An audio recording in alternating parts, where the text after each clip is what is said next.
Welcome to Ghost AM. Thought I'd add a little spirit to the night. Good to be with you, everybody. I'm Ardell, and we'll be here all night long. Nothing but ghost stories. The ground rules are simple. You tell the story. We'll listen. But it's got to be a real one. Heaven knows. Is it heaven? There are plenty of them out there. And going back now to a caller, my first caller, I might add, on WJR in Detroit. And I just, you said your radio station, sir, covers 38 states. I just got a fax from somebody.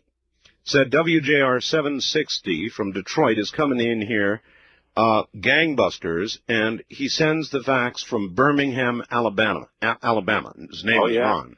So there you are, all the way down in Alabama. You can get it in Detroit, Alabama. Listen, Detroit, as we all know, is the center of some pretty strange activity upon Halloween. Yeah. And I know there's a lot of volunteers out in your streets tonight trying to keep things quiet. I assume so far they are quiet. Well, they haven't been too bad. I just had to go outside my wife said she heard somebody parking out front. Great. And it's like we had a car stolen out front 2 days ago, so it's not the best neighborhood, but then again, it's not the worst. Well, I've got a way to keep people inside. Did you hear last hour the Bigfoot sound I played? Oh, yeah. You did, huh? All right. My dog. Uh-huh. Well, I've got something else I want. If there's anything that'll keep the people in Detroit inside, try and imagine this outside. Listen carefully now. How'd you like to meet something like that out in the middle of the street in the middle of the night? Well, I think I just heard that a few minutes ago. My wife's 8 3/4 months pregnant. Oh, well, I hope she stays that way. Yeah. Matter of fact, we were almost going to have the baby today, being Halloween, but we're going to have it tomorrow. Well, I hope I didn't bring anything premature, so. Oh, no. Anyway, have you ever seen anything you could not explain? Well, yeah, I had probably about 20 years ago. Me and my brother and sister got together, and we decided we were going to get out the old Ouija board and have a seance. Yes. And of course, first person you call up from the dead is George Washington, and nothing seemed to happen, and all the lights were out in the house. And then my brother decided that he was going to call Satan. And oh, really poor idea. Yeah. And next thing you know, we heard a gust of wind, and the front door, we had a vestibule at the front of the house, and just a flimsy door, and that swung shut.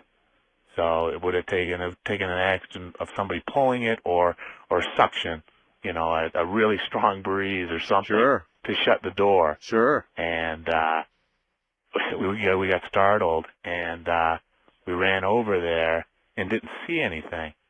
And we flicked on the light, and the light didn't work. So we went to get a light bulb. We put it in, and we had like a 2x4 carpet in the vestibule, and the impression left on the carpet was the trident, the devil's spear, with the pitchfork. Yes. Oh, yes. I know. And nobody would have had the opportunity to do it, and they would have had to do it in the dark. I'll tell you something, and I'll tell everybody else a brief story, which I sort of said I was never going to tell again. But that's a good one, sir. Thank you. And thank you, and we shall always remember you, by the way, as caller number 1 from Detroit. What is your first name again? My name is KC. KC from Detroit. Brother, thank you. Well, it's good listening to you, Art, and I'm sure you're going to get a lot more listeners from Detroit. All right, thank you. Good to be on the air there. Well, when I worked in Las Vegas, and for a number of years I did the program in Las Vegas, from the Union Plaza Hotel, it was called at that time. And one night when I was doing a show, this very night, as a matter of fact, A lady called up and claimed to be a witch. She gave me some very, very disconcerting information, personal knowledge, which I actually bleeped off the air. It was so personal, I couldn't believe that she could possibly know these things about me. And toward the end of the call, she said she was going to come and leave something for me. Well, she left me a Ouija board, an ancient Ouija board. I have never, nor will I to this day, tell you what has happened to that Ouija board. But when you call upon spirits, when you call upon the dark side, and you do it with something, an instrument, it does not matter, you'd better be damn careful what you're doing. Ouija boards are an opening. They're an opening into a world where there are things that you may not really wish to meet. So my advice to you, without telling you the detailed story of this board, which is frightening, my advice to you is do not play with Ouija boards. It's like opening a door, and you just don't know what's going to walk through. West of the Rockies, you're on the air. Hi. Art. Yes. Hello, how you doing? Okay, you're going to have to get into that phone and yell at us. Alright, how's this? Much better. Alright, thanks. Where are you? I'm in Spokane. Spokane, Washington. KGA. Mighty KGA. You bet. I have a story for you. All right, go ahead. It's a doozy. About a year ago, I was staying at a friend's house up in Newport. Mm-hmm. And, we were sitting down in the basement, right? Yeah. And we were sitting there smoking cigarettes and talking back and forth. Doing guy stuff. Yeah. And, I was sitting there and I was watching my smoke from my cigarette go up, and all of a sudden I seen a face kind of appear into it, you know, the smoke going up into the air. Mm-hmm. And I asked my friend, you know, do you see it? And he's like, yeah. And it smiled kind of, and then... It smiled? Yeah, it just smiled. And now, I could understand people blow smoke rings. Yeah. I could even understand blowing a face, but I can't understand it smiling. Yeah, it just kind of formed into a face. It was the strangest thing I've ever... I still get shivers now. And it smiled at you? Yes. Well, it's better to frown. Yeah. And what happened to it then? Did it... It just kind of dissipated really slowly. That's weird. He's told me about stories about seeing things in his house before, too. So. Well, I'll tell you then a little story. I have a photograph. Thank you very much for the call. I have a photograph of a ghost. A real ghost. It might be a wonderful night for some of you to get this photograph.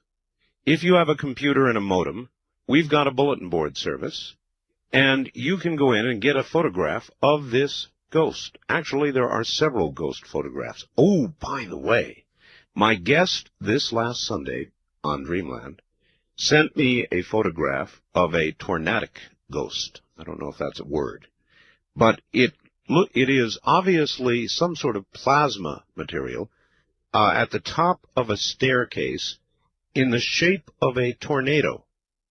Now, down toward the bottom of the tornado, it's translucent. In other words, you can begin to look through it and see the stairs. It's the damnedest thing you've ever seen. I'm going to get that one up on the bulletin board for you as soon as they send it to me to scan. I've got a scan of it right now, but I want to be able to scan it myself at a higher resolution rate. If you want to see a ghost, there is a man in Arizona who was a stone mason. He built stone, he did basements, and he did a wine cellar for a fellow in about 100-year-old house. He was very proud of the work that he did, and when he was done, he took a photograph of his stone masonry work. It was beautiful. Only thing is, when the picture came out, quite clearly a translucent being appeared in the photograph, and it was captured very, very well on film. And we have published this photograph in our newsletter. And I might add, I've got it on our bulletin board. So if you want to download the picture of the ghost, you can call area code 702-727-1709, 24 hours a day. Let me give that number to you again, 702-727-1709. And if you're able to download with Z-modem protocol, you can download a photograph of this ghost. You take a look. There's a face, there's a body, there's arms, there's legs. It's a ghost. It's clear. It's in color. There's no mistake about it.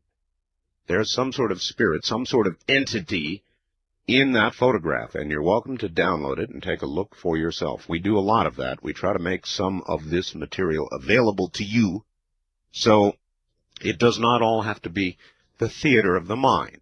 That's what radio is. I want you to be able to see what I see so that you can see that I'm not totally crazy. West of the Rockies, you're on the air. Hello. Hi, Art. This is Aaron calling from Los Banos, California. Hi.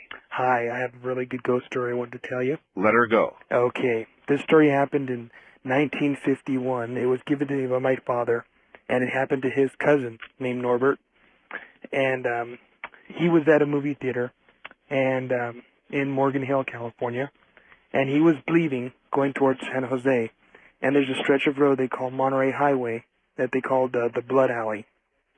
And one night after the movie was done, he was heading home to San Jose, heading north. Sure. And he was going about 45 miles an hour in his old car. I know the road, by the way. Yeah. And there's a little highway. And while he was going up there, he saw this, beautiful young-looking lady on the side of the road and walking really slowly. And he kind of slowed down, and he was looking over at her. And she had a beautiful white dress on, and she was looking down, and he slowly passed her, and he looked in his rearview mirror, and he saw her, and he slowed down a little bit more and was going, 10 miles an hour, and for some reason he got a really nervous feeling inside, and he slowly sped up because he was scared. He didn't know, exactly what it was, and if it was something different, he got a different feeling inside. Mm-hmm. And well, he said he sped up a little bit, and he was going about 35, 40 miles an hour, and he happened to look back again, and it didn't go any further away. It wasn't leaving. And that really started. You mean the lady in the white dress was as close to him? Yes. As it was the first time he saw her. Uh-huh. And he really started getting nervous. And, well, he put his foot on the pedal and got up to about 50, 55 miles an hour.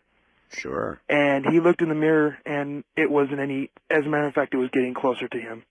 Now, it was getting closer to his car. Really? On the passenger side. There are many, sir, that have died on that road. Yes, very. There was a lot of fatal accidents back in the 50s and earlier on and later on also. And as he got up to speed, he started really stepping on. He was frightened now. By this time, he was really frightened. He was going, tipping the car out to, I guess, 70, 75 miles an hour is what he said.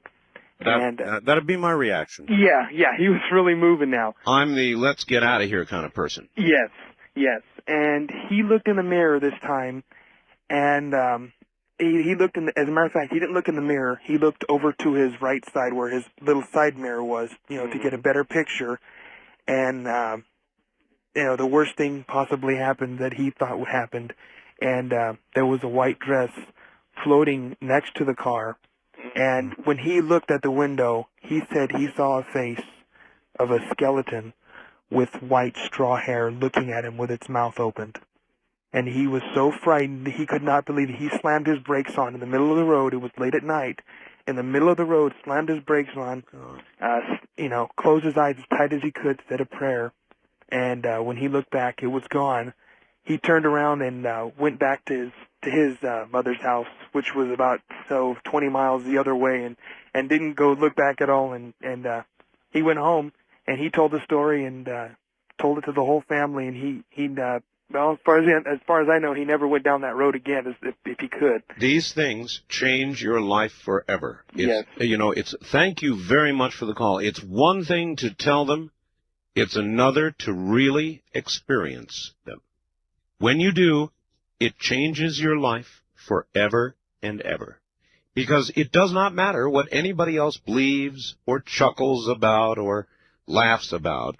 If you experience something like that, you're never, ever going to be the same. Although we eat food every day, we take for granted the process it goes through. Well, you should not. This is Digestive Tract Commercial 101. Digestive Tract 101. You see, in your digestive tract, there are bacteria, or there should be. Now, they're not bad, they're good. What they do is convert the energy, the nutrition from the food, and send it into your body so you feel well. They eliminate the poison. Now, if this bacteria should die, that's bad. Then the opposite occurs, and your body gets poisons, and you get rashes, and you get sick, and it's not good.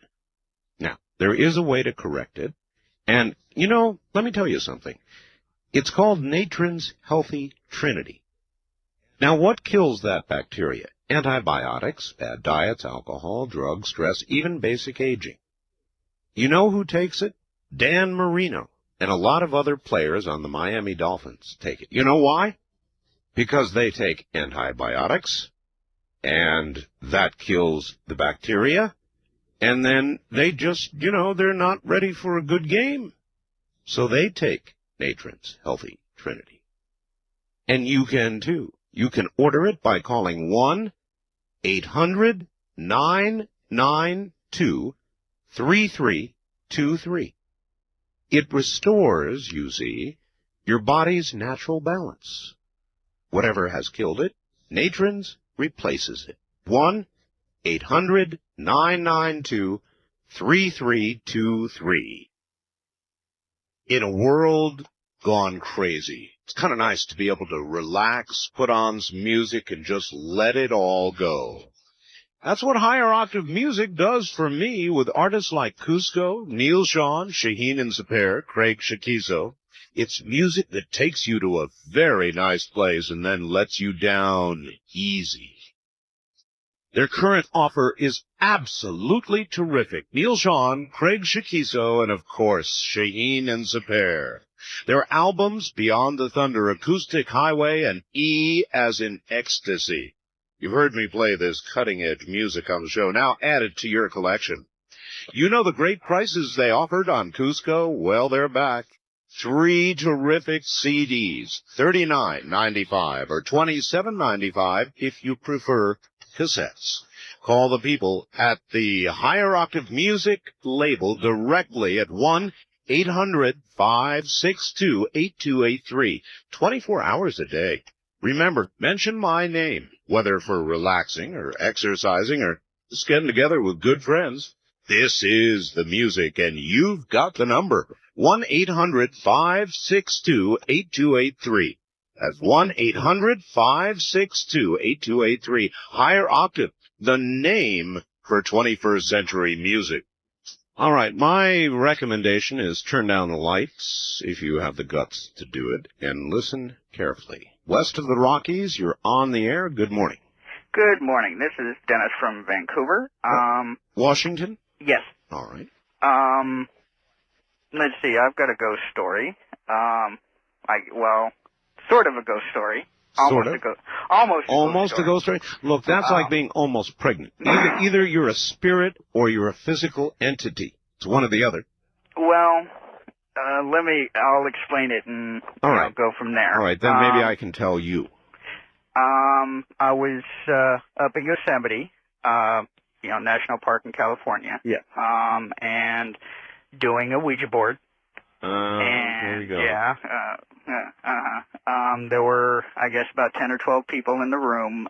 There was only 2 of us on the board. The other people were, standing around watching, contributing their energy. And we got something that came across as being, negative. I don't necessarily want to say evil, but definitely negative oriented. Do you want to tell us what it was?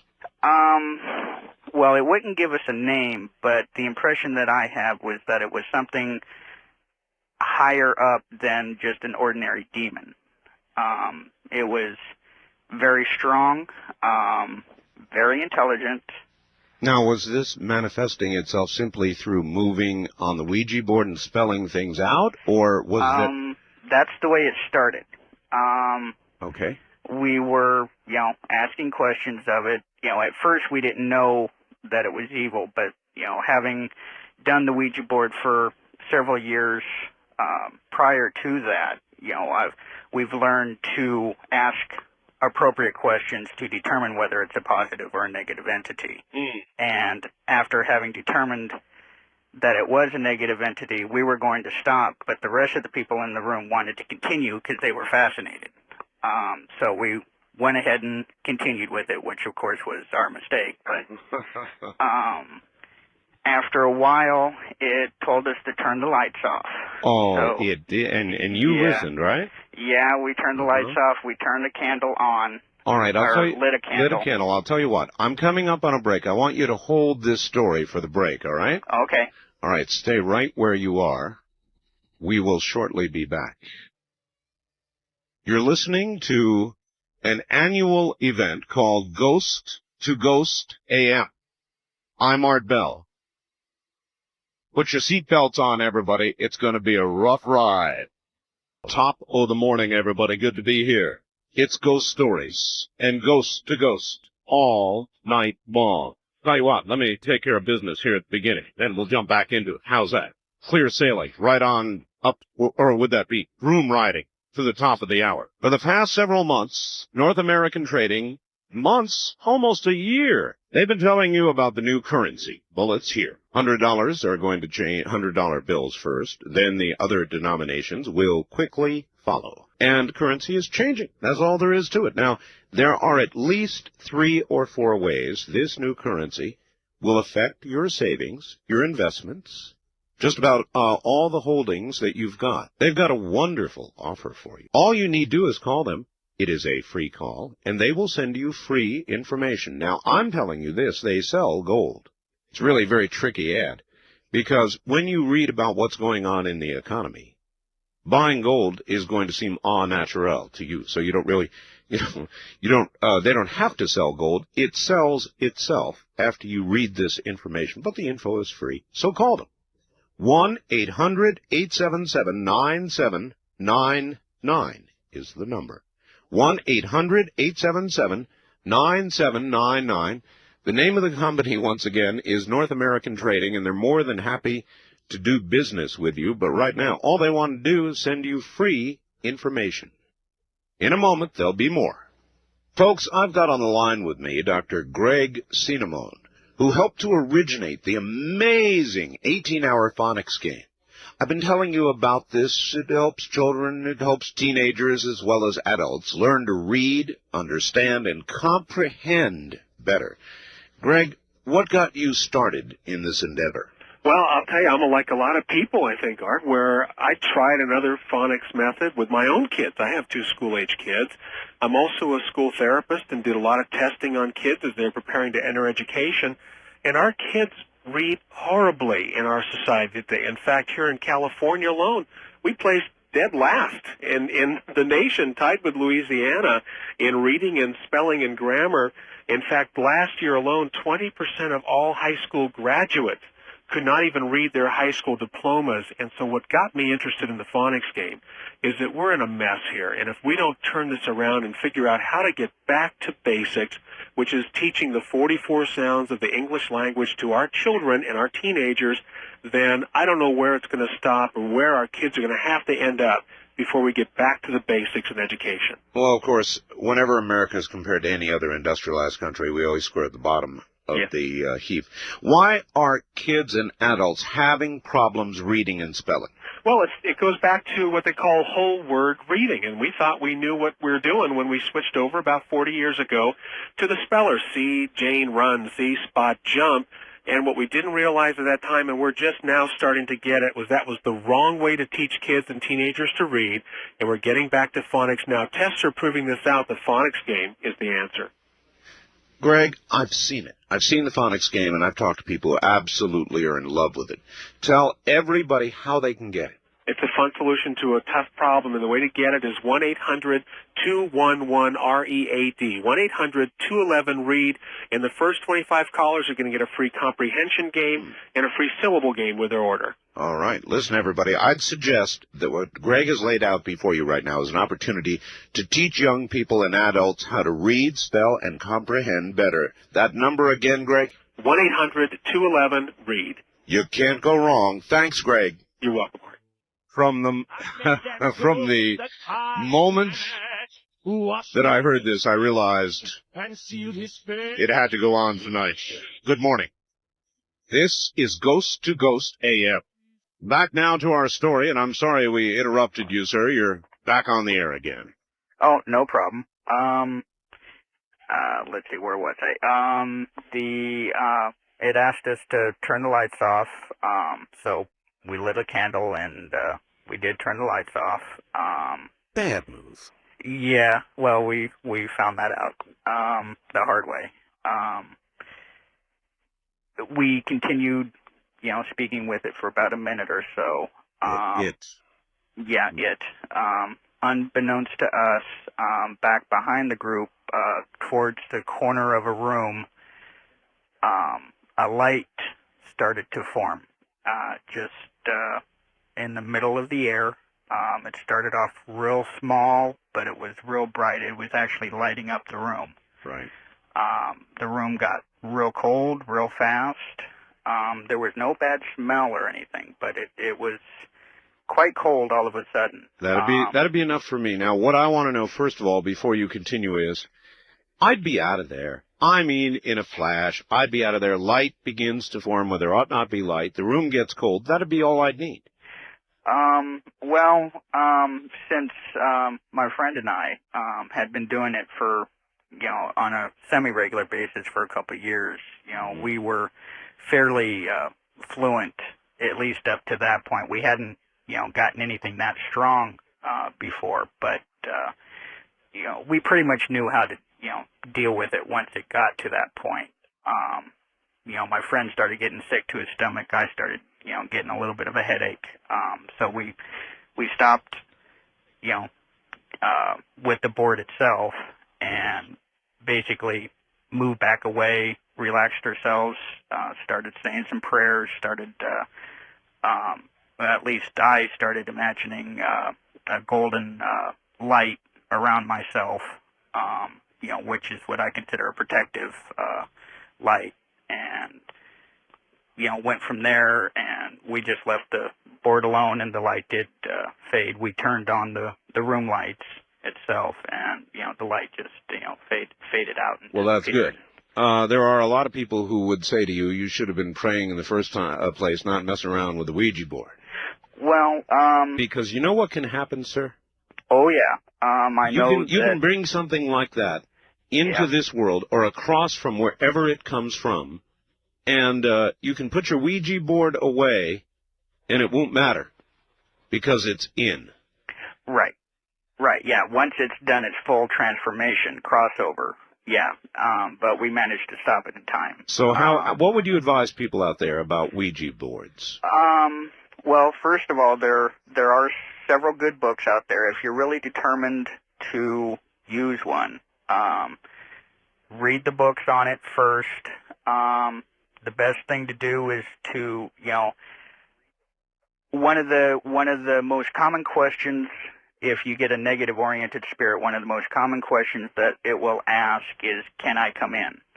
And never think that it's referring to coming into the room or into your home or whatever. When it's asking that question, it's wanting to come into you. And you always say no. And if you get a question like that, I would suggest that you stop and don't mess with it anymore. Okie dokie. Thank you very much for the call. There are many out there who probably ought not mess around with this kind of thing at all. It's very serious. It's not a joke. A Ouija board is simply an instrument, in my opinion. Now, it may be a particularly powerful instrument, but you can invite these sorts of forces in with or without a Ouija board. And my advice to you is, don't do it. Like an unwelcome in-law coming to visit, it might not leave. East of the Rockies, you're on the air. Top of the morning to you. Hello, Art. This is Jeff. I'm calling from Denver. Denver, yes, sir. K-How, I imagine. Yes, and I have a true fact story that I can relate to you about spirits, ghosts, or whatever you want to call them. Let her rip. I was living in an apartment complex, and a guy came over to me. I met him just inadvertently, and I was working in the legal field, and he asked me to check out whether or not his wife had been married before, and I did that, and I gave him information, and he came over to my apartment. Had she been? I just want to know. Absolutely. Okay. Yeah, it was bigamy. Oh my. He was married to her for 10 years, and she never got a divorce. So he came over to my house. He was crying. Sure. I took him over to his apartment, tried to calm him down, and he went into a rage. He started tearing telephones out of the wall, breaking lamps, tables, etc. And then he came at me like he was going to attack me. He got right up close to me, and he fell down, and he started to convulse. And I thought, well, this guy has epilepsy or something. Sure. And then he jumped up again and did the same thing again and went down like someone hit him in the head with a ball bat. And it was frightening. The hair on my head went up. His eyes were rolling back. He was foaming at the mouth. You're saying it was like he was in combat with some force. I don't know what was going on, but what I can say that really frightened me was he was speaking out of his own mouth and cursing me and doing all this, but there were multiple voices coming out. Sometimes there were one, sometimes it sounded like 2 or 3 or 5 or 6. And then he stopped breathing, and the guy was foaming at the mouth and that. I went down, I checked his pulse and all that. I had to give him CPR, get him breathing again, and I had to run over. He pulled the phone out of the wall. I had to run over to the neighbors and ask them to call the cops, and then the cops, the fire department, the EMTs, all of them came over. They took him off to ER. And I thought, well, you know, when he was talking to me, it was horrible. It was something I can't even explain. What would you say? Would you think he was possessed, or was he being beaten by some outside force? Well, all I can say is there were voices coming out of his body when his eyes were rolled back, and he was foaming at the mouth. He was writhing on the floor, and sometimes it sounded like one person talking. Sometimes it sounded like 5, 4, whatever, talking. And so I gave him the CPR. They took him off, and then that was about 11 o'clock at night. And then about 4 in the morning, they let him out of ER, and he came back to my apartment. And I said, get out of here. I don't want to talk to you. I'm sure. Leave. Go. Now. And then about 5 months after that, I met him in a parking lot of a shopping center. And I said, do you realize what's going on? Do you understand? And he said, yeah, can you imagine what those cops did to my apartment? I said, the cops didn't do anything. You did that. And I talked with him for a while, and then he told me that he was an immigrant from France. He was in an orphanage in France, and as far as these convulsions and stuff, I asked him if he was epileptic or all that, and he said no. And I was talking with him, and then he said, I was in an orphanage in France, and 2 priests told me I was possessed. And I said, oh, gee whiz, and that was the end of it. I didn't talk to him after that. That's enough. All right, my friend, thank you. That's quite enough. Well, what to say about that? We were talking about inviting entities in a few moments ago. Maybe on occasion they invite themselves in. Maybe on occasion they take the minds of those who can be taken. Had you thought of that? Wildcard line, you're on the air. Good morning. Good morning, WBC, Duluth Superior. In Wisconsin. Actually, I'm in Duluth. But Duluth, Minnesota. I'm sorry. Yeah. All right. Yeah, your Detroit station is coming through pretty good, too. All right.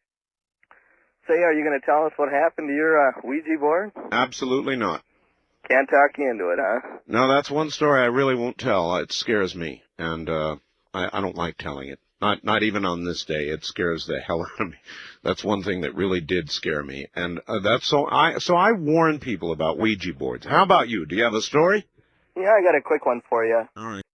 Back in the 50s, my mom was seeing a gentleman in her school. She was a junior in high school. I guess they were really in love with each other, this, that, and the other thing. And one night, she was sleeping, and she just kind of stirred in bed, and she woke up and saw him standing in the room, her bedroom. What are you doing here? And he just kind of faded away. No. And the next day, she found out he was killed in a car accident, so. Oh, there's a lot of stories like that. There's a lot of stories. Thank you very much. Now, you see, I believe we had Brad Steiger on a couple of weeks ago, and actually we've been kind of doing the warm-up to Halloween for some time now.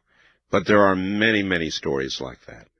It seems when many die, the energy that is us, the energy that may be our soul, our essence, whatever it is you want to call it, you give your own name to it, has something that it must say to somebody that it has left behind.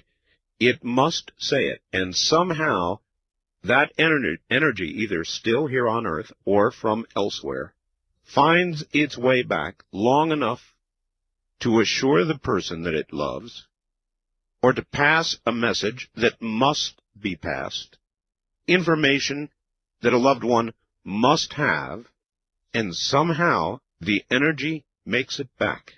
Don't ask me. I just do talk shows. East of the Rockies, you're on the air. Hello. Thank you. Where are you? Pardon? Where are you? Corpus Christi, Texas. All right, welcome. Welcome. Yes, I have several ghost stories, but I know I don't have that much time. Now, give us your best. Oh, the best. Okay. One time my husband and I had a disagreement, and he had been, just frolicking and carrying on, and I'd about had it. And I was very upset, and my mom told me, well, you need to cool down, and so she said, let's go to this thrift store that happened to be in a hospital, and we were walking down the corridor. Why is it that when women get upset, they go shopping? It's true, isn't it? Yeah, well, yeah, it is. But anyway, my mom and I were walking down the corridor, and in the hospital, you hear there's like speakers, and there's like, Dr. Jones. Dr. Jones wanted an ER, and you really don't pay attention to these things. That's right. And anyway, I was upset, and she just calmed down. I said, no, this is it. I am upset. And nothing you can say, Mother, is going to change my mind. She says, well, I really think you need to cool down. I said, well, nope, that's it. At that point, we heard a voice walk by, and it just asked in a real deep voice, where did you leave Ben? And we didn't pay any attention to it until we walked about 2 feet. And then my mom and I looked at each other, and we turned around together, and we saw a tall, almost Frankenstein stature man and a short man.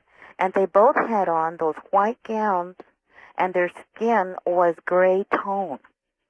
And we both looked at it, and then I kept looking at it, and then the tall guy turned around in like a Frankenstein stance and looked directly into my eyes.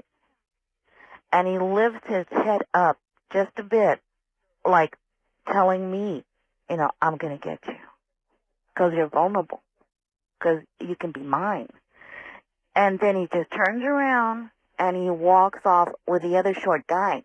And we both looked at them, and their skin tone was like, it was gray, as if they were, had been dead for years. And then I looked at my mom, and she looks at me, and she says, make the sign of the cross. You know, we both made the sign of the cross. And she says, look, when you're this upset with somebody, the evil spirits know that you're vulnerable. And at this point, she says, you need to cool down, because this is how bad things happen. Well, I'll bet you if her first speech didn't work, this one did. Yeah, well, I still haven't forgiven him, but, you did calm down. Oh, yeah, I did calm down. And there are, I just want to tell everybody that there are bad spirits out there. Yes. And that when you're being negative and you're vulnerable and you don't have the fear of Christ or something that's more powerful than them, then they can get you. But if you have, if you can say a prayer now and then, it's a matter of weakness. It's a matter of like you were saying. It's a matter of weakness, and they'll come right on in, and this is how bad things happen. It's such a good point. Thank you. Even if I were to relate it to what I do, and on this program, we talk about a million things. This is like any other, not like any other program you've ever heard. We delve into areas that are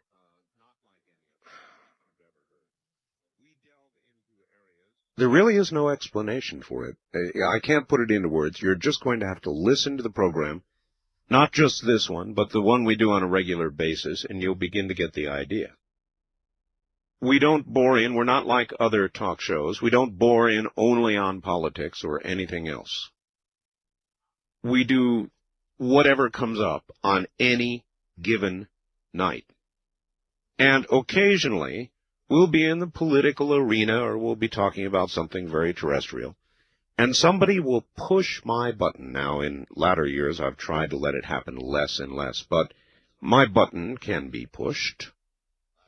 And there have been over the years a few times, mind you, a few times when I have virtually lost it. I mean, I have become red-faced, heart-pounding, totally out of it, angry, and just totally blew up on the air. It does not happen very frequently, but it has occurred. Now, let me tell you, when that does occur, folks, as this lady just said, in my opinion, these are very, very vulnerable moments. And it's possible that if there is something close, something waiting for you, you are vulnerable. And it could take you in an instant. You don't believe it? That's fine. Just heed my warning. You're listening to Ghost AM. From the great American Southwest and the high desert, I'm Art Bell. We'll be right back. From the great American Southwest, I bid you good morning. This is Ghost AM. A lot of new radio stations joining us this morning. WJR Detroit, WHAM Rochester, New York. Both of them monsters, covering large segments of the entire country. Also, WFMD, Frederick, Maryland, touching parts of Baltimore and Washington, D.C. As well, WTAD, Quincy, Illinois. Welcome to all of you. Welcome to, well, I don't know. There never is a norm on this show, but if there is, this is not it. We're telling ghost stories. Tonight, maybe tomorrow night. I don't know. We'll see how it goes. We've had some buttes already. If you're just joining us, sorry, you've missed some buttes. We'll get back to it all in just a moment. Now, you know I love bringing you new junk. Oh, well, I shouldn't call it junk, should I? My wife calls it junk. She calls everything I like junk. Radios, I love them. She calls them junk. New stuff, how about that?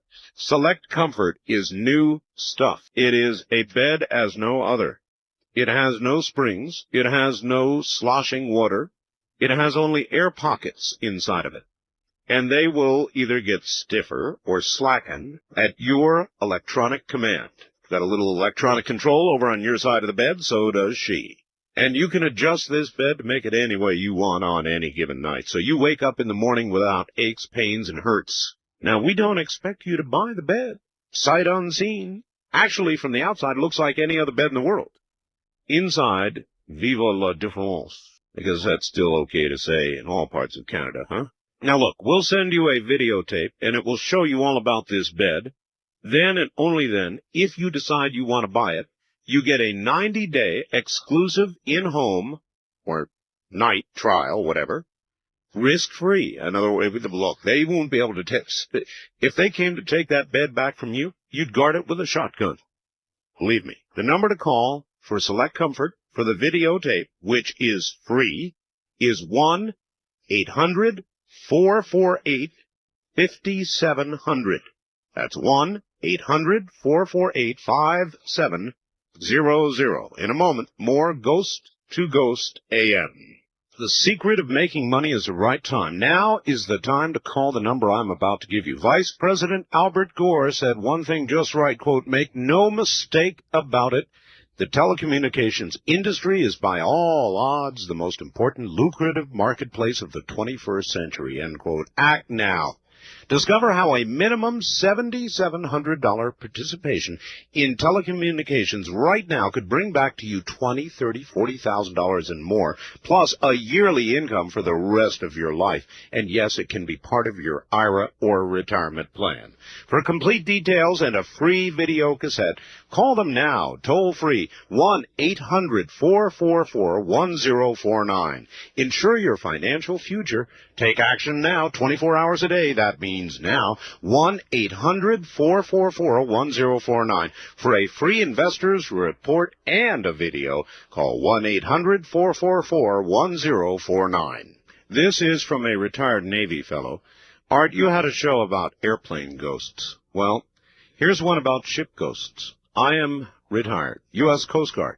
I served on the icebreaker Glacier with a ghost. I saw him only one time. I was asleep in my stateroom when I heard a knock at the door. The door opened, and a sailor, that's in quotes, leaned in and said, "Mr. Blank, you're needed in B1 engineering room. One of the mains is making bad noises, and the watch needs you." Got to the engine room fast as I could. The door opened as I got there, and one of the sailors said, "I was just coming to get you." I told him I came as soon as I was called. His reply was, "Huh? This just happened, and I was just coming to get you." Another time I saw the hatch to the emergency diesel generator room close, and the lock wheel spin and lock. On entering the compartment, there was no one there. It's a small area with no place for anyone human to hide. The third time the ghost made himself known was to a woman who worked for the district office. She was updating blueprints while we were moored in Long Beach. Suddenly, it burst into the mess hall, so scared she was shaking. She told us she had seen a translucent, transparent sailor walk out of a bulkhead of the passageway, glare at her, continue on down the hall. She never came back on that ship. Jim, U.S. Coast Guard, retired. Shelton, Washington. Thank you, Jim. East of the Rockies, you're on the air. Welcome.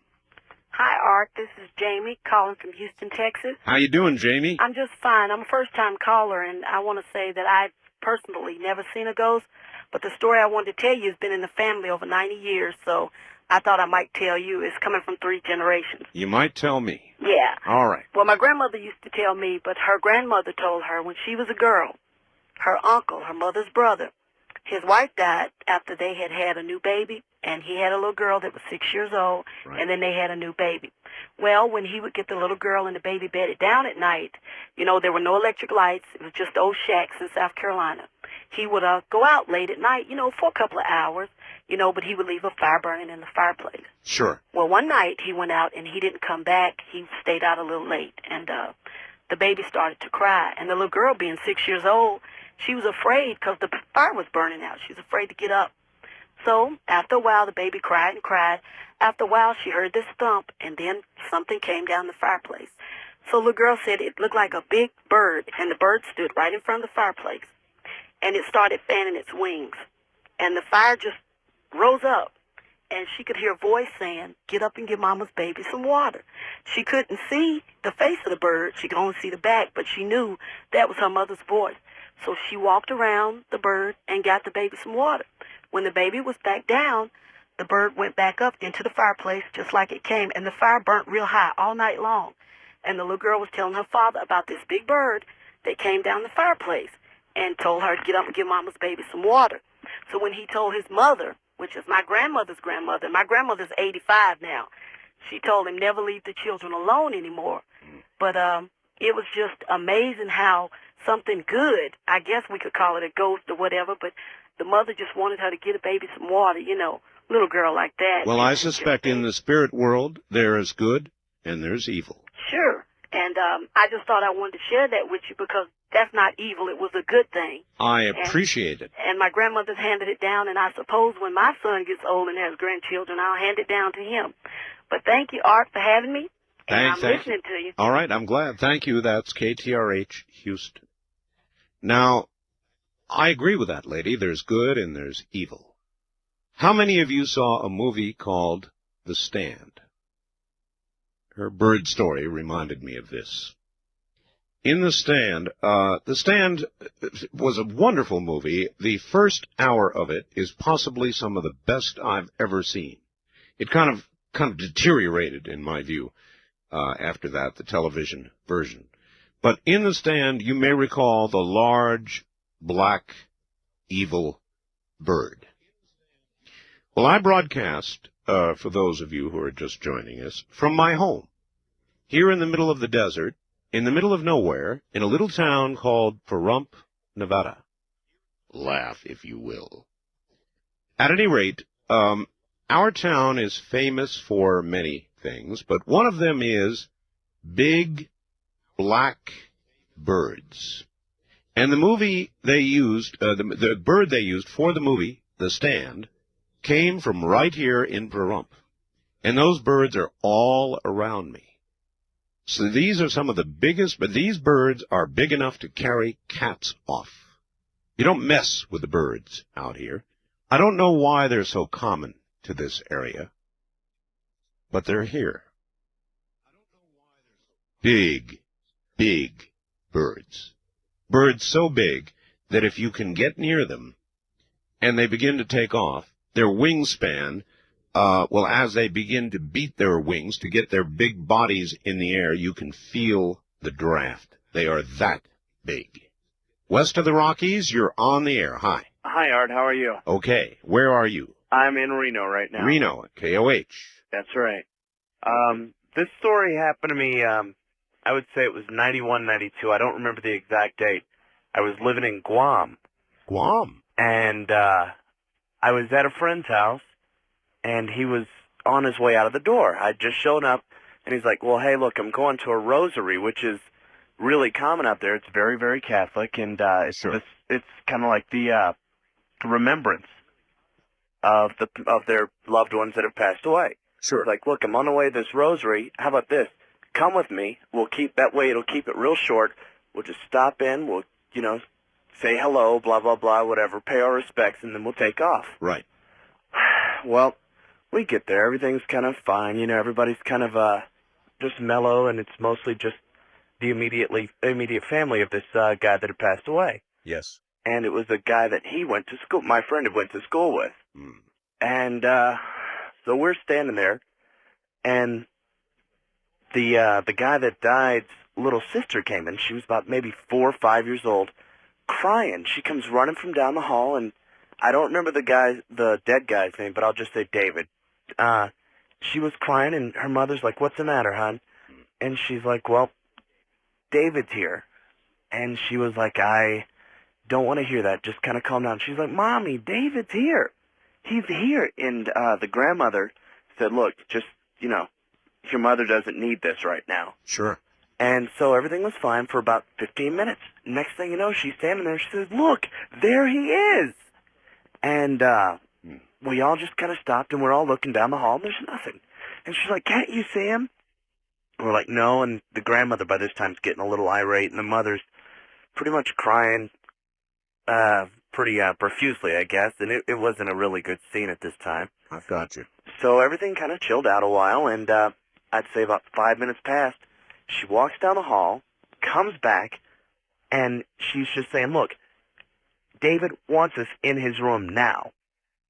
And, you know, just to kind of humor her, I guess, the grandmother told my friend to go in the room with her. Sure. And also, her older brother, the one, like, that was older than the one that had died. So I just followed, just, you know, because, I don't know, it's kind of like one of those little horror movies, I guess. You want to know what's going on. So I followed him into the room, and she's, like, pointing to these, I guess they're cupboards or whatever, but they're kind of like sliding doors above the bed. And they're about 6 feet up in the air. And she's like, he wants us to open those. So my friend goes over to open it, and he can't make it budge. He cannot make this little door to this cupboard slide over. So he asked me to help him. And I get up there, and I'm not a little guy. I'm about 200 pounds and about 6 foot. Right. And I was budging and just pulling and pushing, and we tried everything to get this open. There's 2 of us. And we couldn't do it. And, you know, I'm starting to get a little, not really upset, but just aggravated. Sure. And she's, you know, starting to cry again, saying, do it, do it, do it. And so the mother walks in, and she's like, you know, calm down, calm down. Well, she said, and then the little girl said, no, he wants me to open it. So my friend picked her up, and she slid it open with not even a budge. It was just like she could have used her pinky. Yeah.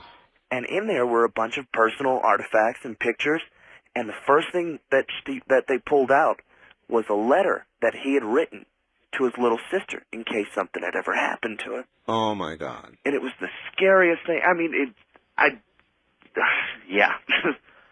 Well, I listen, thank you very much for the story. I can't tell you how much I appreciate it. That, though, is typical. And there are 2 things I would take from that. One, again, a person who has died coming back to give a message that must be given. Something that must be released from that spirit before it is released. But the other aspect of that story that I find intriguing is that I believe that children, little children, have more of an ability to see, experience, or touch the other side than we do.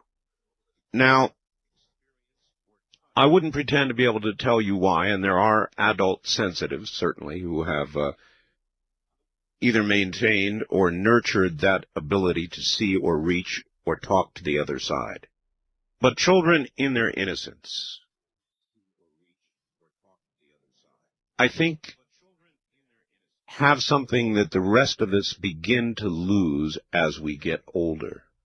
Because of the noise of society, the noise level, the signal-to-noise level, if you will.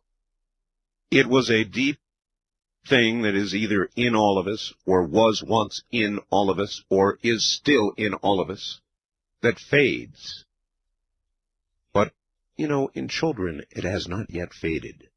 So children have a unique kind of sensory ability the rest of us do not have. East of the Rockies, you're on the air. Good morning. How you doing, Art? Okay, where are you? I'm in Canton, Michigan, which is just west of Detroit. Excellent. WJR, I bet. You betcha. All right. I just want to tell you about a really scary ghost story that involves my brother. This is back in 1983, October 7th. Yes, sir. And, you remember the date that well, huh? well, I sure do, because I was on the road. I was playing with a band in Saginaw, Michigan. Ah, yeah. I was playing at the Fordney Hotel.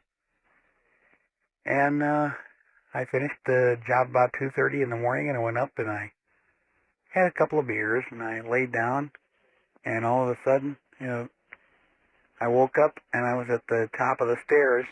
We were staying on the second floor of the hotel. Mm-hmm. and all of a sudden I felt a arm around me, and it was like I heard a, "Hey, brother, go back to your room. You got to go to sleep."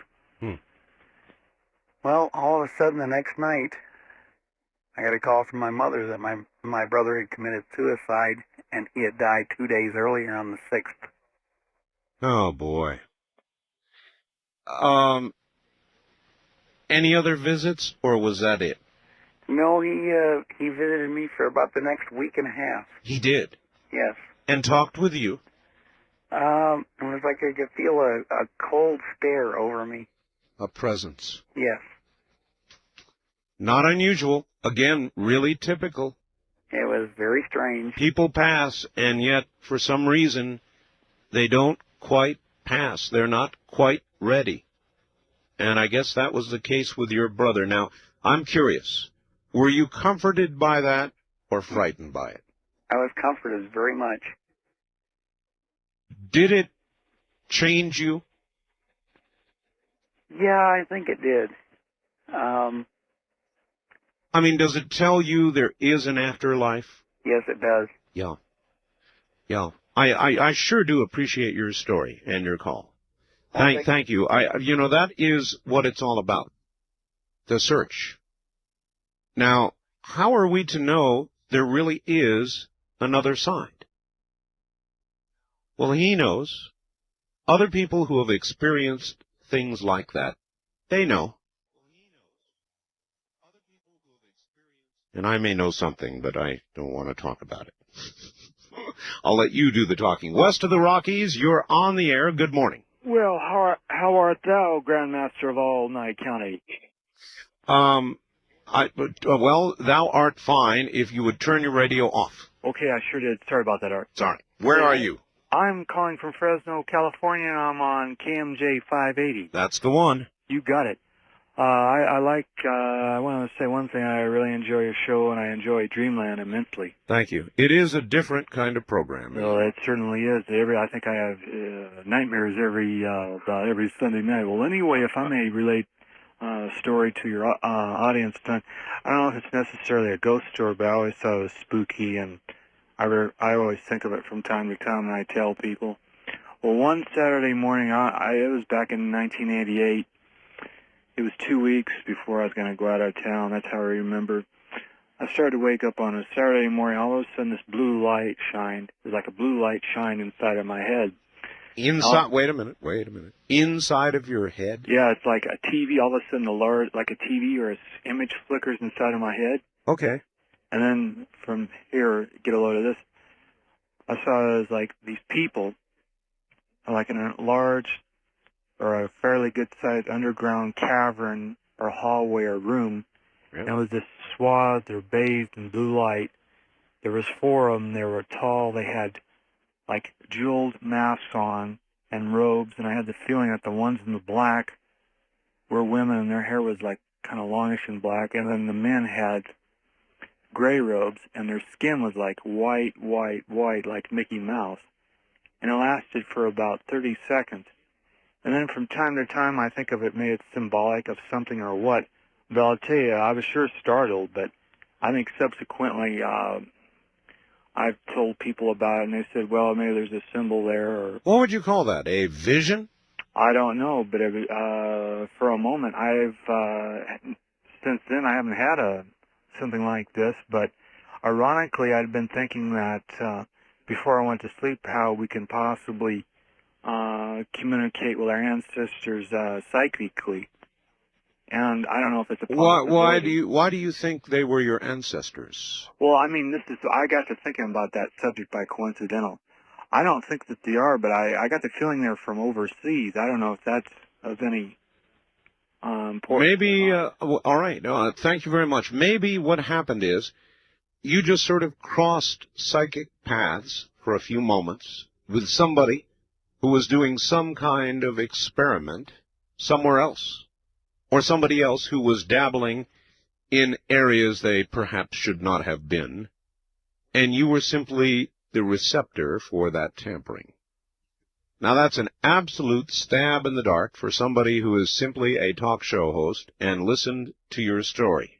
I don't have the slightest idea what it was. But, if you'd had a couple, it certainly would sober you up, wouldn't it? We'll be back. There'll be more. This is Ghost to Ghost AM. Actually, everybody, this is Ghost to Ghost AM. Good morning. I'm Art Bell. We're telling ghost stories tonight, maybe tomorrow night. Oh, and they're weird. Very weird. Take this one, for example, Art. As soon as you suggested we turn down the lights if we dare, the lights in my room dimmed by half. As I write this, they're still dim. Oh, that's weird. Really weird. This is the night for weird. Then this. Hi, Art. Great show. First off, in my 35 years, I have never encountered anything of a strange nature before. That is, until just recently. I'll let you decide if this is a ghost story or not. But I'm now convinced. I've been living at an apartment complex for about 2.5 years. I work nights, therefore I sleep in the day. Figures. I do too.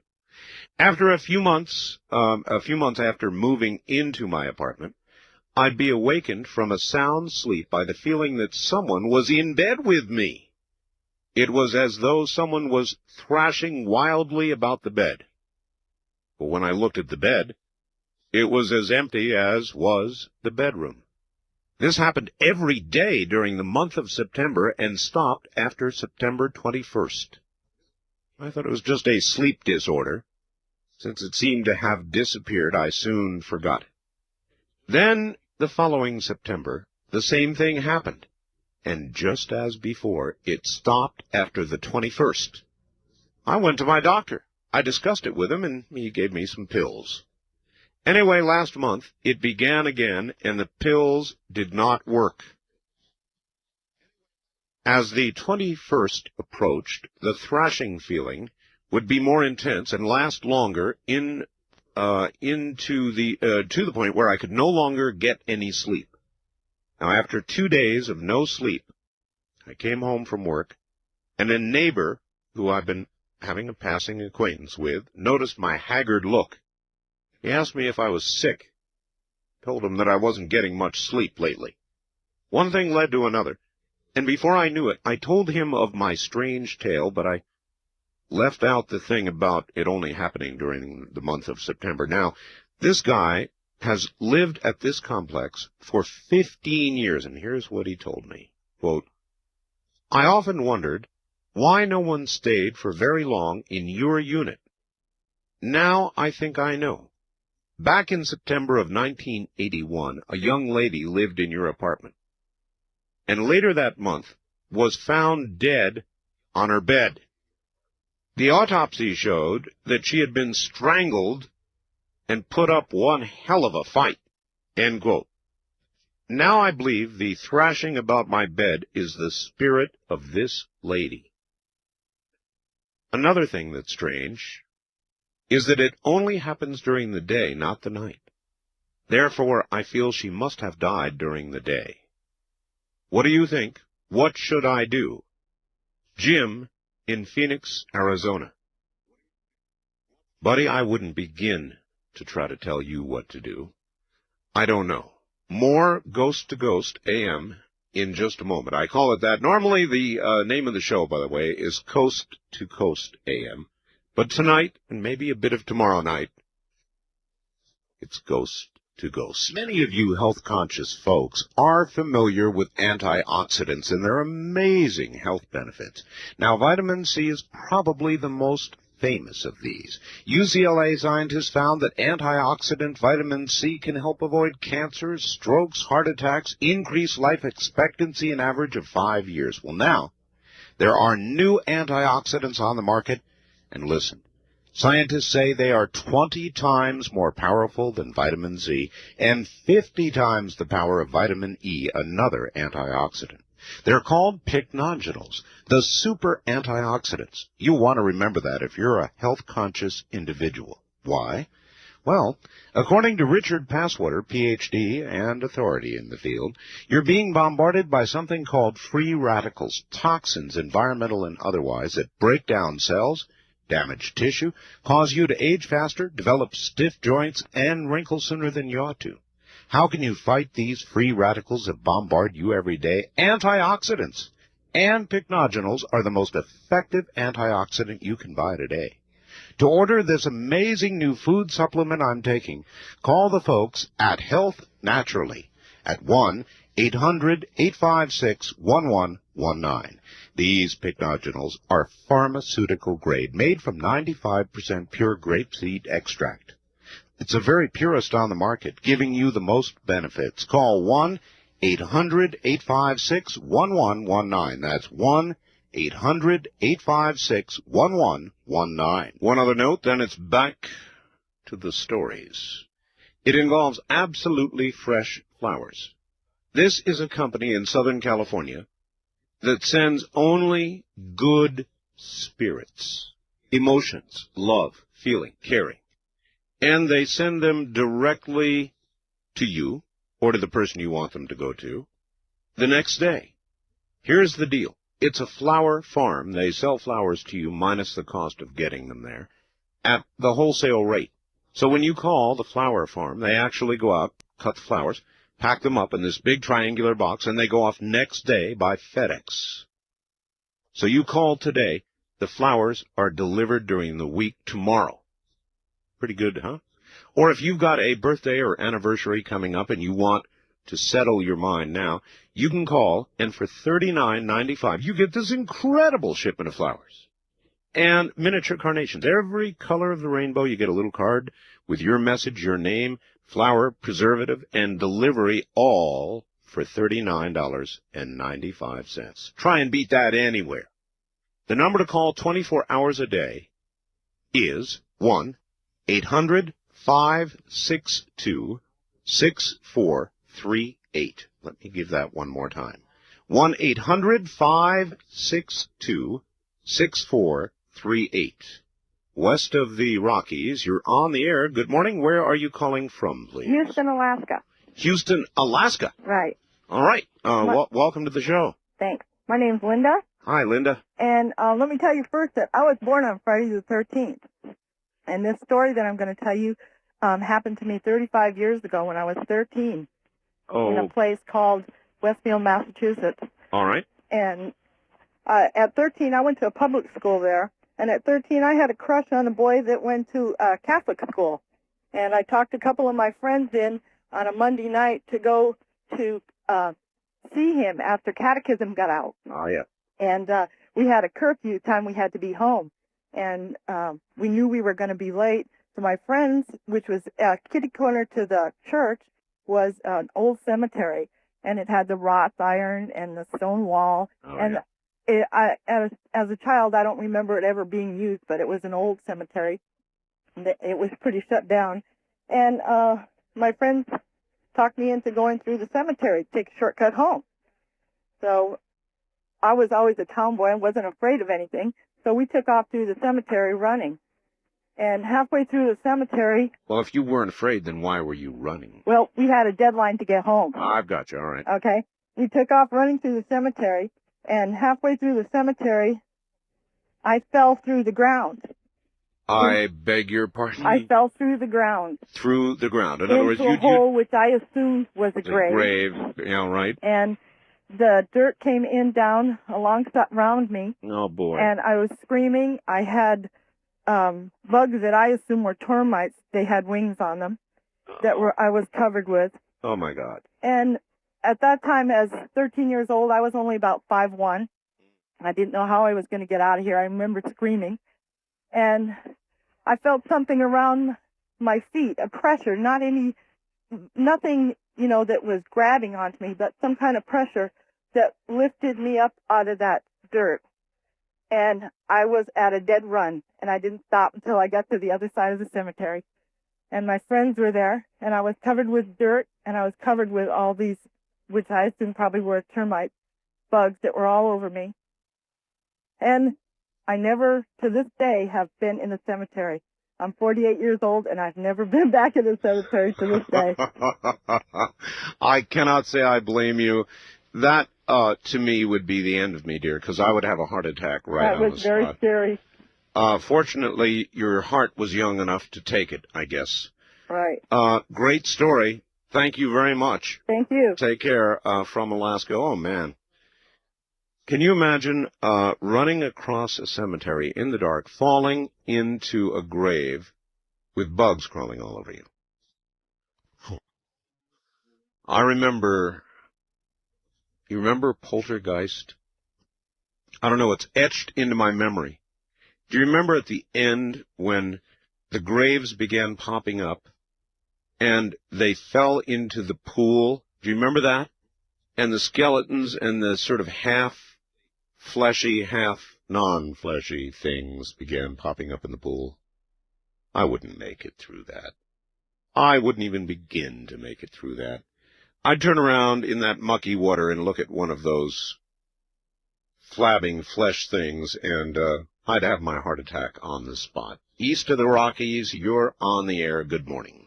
Hello, Art. Hello, where are you? Austin, Texas. Austin, welcome. Yes, I'm calling about a story that if my family finds out I'm telling this, I'm going to be in big trouble, but it occurred in Louisiana about 100 years ago, and it's still occurring to this day. Oh. It's a 100-year-old ghost story that occurred originally in Coshada, Louisiana, and I had an aunt and uncle that lived 100 years ago, several generations removed, and they were recently married, and my aunt died shortly after the marriage, and the uncle was completely devastated. And when he was going to bury his wife, she was in her 20s, they hadn't been married for a year, he had the coffin ordered from New Orleans. He wanted a special coffin, he wanted a glass coffin, and he wanted her buried in Metairie Cemetery in New Orleans. Metairie. Mm-hmm. And he was told that it would take 6 months for the coffin to be ordered, and so he waited for the coffin to come up to Shreveport, up to his area, and he would keep the corpse upstairs in his house in the bedroom, and according to the servants at the house, he would kiss the corpse every night before he would go to bed. Oh, boy. The servant said that, he would order them to take the corpse out every day and air the corpse out in wheelbarrow, and for 6 months, and he had a Ouija board, as you were talking about earlier. Yeah. A Ouija board, the servant said he would talk to the corpse every night and have conversations, and apparently this was a jealous ghost, and the servants were horrified. They would not clean this room. They said that candles wouldn't light when they went up there. There was cold air. The candles would blow out. They could hear low-level whispers, and they said objects would fall from the room. And at night, they would, after a while, after a certain point, they would hear conversations between my uncle and some other voice. Some other voice, the corpse, I presume. Oh, my God. And so, as I say, no one would go into this room for many years. Eventually, the glass coffin did arrive. They did bury her in Metairie Cemetery in New Orleans. She's still there to this day in the crypt. And did that end it? No, because up until the 1970s, all of my relatives who would go to visit this house would not visit that room.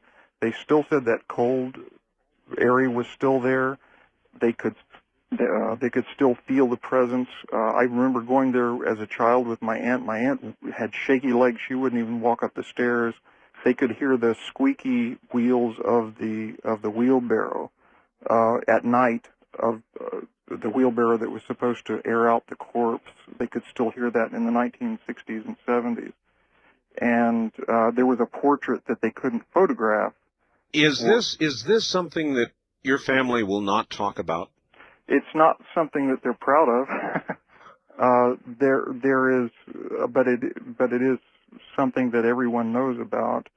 And there is a certain member in the family who is a keeper of the key to the crypt, who does have a key to the... Would you go in there? Yeah, I guess I would. just out of curiosity, because it's been something I've heard about all my life, and I'm curious about it. All right. Well, listen, I very much appreciate your call, but there's no way that I would. There's no way.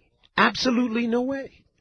Now, you tell me, you explain to me, but that man is just like the women in the low-cut dresses who, the moment you hear the bump and the grind in the basement, immediately do what?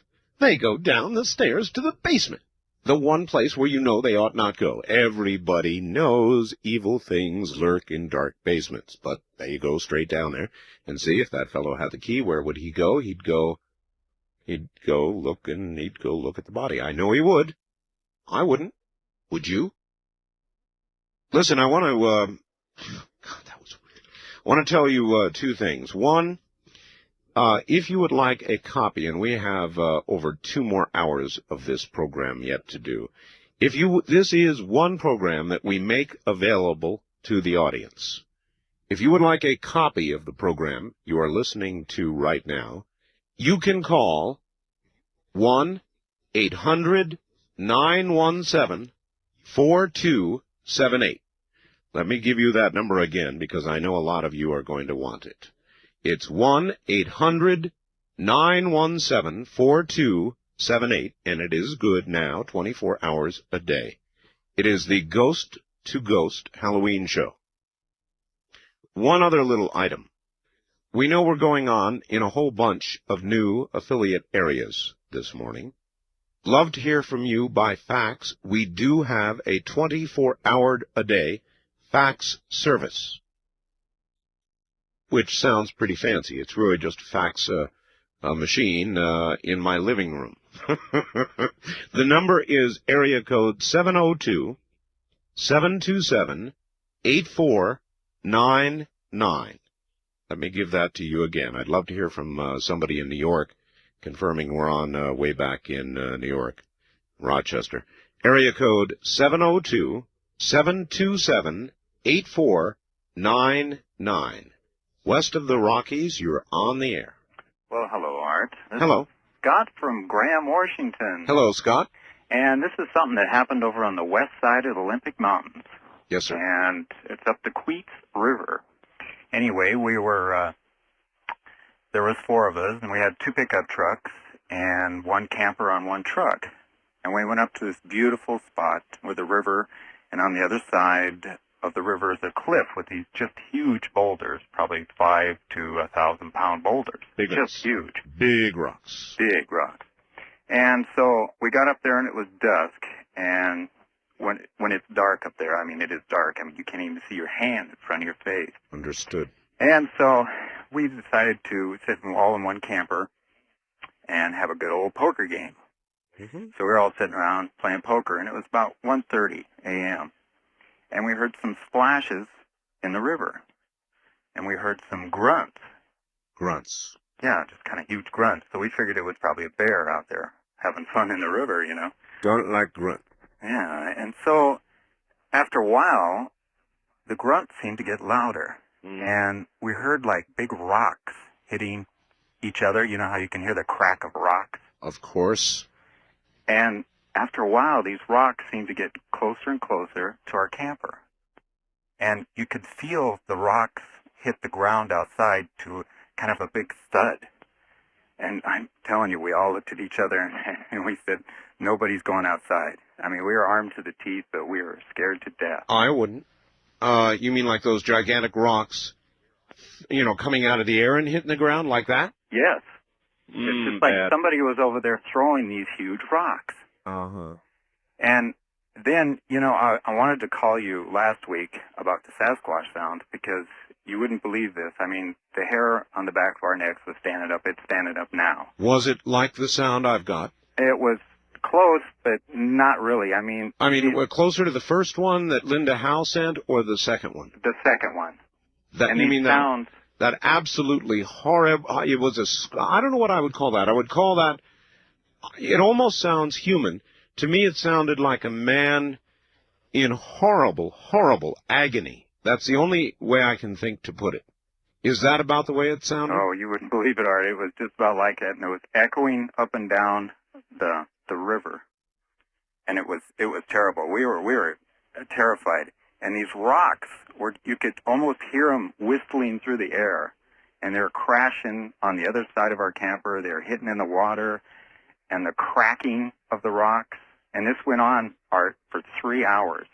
And we were What do you guys scared. do? You just sit there and sort of shake at the table, or what? We were on the floor of the camper.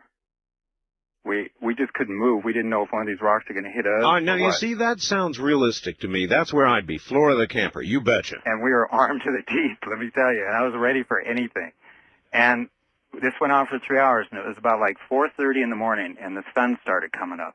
And we're all looking at each other going, thank God. Yeah. Especially because I had to go to the bathroom. But anyway, and so we finally had enough nerve to go outside the door because the crashing and everything had stopped like about an hour before the sun came up. See, I would have waited, too, for the crashing to stop and for the sun to come up. Okay, sounds good so far. Okay, so we decided we'd go outside. And finally, we opened up the door, and we all got out, and I said, you guys get out here, you got to see this. And the other truck was just fine. But around our truck and the camper were these huge boulders in a circle around the camper. Oh, my God. What, I presume to this day you have no idea what it was. No, but it had to be something awfully big. Awfully big. Because it took us pushing with one truck and pulling with another to get him far enough out of the way so we could get the truck and the camper out. That's an incredible story. Do you swear that's true? Oh, yes. And this happened in 1975 because it's when I got out of the service, and all four of us got together because we used to go on camping trips when we were in high school. And to this day, when we get together, I mean, this, this is something we always talk about. You still talk about. I can imagine you would. Well, that one is almost a topper. What an absolutely incredible story. And so that's where it ended. You hauled the rocks away, and that was it. Yeah, we pushed them out of the way, and we got out of there, and I have never been up there again. I can't blame you. Thank you. I will not go. Thank you very much for the story. Thank you, sir. Art. Take care. Something that big with those kinds of rocks. No, thank you. Good morning. It's Halloween all across America. And we are doing what we do every Halloween. We're doing ghost to ghost. If you've got a good ghost story, we're here for you. But first, something that somebody should have thought of long, long, long ago. Laprina. You know what that is? It's aspirin. Well, that's not magic. Aspirin's been around but wait a minute. You don't have to take Laprina, in fact you shouldn't, by mouth. It's not even in tablet form. This is spray-on aspirin. Now, you say, well, what do you mean spray-on? Well, aspirin, normally you take pills, right? You digest it. Digestive tract 101, we've talked about that. Gets into your bloodstream, and you have pain relief. Takes a long time, and is not very specific. Laprina, just like a nicotine patch that you put on your arm, puts nicotine into your bloodstream. Laprina, you spray on your skin. Say you got a sore knee, sore shoulder. You spray it directly on the area where you want the miracle. Ladies and gentlemen, aspirin does not need to be taken orally. It can be sprayed on. That's what Laprina is. The people who use it, I'm one of them, say it is damn near miraculous. It is. Call them. If you want Laprina, call them. It is Health Naturally that sells it, naturally. And the number is 1-800-308-4565. That's 1-800-308-4565. And if you ask them, they will tell you a way to get Laprina at a very low rate indeed. East of the Rockies, you're on the air. Good morning. No, I think we just missed that person. West of the Rockies, you're on the air. Good morning. Yes. I have a ghost story for you. All right. All ears. Where are you? I'm in Pasco, Washington. Okay. I was camping earlier this summer with a friend up in the mountains. There was actually three of us. We went up. Another camping story. Did you hear the last one? Oh, yeah. Oh, man. Oh, not that bizarre, actually. We were up up in the mountains, probably 20 miles from the nearest town and 10 miles from the nearest person, way out on a logging road up on a clear cut, someplace we used to go, just for the weekend or something where nobody would be around. And Sure. we were up there, and me and this girl went walking down the road, and my friend was sitting up by the campfire, and we come back about 10, 15 minutes later, and he's in the car hiding. I don't know, he's probably got tired and went to sleep.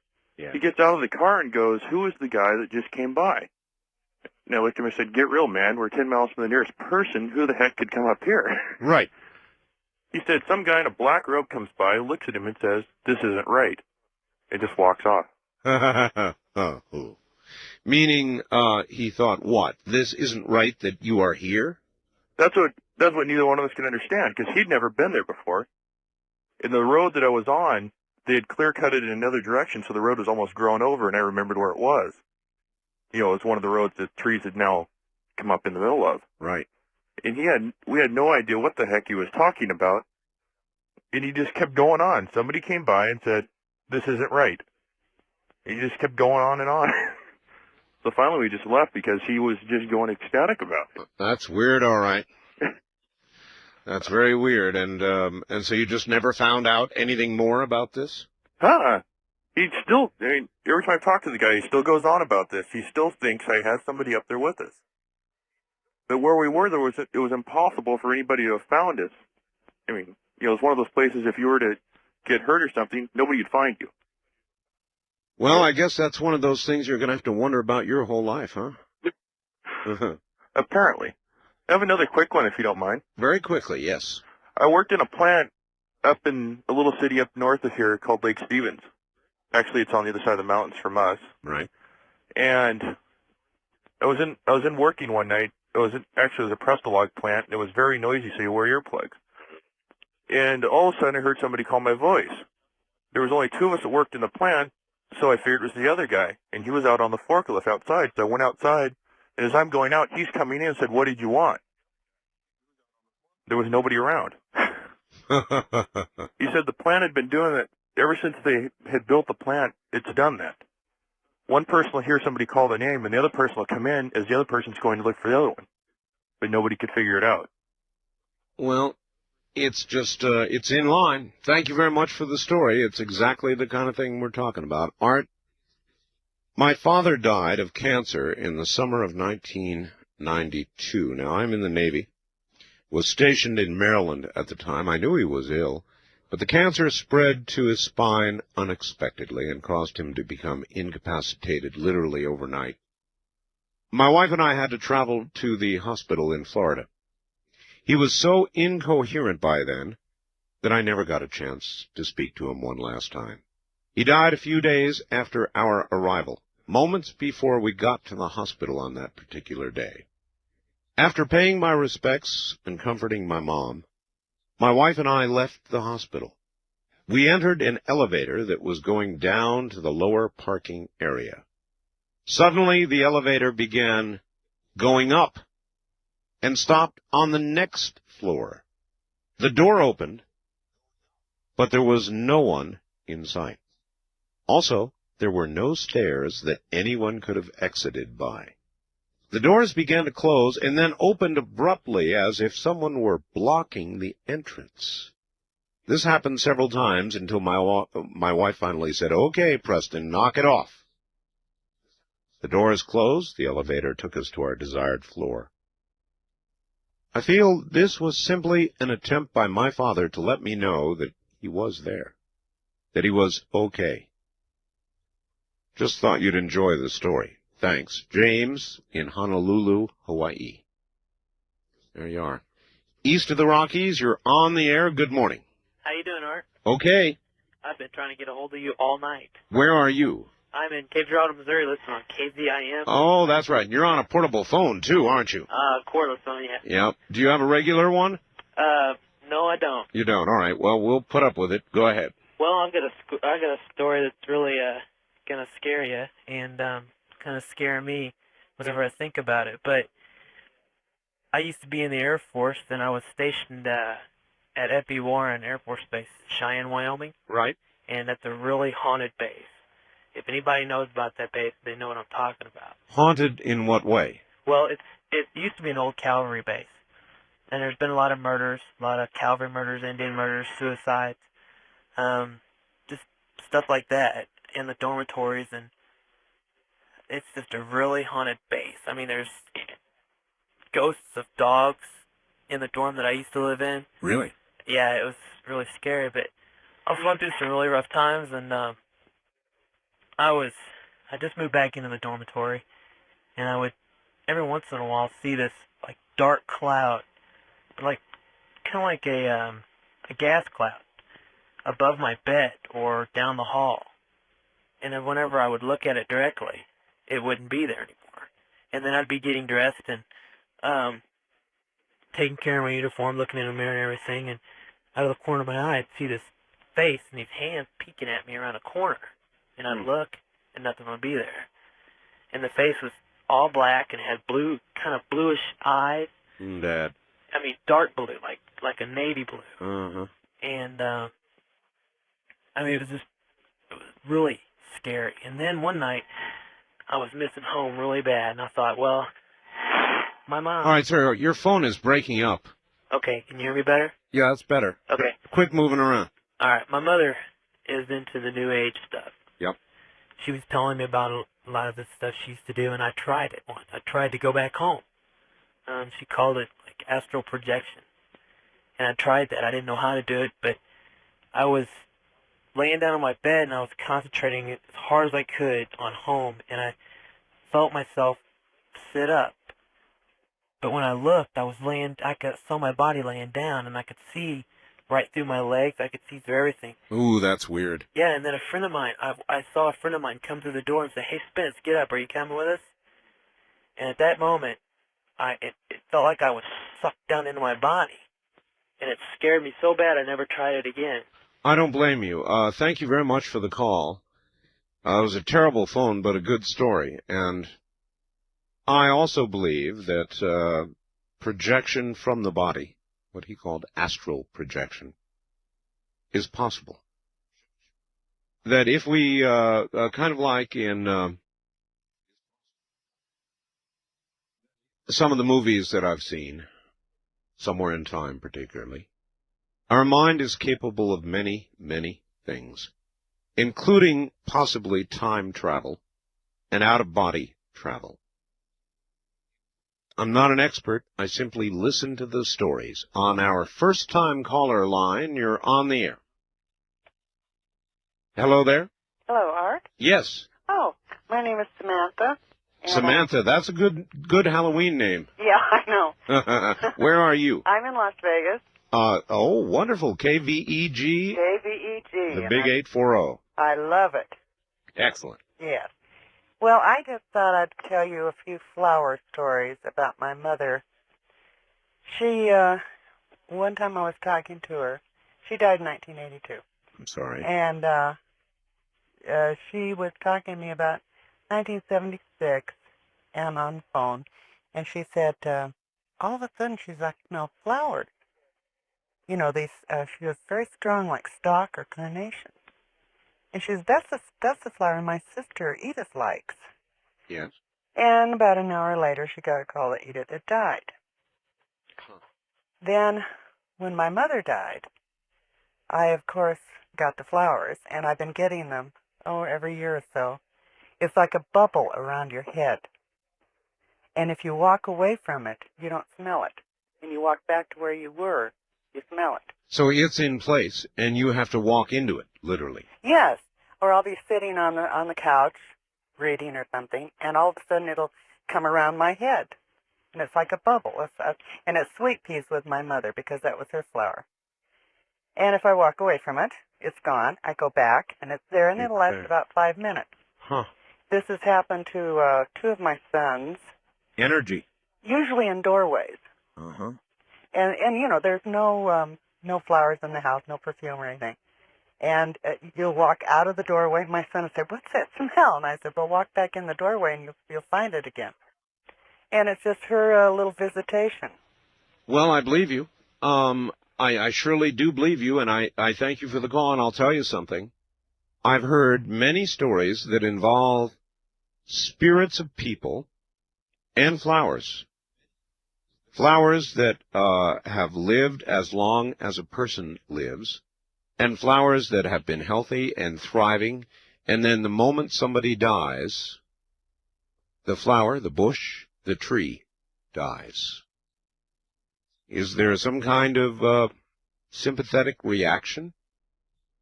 I don't know what you'd call it, but I have heard many, many such stories. In a world gone crazy, it's kind of nice to be able to relax, especially on a night like this. Put on some music and let it all go. That's what Higher Octave and their music does for me, and believe me, it'll do it for you, too. Right now, you're listening to Craig Shakiso's album, Acoustic Highway. But we've got a special for you. Craig Shakiso, Neil Sean, and of course, Shaheen and Saper. It's just laid back, come get me kind of music. And these are pros. Craig, former lead guitarist with Jefferson Starship, 13 gold and platinum albums, a Golden Globe Award, a Grammy, an Oscar nomination, not a lightweight. Remember the great prices they offered on the Cusco music? Well, listen to this. You get 3 terrific CDs for $39.95. Or if you'll settle for cassettes, $27.95, so get them on the way to you. And you're ordering directly from the music label itself, Higher Octave. The number to call, 1-800-562-8283. Mention my name, Art Bell. Give them a call, 1-800-562-8283. Higher Octave, the name for 21st century music. Hey, you don't have to put up with it. I know a lot of you do, but you don't have to. What am I talking about? Hard water. Hard water spots on glassware, windows in your car. That crusty ring in your toilet bowl. Hard to remove soap film on shower doors. Frozen valves on faucets. Hard scale buildup in your water heater costing you extra money, about $275 a year, just to heat the water. Well, I don't have those problems. I've got GMX water conditioning in my home for over a year now. 3 small units, easy to install, no maintenance, no electricity, no salt. That's right, no salt, no back flushing.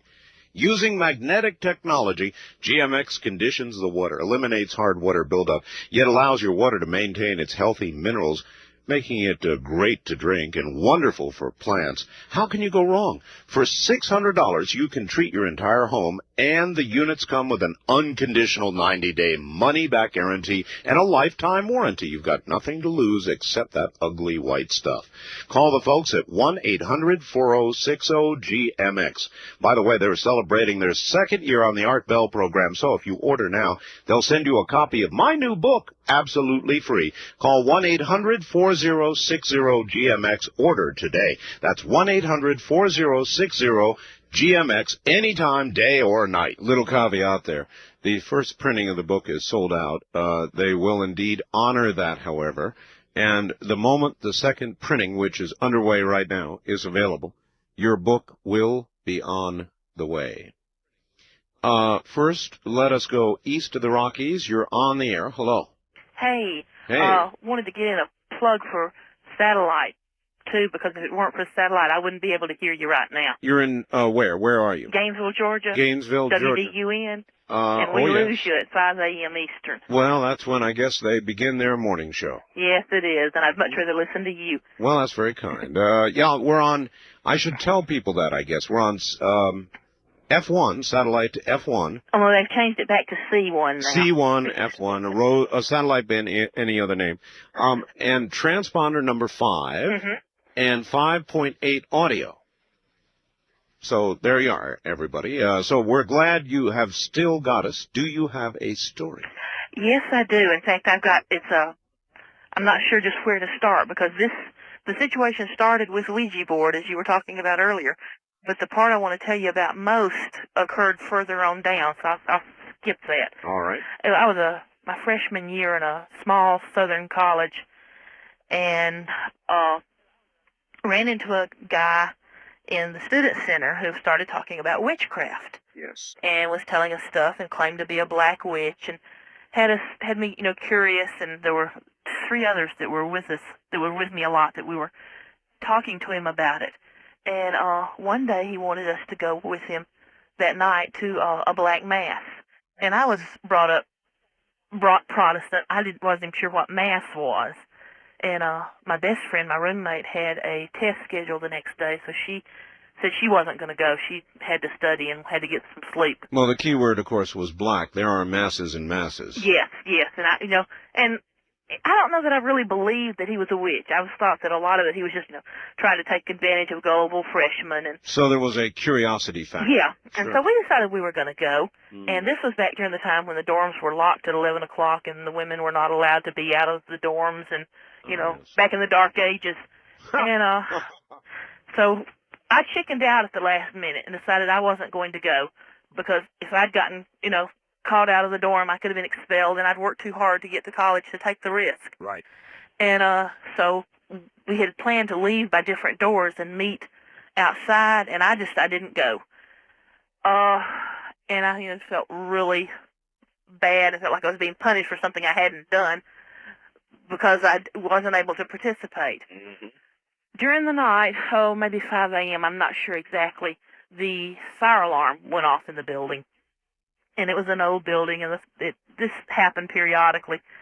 And I wondered if maybe my friends had caused the alarm, somebody to set off the alarm for them to help cover getting back in. Sure. The next morning. Sure. So I, threw on my raincoat. We always kept a raincoat and shoes handy because the alarm went off so frequently, and headed out the front door. I was watching for them as I went out, and I saw them coming back in.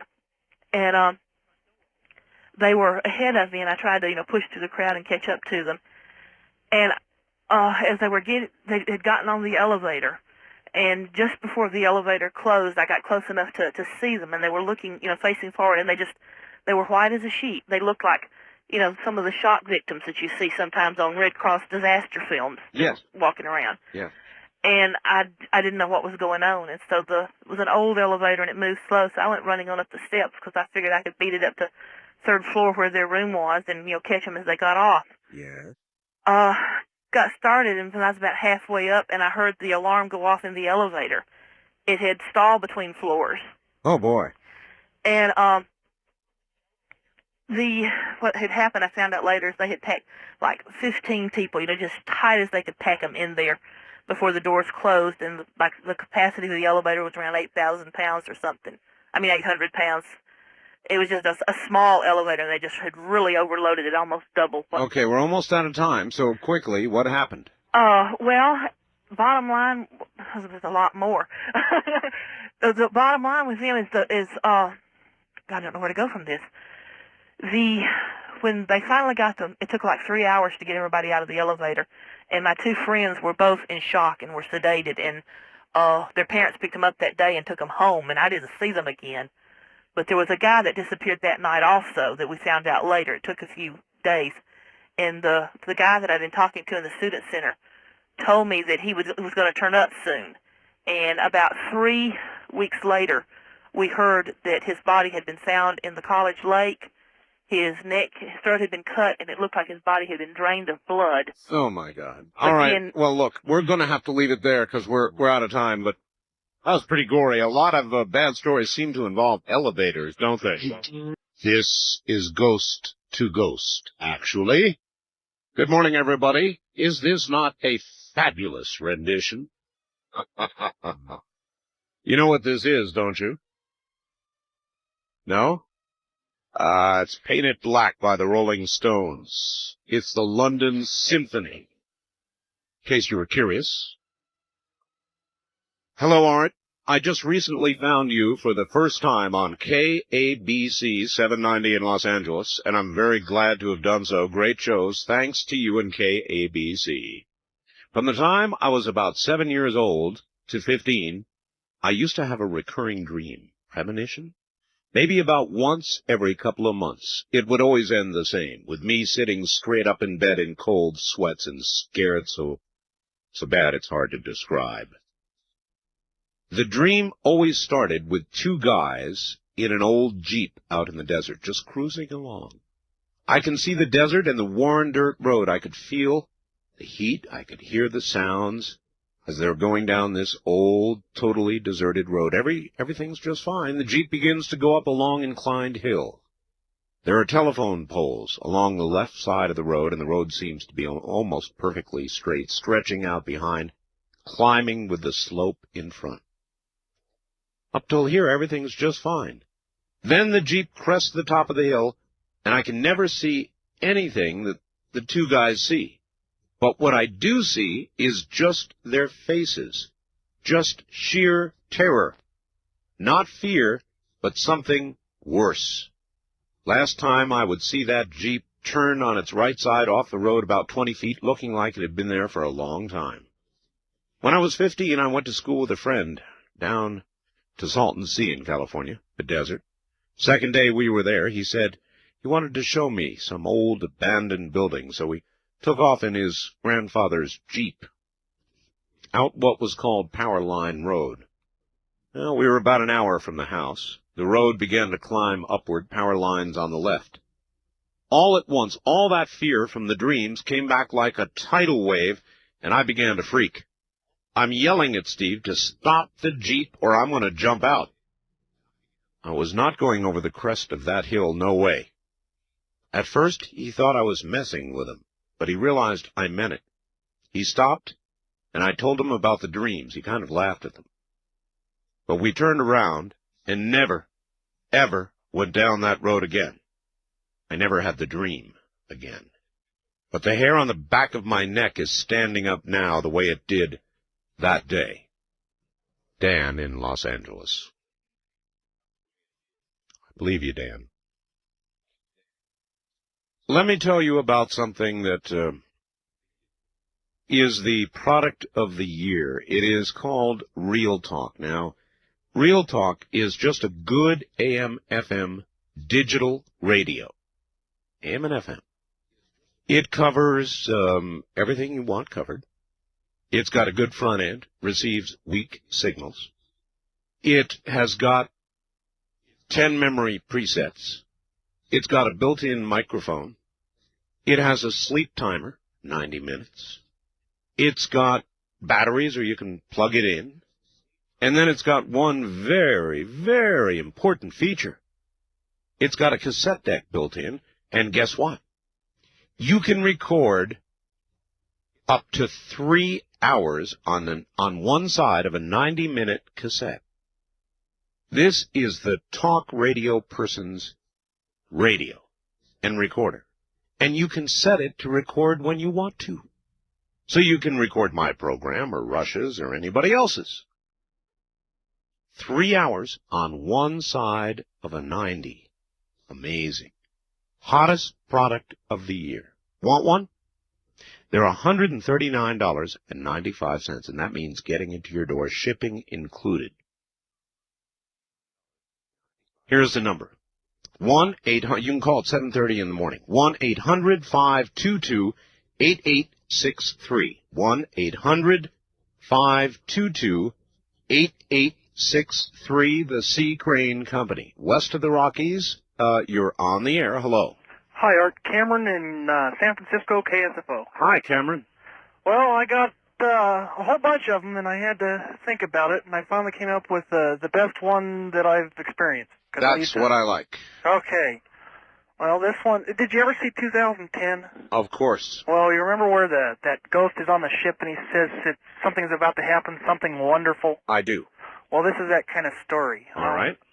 When I was about 20, I just became a father on accident, and I was sitting in a karaoke bar sulking. I wasn't drinking, but I was in the karaoke bar sulking, getting ready to sing, and my girlfriend walked in, and she's about 6 months pregnant, and I wasn't supposed to be out that night. And I just figured, I got all this youth inside me, and I kind of realized at that point, I was just... So you were going to try to sing away your blues. I was going to sing away my blues. Going to try and sing it all away. I just wanted to ignore, the fact that I guess it's time to grow up.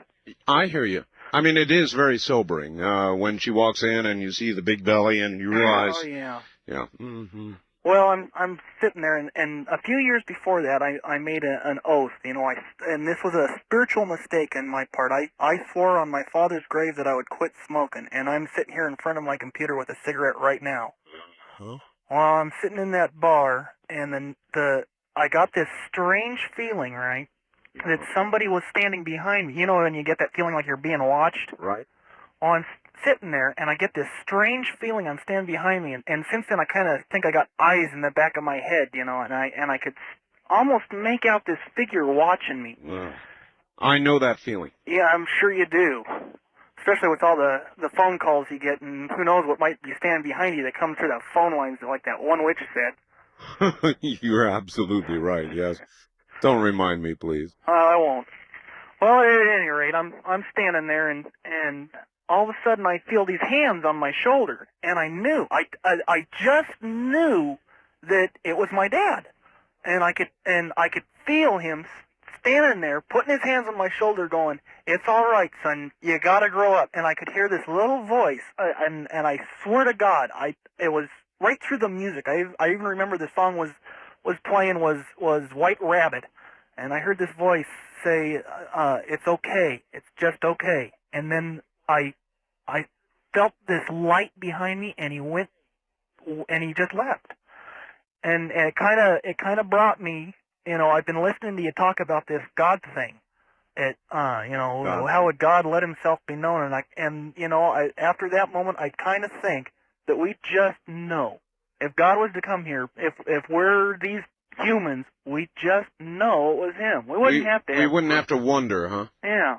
But It's the a one good point. thing, huh? Yeah, I said it's a good point, that people would just know. Yeah, we got it in us. But since that day, every time I look at my daughter, and I'm right now I'm getting chills up my spine. I can see him in her eyes. I can see him. I don't know if it's one of those reincarnation things or if it's I don't know what it is, but I just get this eerie sense that every time I look in her eyes, there's somebody I've known for years in there. But I don't know. I just thought I'd tell you about that one because it's my favorite. I appreciate it, sir. And I appreciate your call. Thank you. Of course I know what you mean.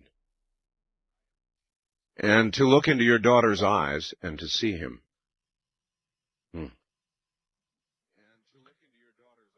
Well, that is one way we live on, isn't it? On the first-time caller line, you're on the air. Hi, Art. Hi. I'm calling from Merced, KYOS. Yes, indeed. And mine's very short, and I don't know if it was a ghost or a real person, but I was up in the Santa Cruz Mountains in a Volkswagen in 1970s somewhere, and with my friend, and we were coming back from a place up in the Santa Cruz Mountain called the Chateau Liberté. Yes. And anyway, we're coming down these mountains, and they're all curvy and everything, and as we came down... Probably Route 17, wasn't it? Yeah, yeah, matter of fact. I know the road. Oh, right, great. Well, then it's all rocky at some areas on the side with all it's all green and all that and trees but anyway, it's a 2-lane road, right? And we're coming along, and it's down one of the downhill ways, and there's this, we're kind of talking, a couple girls, and we're talking, and there's this man lying in the road on our side of the road, and he's lying in the road with his head on the white line, and he has on a suit that's like kind of checkered. It's not a normal suit, but it's a suit. Right. And we just notice it very quickly. It's a checkered suit, and he's just lying there, and we dodge him at the last moment, and that's all we ever saw of him. It was just a dodge of this man, but he was lying there, and he was smiling. He wasn't dead. He wasn't squished or anything. He was just lying in the road, and we looked back, and we didn't, you couldn't see in the dark, but he wasn't, there wasn't a grimace on his face or any pain or anything. He was just lying in the middle of the road. Well, you lie on the white line long enough, and you will be squished. Well, absolutely. But there was like headlights way in the distance behind us, and they didn't make a swerve or anything, so we didn't know. And one other really quick thing is my mother grew up in the hills of Virginia, and she told me lots of stories. They had many sisters, and 7 sisters. Anyway, they were coming home one night, and their mother, through the woods, if you can imagine coming home through the woods at night, but they did it all the time then.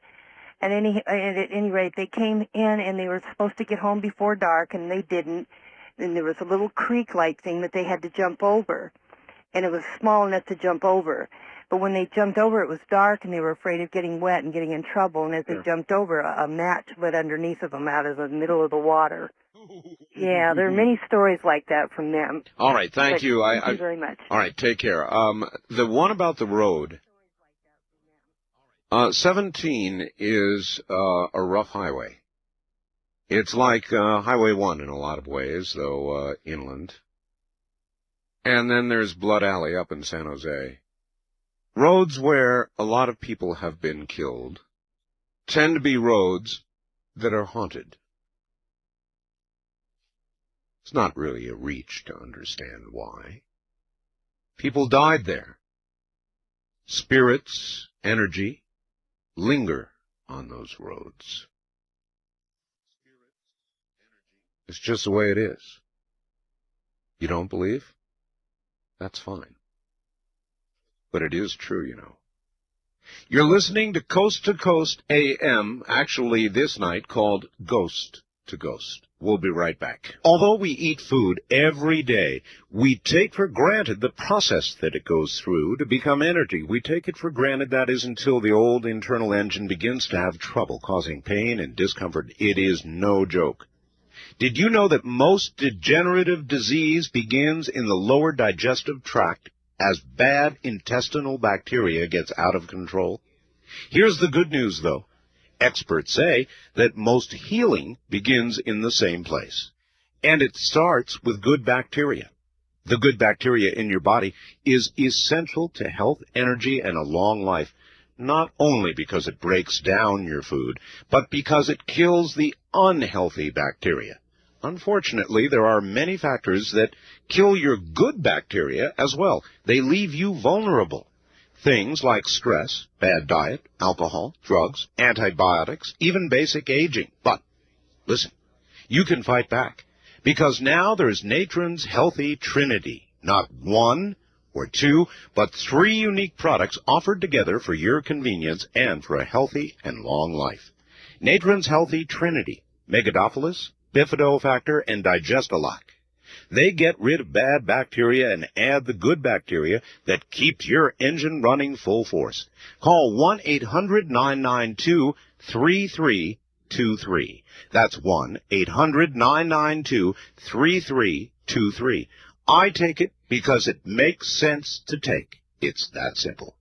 Natron's Healthy Trinity. Call 1-800-992-3323. 3323. If you suffer from headaches, neck aches, sports injuries, low back discomfort, arthritis, rheumatism, bursitis, menstrual pain, joint pain, any kind of pain, let me tell you about Leprina. No more waiting for pain relievers to kick in, no more settling for alternative pain relievers just because your system is aspirin sensitive. Just spray on Leprina topical aspirin and enjoy soothing relief without side effect. It really is that easy, and it works.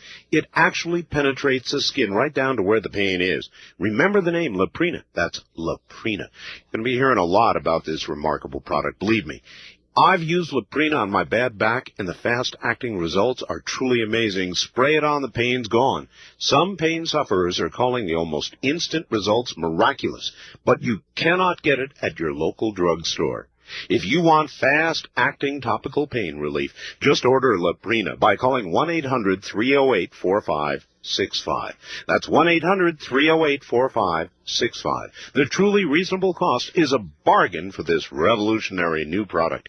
And when you call, be sure and ask the folks at Health Naturally how you can get Leprina at an even greater savings. Call 1-800-308-4565. Just spray it on and the pain is gone. All right, back to the lines we go. East of the Rockies, you're on the air, Ghost to Ghost AM. All righty.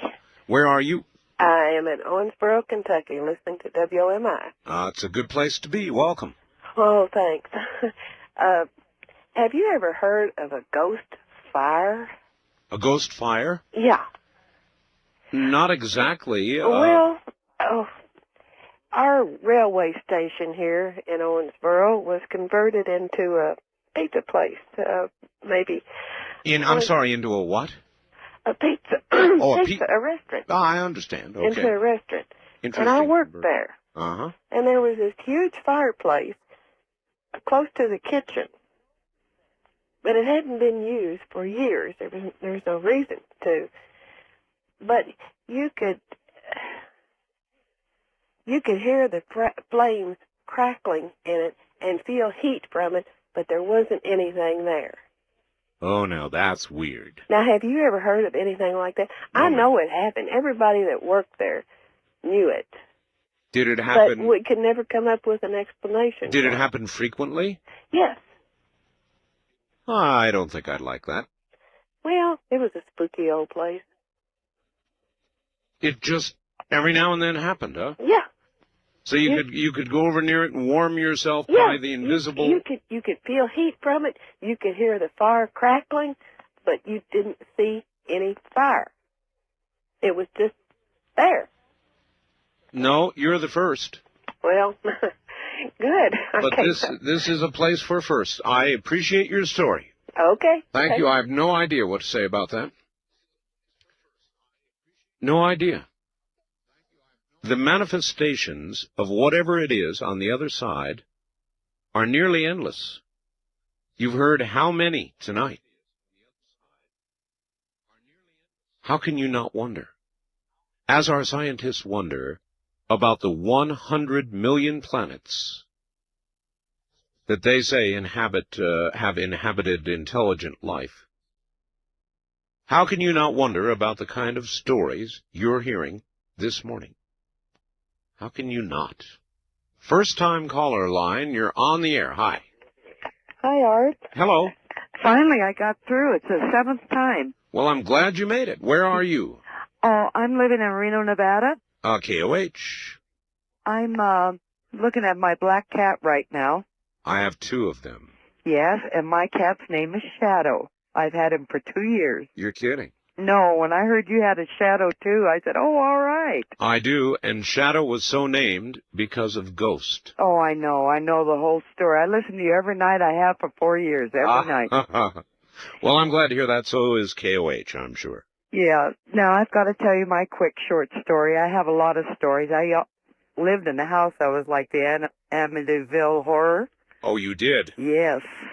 But that's a long story. But I got a short one. When I was in high school, late 50s, I had an old 49 Ford, and I was driving down one of the Reno streets with my girlfriend, and we were talking, but now we're quiet, and this beautiful classical music came on, and it was very loud, and it was too loud. And I looked at her, I said, could you turn down the radio? And she said, yeah, that's loud. And she reached over and she said, you don't have a radio. And I said, oh, right. And we never discussed it. No, I can well... That reminds me of that fireplace story.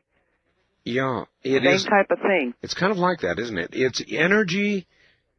It's energy from someplace else. It's a projection, or it's a time slip, or who knows what it is. Right. But it's something. And Art, I wrote you a note, must have been a year ago when you first started fooling around with the Ouija board. And I wrote to you at your home and told you, please don't fool with the Ouija board. And I don't think you remembered. You get so many letters and faxes. I'll tell you, this Ouija board thing is something I will listen to stories, but I really won't talk about. Yeah, but about 6 months ago, you said at Halloween you would discuss it. And well, you I did. That it must be really something. I would love to hear the story because I've got my own. Well, if you want to briefly tell us yours, go ahead. Oh, I wrote you a letter on it. Well, yeah, I know, but now you're on the radio. I was in Hawaii. Yes. And my husband was watching my friend and I play the Ouija board. And he decided to blindfold us. Oh, the and interesting. We could find, yeah, okay. You know, because we were working it. We were really working it. I understand. And we're blindfolded. And suddenly the little planchette, that's what you call the little triangle thing you put your fingers on, flew out. And I pulled the blindfold out, and I said, what'd you do, Bruce? You know, knock the thing? He said, no, I held the crucifix over it. Do you remember that story now? I do, yes. Yeah. And, yes. And, you know, it's so serious. It's very serious. And people don't understand, and they think, oh, gee, Let's have some fun. Let's play with a Ouija board. And I used to feel the same way. I know, because I listen to your show, like I say every night. I was really concerned about you. That's why I wrote you the note. I was really concerned. And, Well, with good reason. yes, because I knew. But now you know, so. You're correct now. I know. Thank you. Okay, Art. Right. Take care. There are a few things that I won't talk about. That really is one of them. And I really I'm giving you good advice here when I tell you don't play with Ouija boards. They're not toys. Oh, I didn't even know if they're sold anymore. I would imagine that that occasionally you could find one somewhere. But if I were you, I wouldn't even go to look. I wouldn't even think about it if I were you. You're listening to a collection of real. Oh, you can hear the voices. Real stories of the supernatural, ghost stories, stories of other dimensions, other realities, other times. I'm not really sure what it is. I'm just sure that it is. We'll be right back. Well, I can sure tell you how to send good spirits. Send flowers. You never mistake those for evil. You never mistake flowers for a bad message.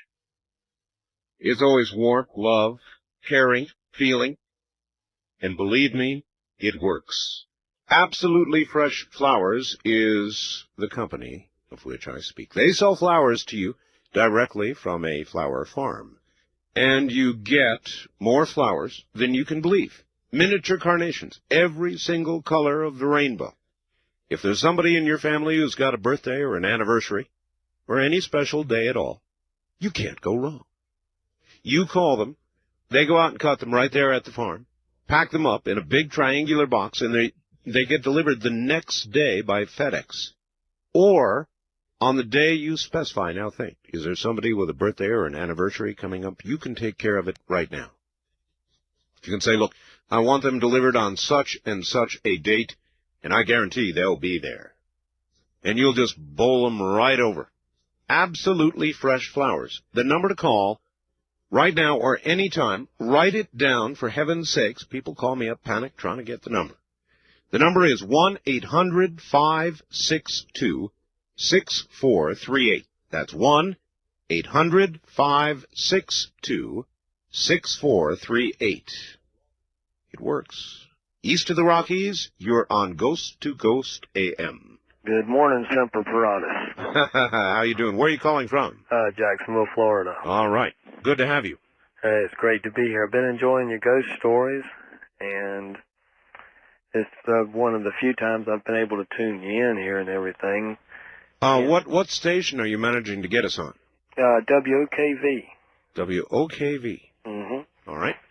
And just like I said, I've been enjoying your ghost stories and everything, and then after hearing about that great icebreaker you were on, I was an ASM stationed in the Gulf of Mexico out of Houston.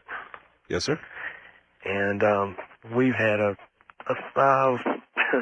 don't know whether to give you the Coast Guard's official version or our official version of some of the stuff we had seen back then. You tell me what you know. Okay, this was 1980, 1983, through there. We had several experiences of seeing what we termed as ghost ships. And it wouldn't never show up on the radar. But we would hear it from, small boats, 41-footers and stuff, of seeing different, glowing three-masted type schooner-type ships. I guess what you would maybe call an old pirate-type ship, Sure. Ship of maybe the Continental Navy type stuff or whatever. Sure. And then it would be gone. And generally this would happen, during the time of a harvest moon. And there must be energy connected to things and events, and that's all I can figure. Ships that come back, ships that linger, maybe ships that went down. Now I'm going to ask you the opposite. What did the Coast Guard say about this? I mean, if you guys would see it and file a report. Well, I'll put it this way, I was sent for psychological evaluation 2 different times.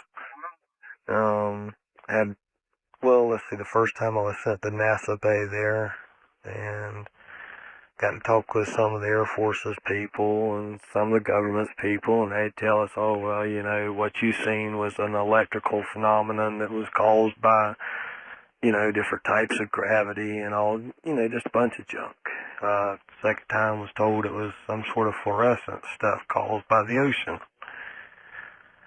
But personally, I mean, believe me, I've jumped out of too many helicopters and hit that water in some cold stuff and some warm stuff, and that there was a cold that you would never forget. You know, it was just that real. I hear you, sir, and I believe you. Very unbelievable, but no, very it's not. Believable also. I appreciate your call. Thank you. Jacksonville, Florida. I do. I hear you and I believe you. And you should believe people like that, too, because these things do happen. It's part of our world, unless you turn it off.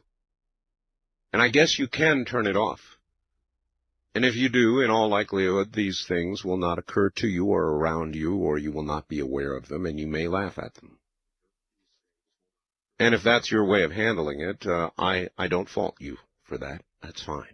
West of the Rockies, you are on the air. Good morning. Where are you calling from, please? Fairbanks, Alaska. Listening to KFAR. Way up in Fairbanks, Alaska. Yeah, we're having a heat wave up here. Really? Yeah. Shouldn't it be getting cold up there now? Well, we've only got maybe 2 inches, 3 inches of snow, about 36 degrees. Real heat wave. Yeah. I just wanted to mention, I don't think anybody's told you, but one of your favorite singers is going to be here this Friday. Who? Maria Moldauer. Is going to be in Fairbanks? Fairbanks, Alaska. Oh, I hope everybody in Fairbanks says hi. Art said hi to Maria. I wish I could go see her, but I work nights. I just don't work tonight. Well, I'm sure that just about everybody who'll be going is listening, so everybody please tell her Art said hi. Yeah. Quickly, I got a couple of real short things, and then I got a story. All right. I think God has sent a sign. It's that scream that you are playing that is the Sasquatch.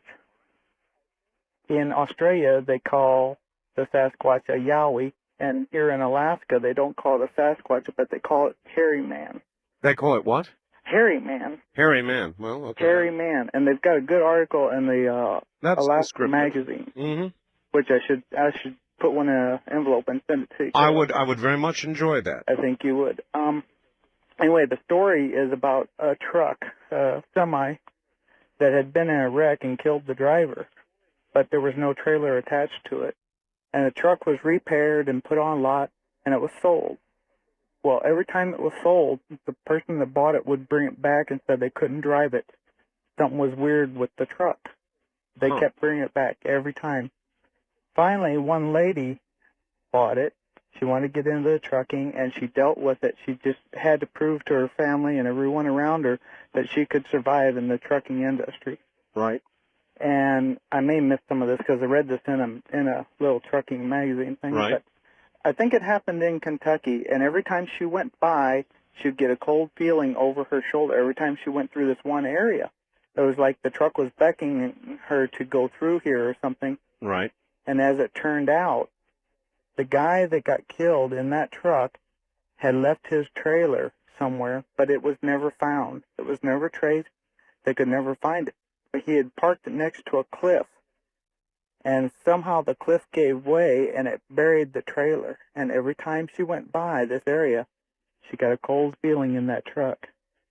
And finally, the rains or something washed that truck and it showed it. And she somehow got hooked up to that truck, and she took that truck to its final destination. And ever since then, that cold feeling in that truck disappeared. Wow.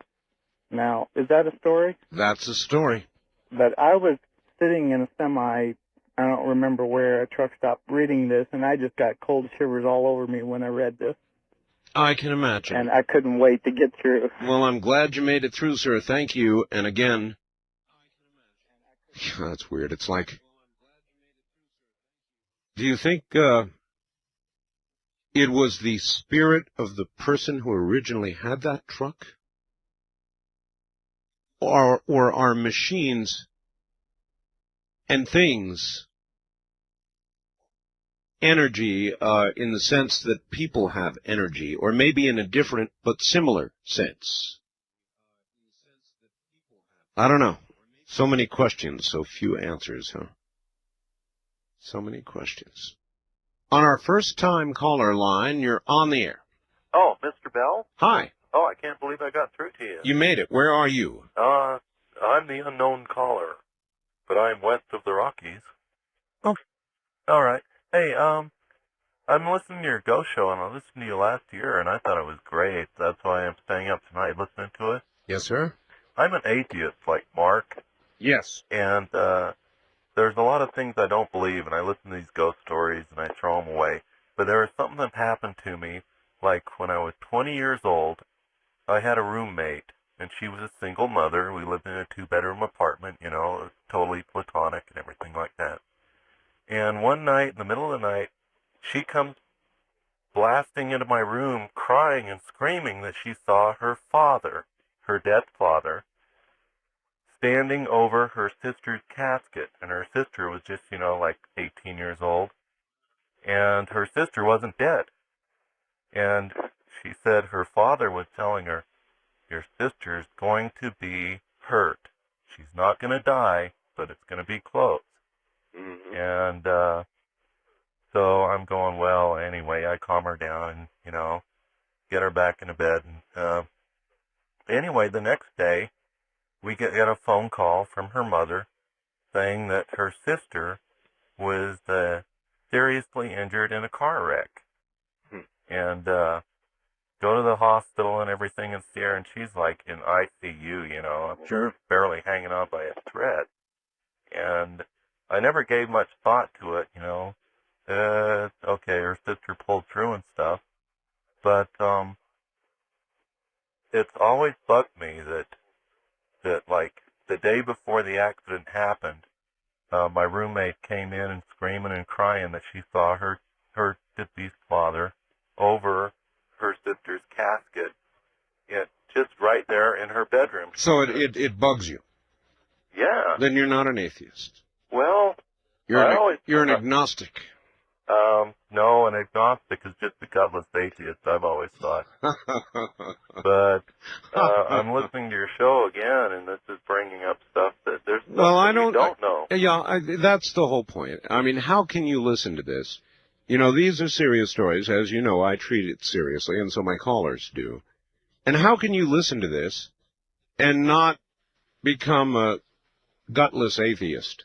Well, yeah, that's exactly right. I don't believe everyone that calls your show is a liar. They're not. These things are stuff that happens. These things do happen. Yeah. I appreciate your call, sir. I thank you for the call. I mean, how can you listen? And then how can you say there is nothing? When we die, we just simply pass into blackness, into nothingness, that this life all goes for naught, that the energy that is our being beyond our physical bodies is not, does not exist. I don't think so. No, I'm sorry, sir. You sound more like the gutless atheist you described. Or put more digestibly, an agnostic. The 818CS by Sanjin is verifiably the best radio in the world for the price. And it is virtually a total communications receiver inside the body of a portable. It covers AM/FM shortwave. It does so in continuous coverage, 1 or 5 kilohertz segments. Now, I know this is going to cause a lot of eyes to glaze over out there. But if you want a good emergency radio, if you want a good all-purpose, very sensitive, selective radio with expensive filtering, wide, narrow AM filters, an RF gain control, a BFO, again, the eyes glaze over, right? And you're saying, what the heck is he talking about? Well, when you get this radio, whether you use it for good AM reception, talk shows, or you use it to bring the world to you shortwave, Radio Australia, Radio Moscow, Radio Havana, Radio France Internationale. Whatever it is, don't buy a cheap piece of junk, because you'll regret it, because you're going to love shortwave. And then you're going to realize you should have bought a good radio in the first place. Well, this is the best for the money. It's got a built-in cassette deck, 45 one-touch memories, a large LCD display, an RF signal strength meter, battery check, a million features I could never describe to you. It's got a built-in cassette so you can record anything, shortwave, FM in stereo, which means you can record all your favorite music, take it to the car, and play it. That's it. That is the Sanjin, and we know we've got the lowest price in America. How do we know that? Bob Crane will, if you present him with an ad showing a lower price, he'll match it. No sweat from his brow. Nobody has yet done it. This includes shipping and handling and, of course, the very now famous C. Crane Company guarantee. These are good people. It means, for example, if there's anything wrong with a radio, they're shipping you a new one before you have sent them the old one. It is a remarkable, ethical company, and they'll stick with you, and if you get stuck and need help, they help. Unlike so many others these days. The price, including shipping and handling, $224.95. The number to call beginning at 7:30 a.m. Pacific Time is 1-800-522-8863. That's 1-800-522-8863. Many of you health-conscious folks are familiar with antioxidants and their amazing health benefits. Now, vitamin C is probably the most famous of these. UCLA scientists found that antioxidant vitamin C can help avoid cancers, strokes, heart attacks, increase life expectancy an average of 5 years. Well, now, there are new antioxidants on the market, and listen, scientists say they are 20 times more powerful than vitamin C and 50 times the power of vitamin E, another antioxidant. They're called pycnogenols, the super antioxidants. You want to remember that if you're a health-conscious individual. Why? Well, according to Richard Passwater, Ph.D. and authority in the field, you're being bombarded by something called free radicals, toxins, environmental and otherwise, that break down cells, damage tissue, cause you to age faster, develop stiff joints, and wrinkle sooner than you ought to. How can you fight these free radicals that bombard you every day? Antioxidants and pycnogenols are the most effective antioxidant you can buy today. To order this amazing new food supplement I'm taking, call the folks at Health Naturally at 1-800-856-1119. These pycnogenols are pharmaceutical grade, made from 95% pure grapeseed extract.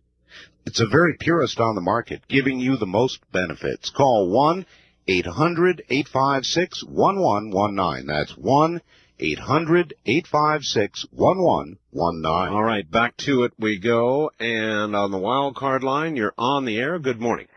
Good morning, Art. This is Judy, and I'm in Oregon. Okay. And I wanted to tell you that we live in a haunted house. Oh, now you do. Oh, yes, we do. We have for about 8 years. Would you turn your radio off for us, please? Yes. Matt, turn the radio off. Yes, Matt. Extinguish it. I'm sorry. That's quite all right. All right, so in what form of manifestation do you get? Well, when we bought it, it's actually an antique store, and we live upstairs. And when we bought it, I moved in before my husband did to get things straightened out. And the first day I was there, I went and was cleaning and everything, and it's on the second floor. And I went out the back door onto a porch area and was shaking out some rugs.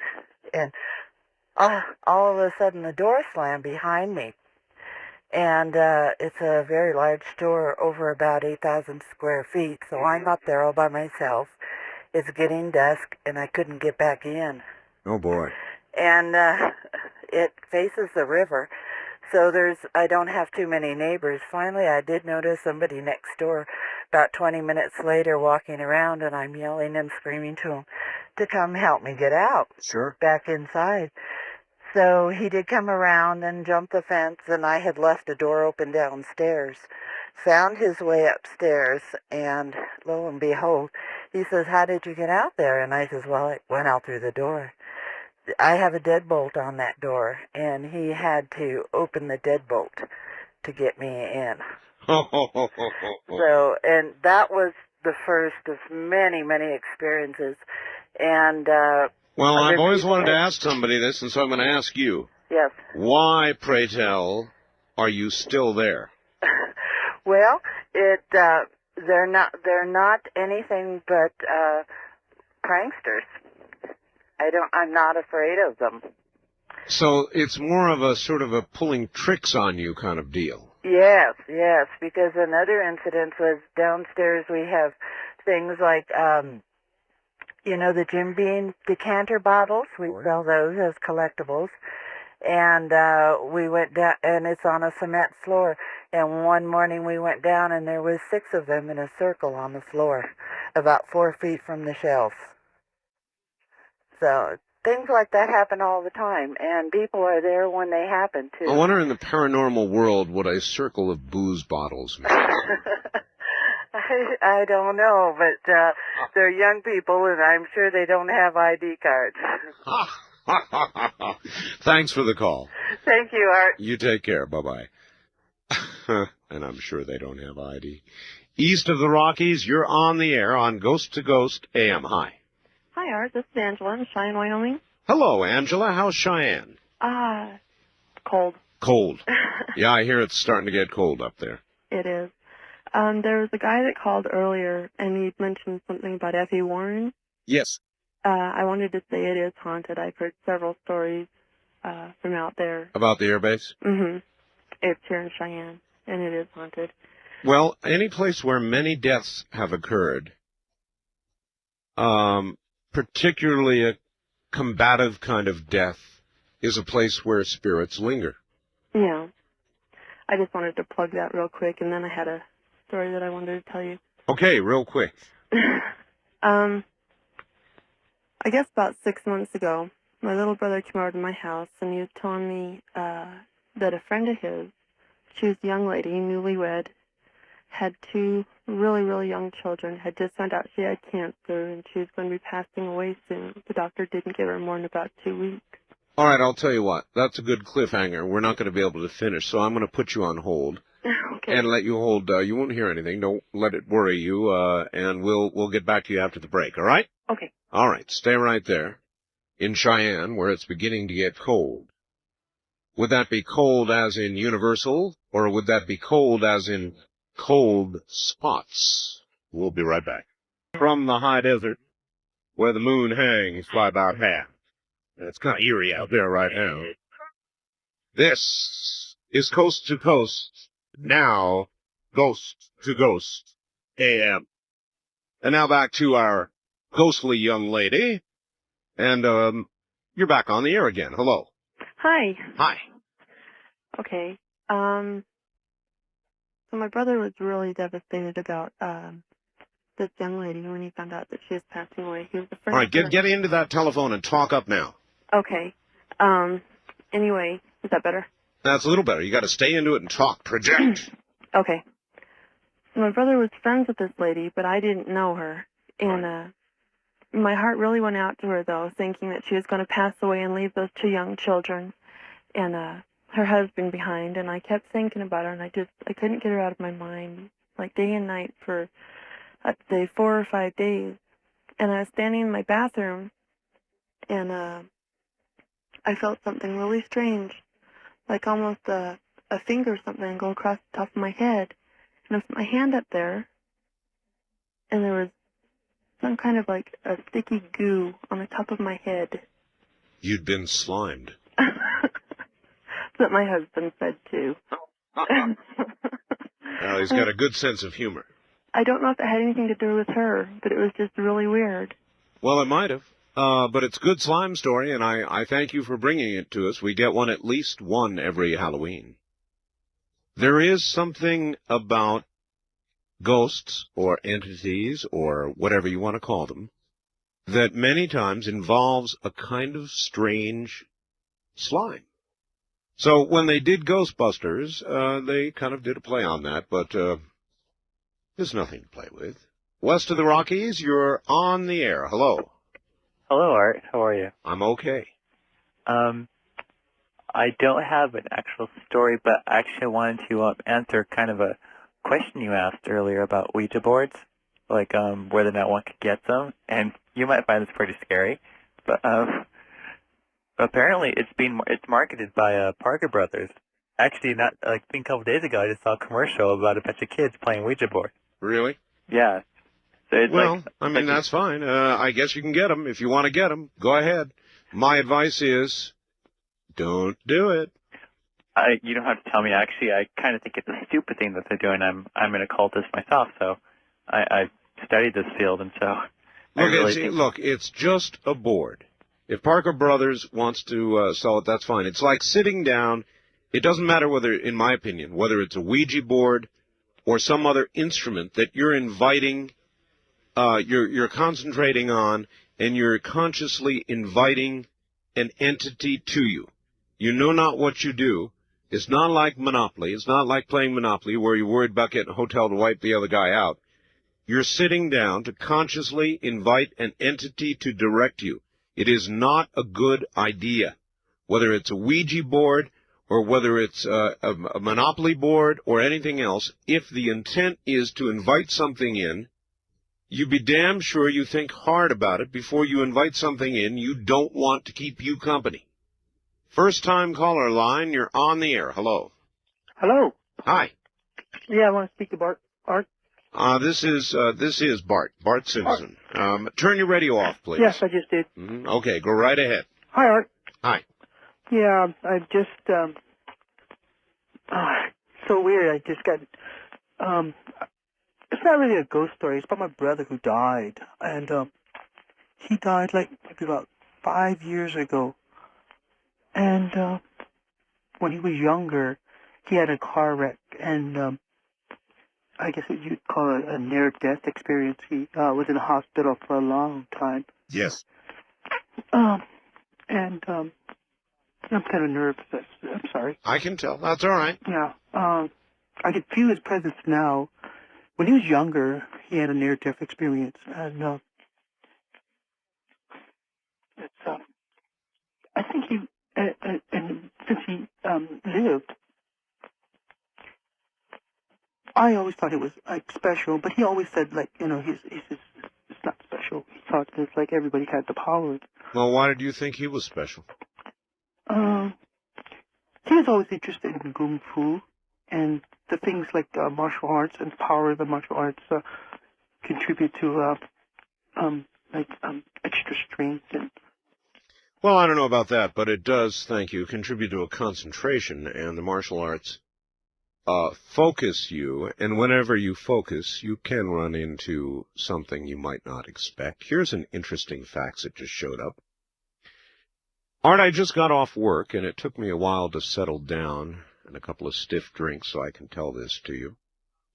I've been home for about an hour now, and this is just exactly what happened. Let me start out. I work at a hospital emergency room. Consider myself a level-headed guy. I did not believe in ghosts, that is. Tonight I was riding my bicycle home from work. In point of fact, I was listening to you, reminiscing that it had been about a year since I'd been riding home at night, alone. It's been almost 1 year to the hour since my old riding buddy was killed while riding alone on this same street last year. We generally had rode together all the time. On this particular night, I'd called in ill, stayed home. My buddy Phil was run over by a drunk driver, not found for an hour or more, and died en route to the hospital. His bloodstains still mark the curb where his head struck, snapping his lower neck. Tonight, while riding home, I became aware of a feeling of having something like the sound of a car tire behind me, and yet there were no cars on the street. I kept hearing the sound, kept looking around. The sound got so loud, I could hear through the radio. In other words, I was listening to the radio. I finally took off the headphones, stopped, and looked down the street. I saw Phil standing on his back next to me. As fast as light, I got on my bike and sped home. Phil stayed with me until I reached the crossroads where he died. I swear, I saw him, big as life. I can't tell you if I was having a 60s flashback or not. West of the Rockies, you're on the air. Hi. Hello there. Hello. Yes, sir. Art. Yes. I wanted to give you a little story about my experience with the Ouija board. All right. Where are you? This is Dan from Fairbanks. Yes, Dan. I was about 18, just graduated from high school, and this girl and I were playing with the Ouija board one night, and didn't think much of it, and I went home, and woke up the next morning, and I had a big antique Chinese mirror that sat on my dresser. It was, probably 3 foot by 4 foot, probably weighed about 60 or 70 pounds. When I woke up, this mirror was sitting right at the foot of my bed on the floor, face down. Well, I didn't think much of it, except that I had a bunch of model cars that I had collected and built, and bottles of cologne and stuff sitting on top of my dresser, and nothing had been disturbed, which meant that for this mirror to get where it was, it would have had to have been lifted up off of the dresser, over everything that was on the dresser, moved about 2 feet from the dresser, turned at a 90-degree angle, and laid face down on the floor. Well, and that next night, we played with the Ouija board again. Went home, went to bed. Early in the morning, about 2 or 3 o'clock in the morning, I hear this big, loud crash. I wake up, the mirror's in the same position on the floor, in the same exact spot, with the mirror broke into 100 or so little pieces, and everything on the dresser was laying all over the floor. Needless to say, that was the last time I ever touched a Ouija board. Good for you. Thank you very much. Again, you invite things in when you do that, and you don't know what you're inviting in. It's like opening a door to a world where things exist, good and bad. Do you invite strangers into your home? Do you call on the street when somebody passes and invite them into your home, not knowing them? No. Then why would you want to do it with a Ouija board? Anyway, you may need a good night's sleep after this morning's show, and I have a sponsor that can sure provide it. It's called Select Comfort.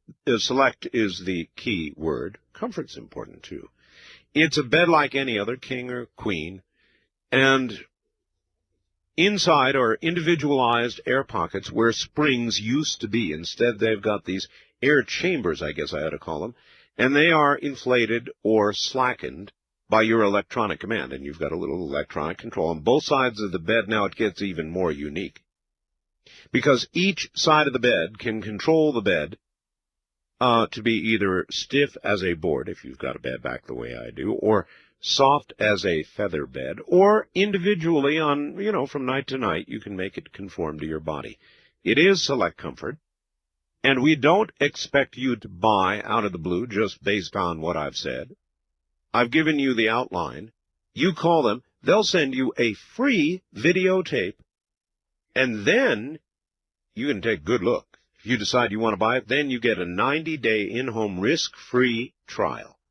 The number to call to get the videotape to take the first step is 1-800-448-5700. That's 1-800-448-5700. Now, money. Pretty important in this terrestrial world, eh? When you look ahead in your life, do you see a cushy retirement with lots of money? Or do you see yourself barely making it? Are you working 9 to 5 now? Putting away a lot of money, are you? Saving it? No? Well, you might want to meet Ken Roberts, and we can introduce you. He is a financial investor and educator, and he's known around the world in 89 countries for his honesty, integrity, and something very special. His unique ability to teach people just like us how to invest in commodities with minimum risk. We've talked to a lot of people like Tim in California, a Learjet pilot. He made $30,000 profit. Bob in Utah, retiring from truck driving after he made $48,000 in his first year. Now look, commodities are usually regarded as a very risky venture, but not with Ken Roberts. He'll teach you how to invest, and you invest on paper until you're confident, and then you'll just throw the paper away, start using money, because, who wants to be losing that kind of money? That's how confident you will get. Now, we will send you what it's called a money kit, a 44-page report and a cassette tape, free of charge. You look it over, decide if you want to give it a try. Call Ken Roberts Company. He's got a good number, too. It's 1-800-GOLD-KRC. 1-800-GOLD, as in that glitters, and KRC, as in Ken Roberts Company. Again, 1-800-GOLD-KRC. How many of you remember a time when you could take a penny to the corner grocery store and there you could buy a nice piece of candy or even a postcard? Well, of course, today the convenience stores have a bowl of pennies on the counter with a sign that usually says, "Take one if you need one." Can the dollar be far behind?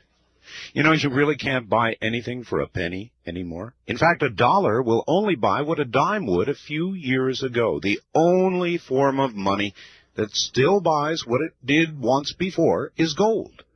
Over 100 years ago, an ounce of gold was worth $20.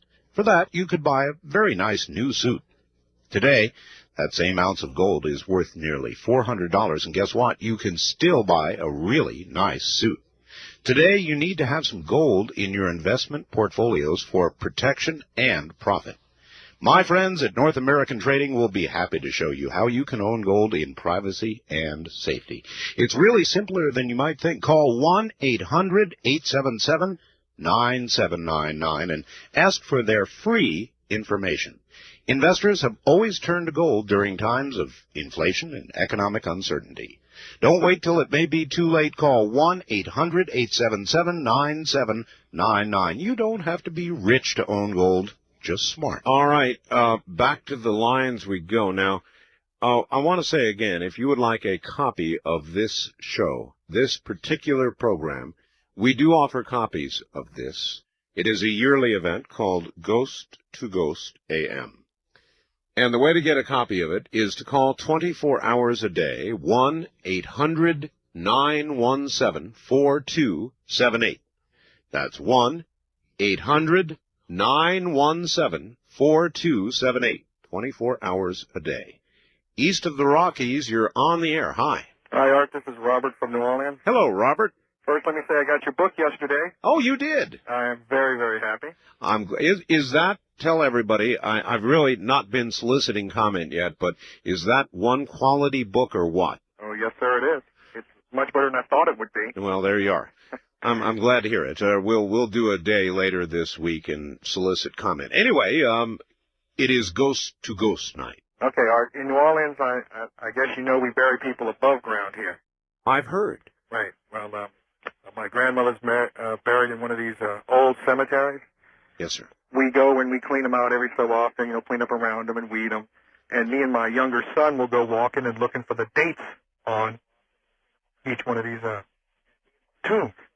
As we're going through one day, we notice that a couple of them have been broken into. So we start looking into them, and we're seeing that the bodies have been disturbed, the caskets are open or broken or chipped out in corners. Oh, boy. As we go to one of the oldest ones, which is about a block down from my grandmother's, it was an 8-year-old girl who died during the times there was a bad scarlet fever going around in New Orleans where thousands of people had died. Yes, sir.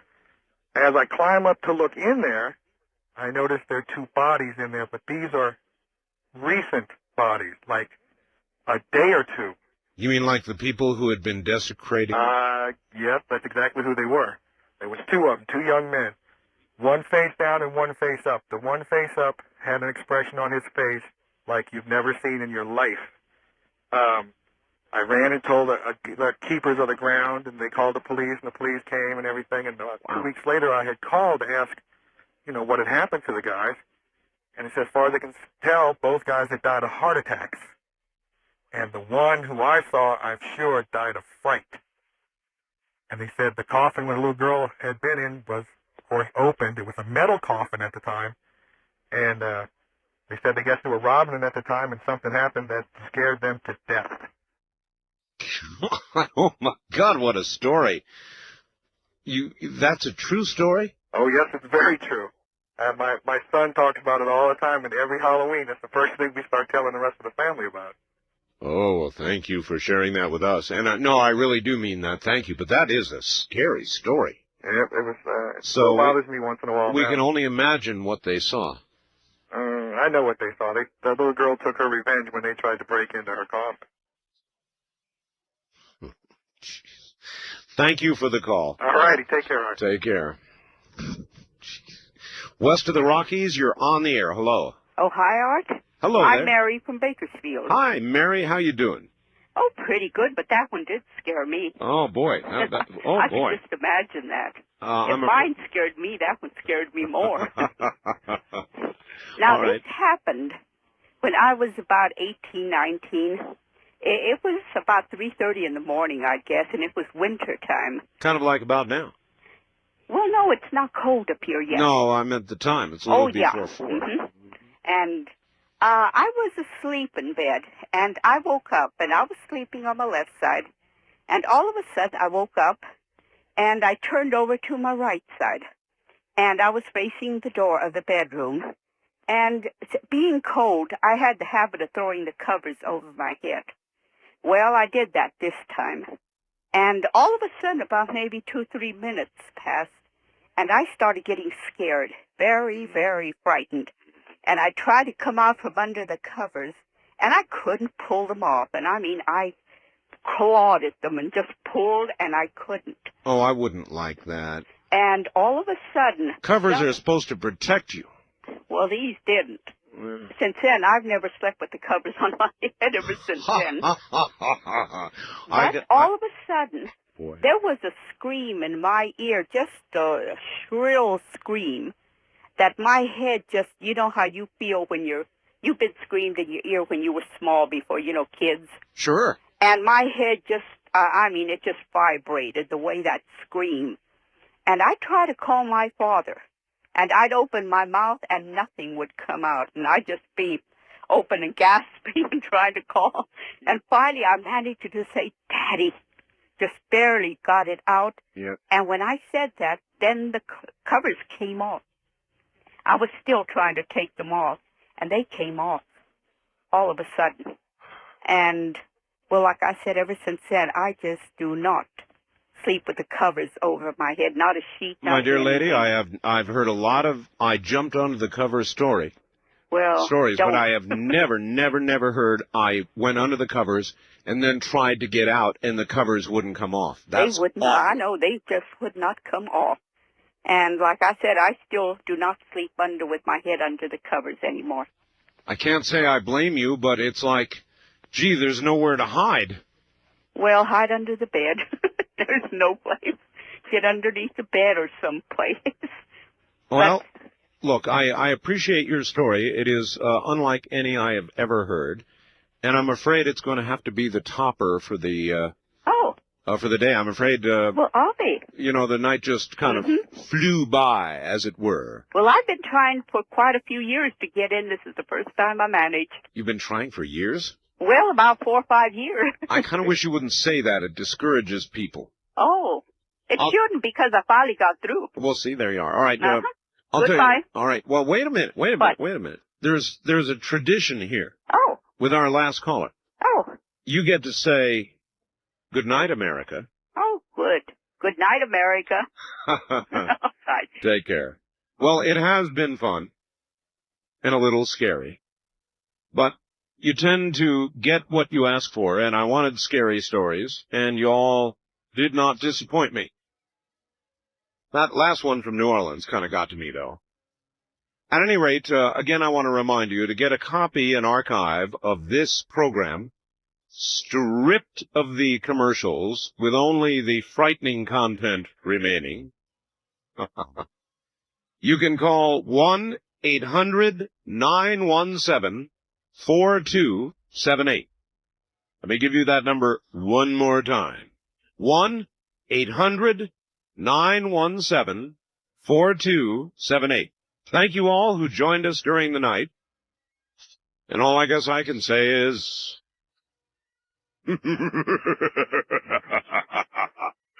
from the high desert. Good night, America. From the high desert and the great American Southwest, kind of a midpoint for what we're about to do, I bid you good morning.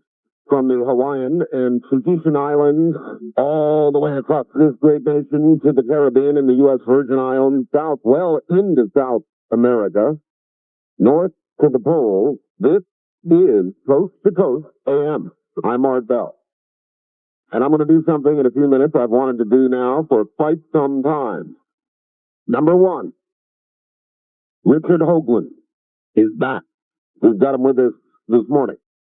Richard Hoagland, a NASA consultant, science advisor to Walter Cronkite, Houston Science Award winner in New York, is with us. He knows more now about the CSS untethered satellite project, and he thinks it's related to HAARP. Many, many, many, many time zones away. I've also got Dr. Nick Beggett, author of Angels Don't Play This HAARP, and I thought it high time that I get them together. So we're going to do that here in just a moment. It could be very interesting. All right, I want to remind him, just two more little items. One is, Vidian is now up, and those of you who call, I've got a little photograph here of the untethered satellite, glowing, as Richard would say, like a giant exclamation point in space. And those who call on Vidian this morning, I will try to hold that photograph up for you so you can see it. This Reuters story just cleared the wire, and it's on AP as well. Computer glitches are creating problems for the Space Shuttle Columbia. The glitch is in a computer system that relays information from the shuttle's landing systems to its onboard computers. It means the shuttle flight might have to land at its backup landing site at Edwards Air Force Base in California Friday, rather than Kennedy in Florida. NASA says the crew is not in danger. NASA prefers to land in Florida to save the expense of ferrying the shuttle from the West Coast back to its Florida base. So they're talking about a Friday landing now, possibly at Edwards, and that is the latest news that I've got hot off the wire. Now, let's see if we can do what we want to do here. Let's go to New York. Richard Hoagland, are you there? I am here, Art. Good. Let's now see if we can go to Alaska and connect with Dr. Nick Beggett. Are you there, Doctor? Yes, I am. Can you hear each other? Yes, I can hear Nick fine. Okay. We're in business. Amazing what technology can do. It is when you consider that not only are you two now speaking across zillions of miles and time zones, but you're also worldwide on the internet. Yeah, it's amazing. Listen, gentlemen, I would just like to hear, you two are just meeting each other for the first time, so I'd kind of like to sit back and hear an exchange between you. And Richard, I would think you might want to start. I know you've got a lot of late news and things to fill us in on, since you and I have missed each other for a few days here. Yes. Well, all right. To kind of catch up on where we are, we have a shuttle about to come home, hopefully with 7 astronauts in good health when they land. We don't exactly know at this hour. I've got CNN here with the sound down, so I can, relay any late bulletins.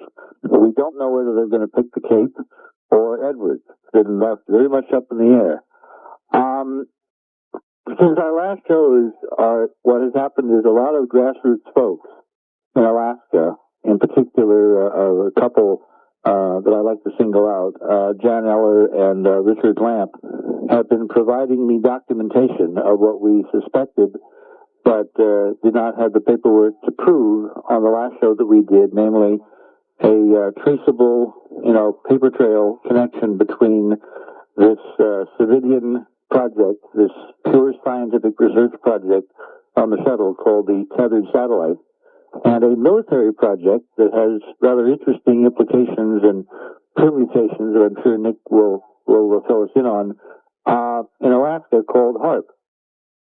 Since our last conversation, Art, we now have an unequivocal connection between these two projects. And what's interesting to me is that normally when we were conducting military operations with the space shuttle, what the DoD would do would be to basically commandeer a flight. They would put up either a optical observation satellite, a radar observation satellite, or some other set of experiments. They would basically put a news blackout over the mission. The mission was announced as a military mission.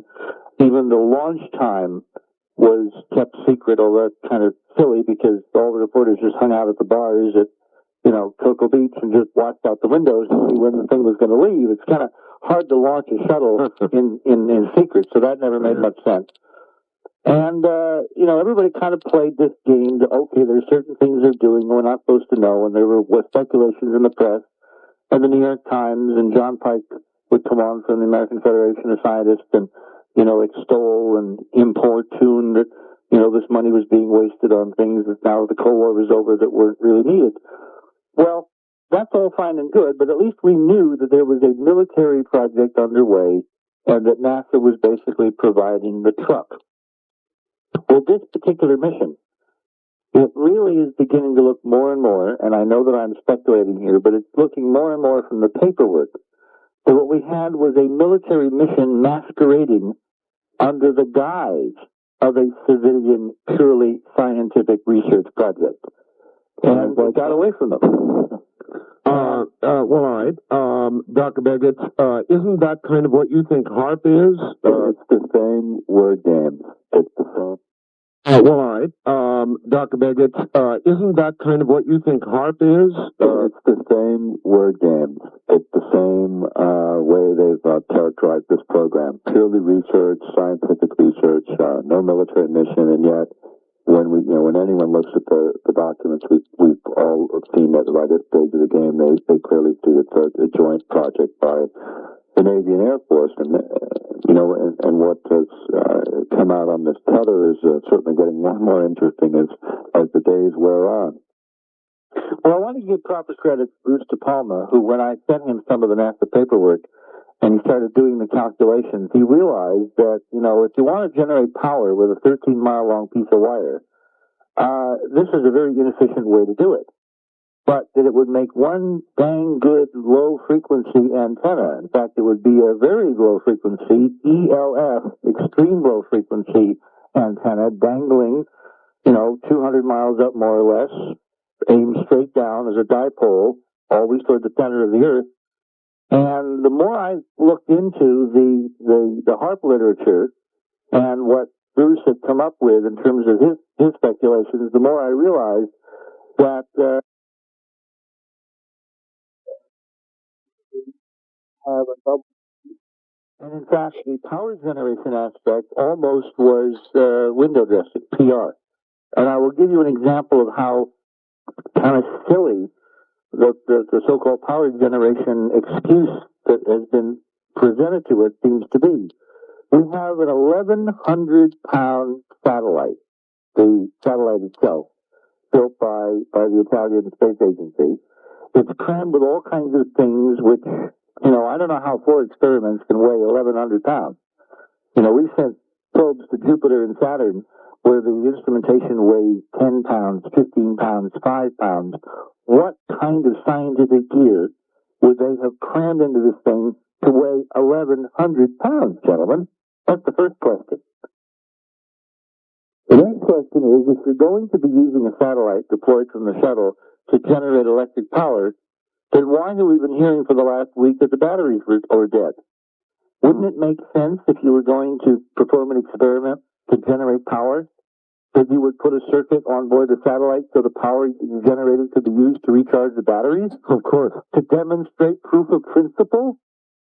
I mean, nowhere in this, either in the cargo bay of the shuttle or in the satellite, is there one piece of equipment designed to capture the power that's been generated. All right, can we go back to basics for a second? Here we've got this long tether out there. 13 miles of it. Yeah. Do the two of you agree that the length of the tether would lend itself to the acceptance of or the receiving of something from HARP? Oh, unquestionably. It is a 13-mile-long tuned resonator.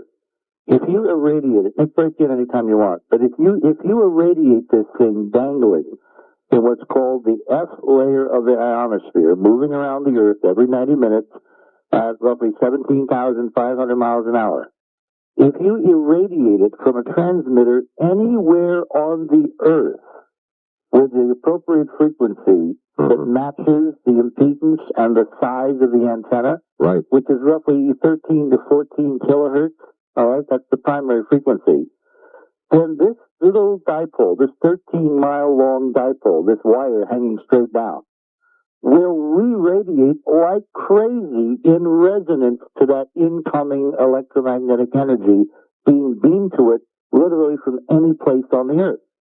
Because of the low frequency, if the transmitter, let's say, was the HARP transmitter located in Alaska at roughly 62 degrees north and 145 degrees west. Is that about right, Doctor? Yes. Because of the trapping properties and ducting waveguide properties of the ionosphere, which acts basically like a radio mirror, those very, very, very low frequency radio waves will literally bounce their way around the curvature of the Earth until they cross this antenna, which then will resonate with them wondrously and will re-radiate them in a spherical pattern straight down over whatever it happens to be passing over at that moment in its orbit around the Earth. Which is where the orbit itself becomes a very interesting thing to look at, which, of course, in the last couple, 3 days, we have been looking at it. And the orbit is passing over some very interesting things, and the most interesting thing for me, Nick, is it's passing directly every 90 minutes. Well, actually, only for one period of time every 90 minutes, and then it would come back over a period of a week, and it would pass over it again, because the orbit is not constant. It is shifting backward because of some complexities of celestial mechanics. But for a time period, let's say a window, for a day or so, this spacecraft, this antenna, will pass directly over the Great Pyramid at Giza. And I think that's what they're looking for. Because, gentlemen, and Nick, I know you don't know this, but you're going to have one heck of an aha experience. The sighting of the HARP transmitter at 62 north and 145 west is perfect for the hyperdimensional connection to probing the Giza Plateau from Alaska. Now, I guess we need to catch Nick up a little bit. Nick, are you familiar with Richard's hyperdimensional physics at all? No, I'm not. All right. It goes to... Well, it's not Richard, it's actually Maxwell. All I am is kind of... spokesman, all right. Maxwell's mouth?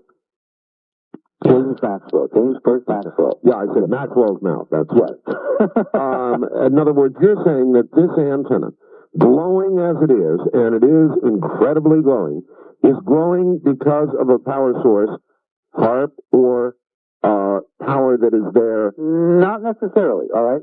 The reason it's glowing, and this is where I think that the guys who planned this did not understand what they were dealing with.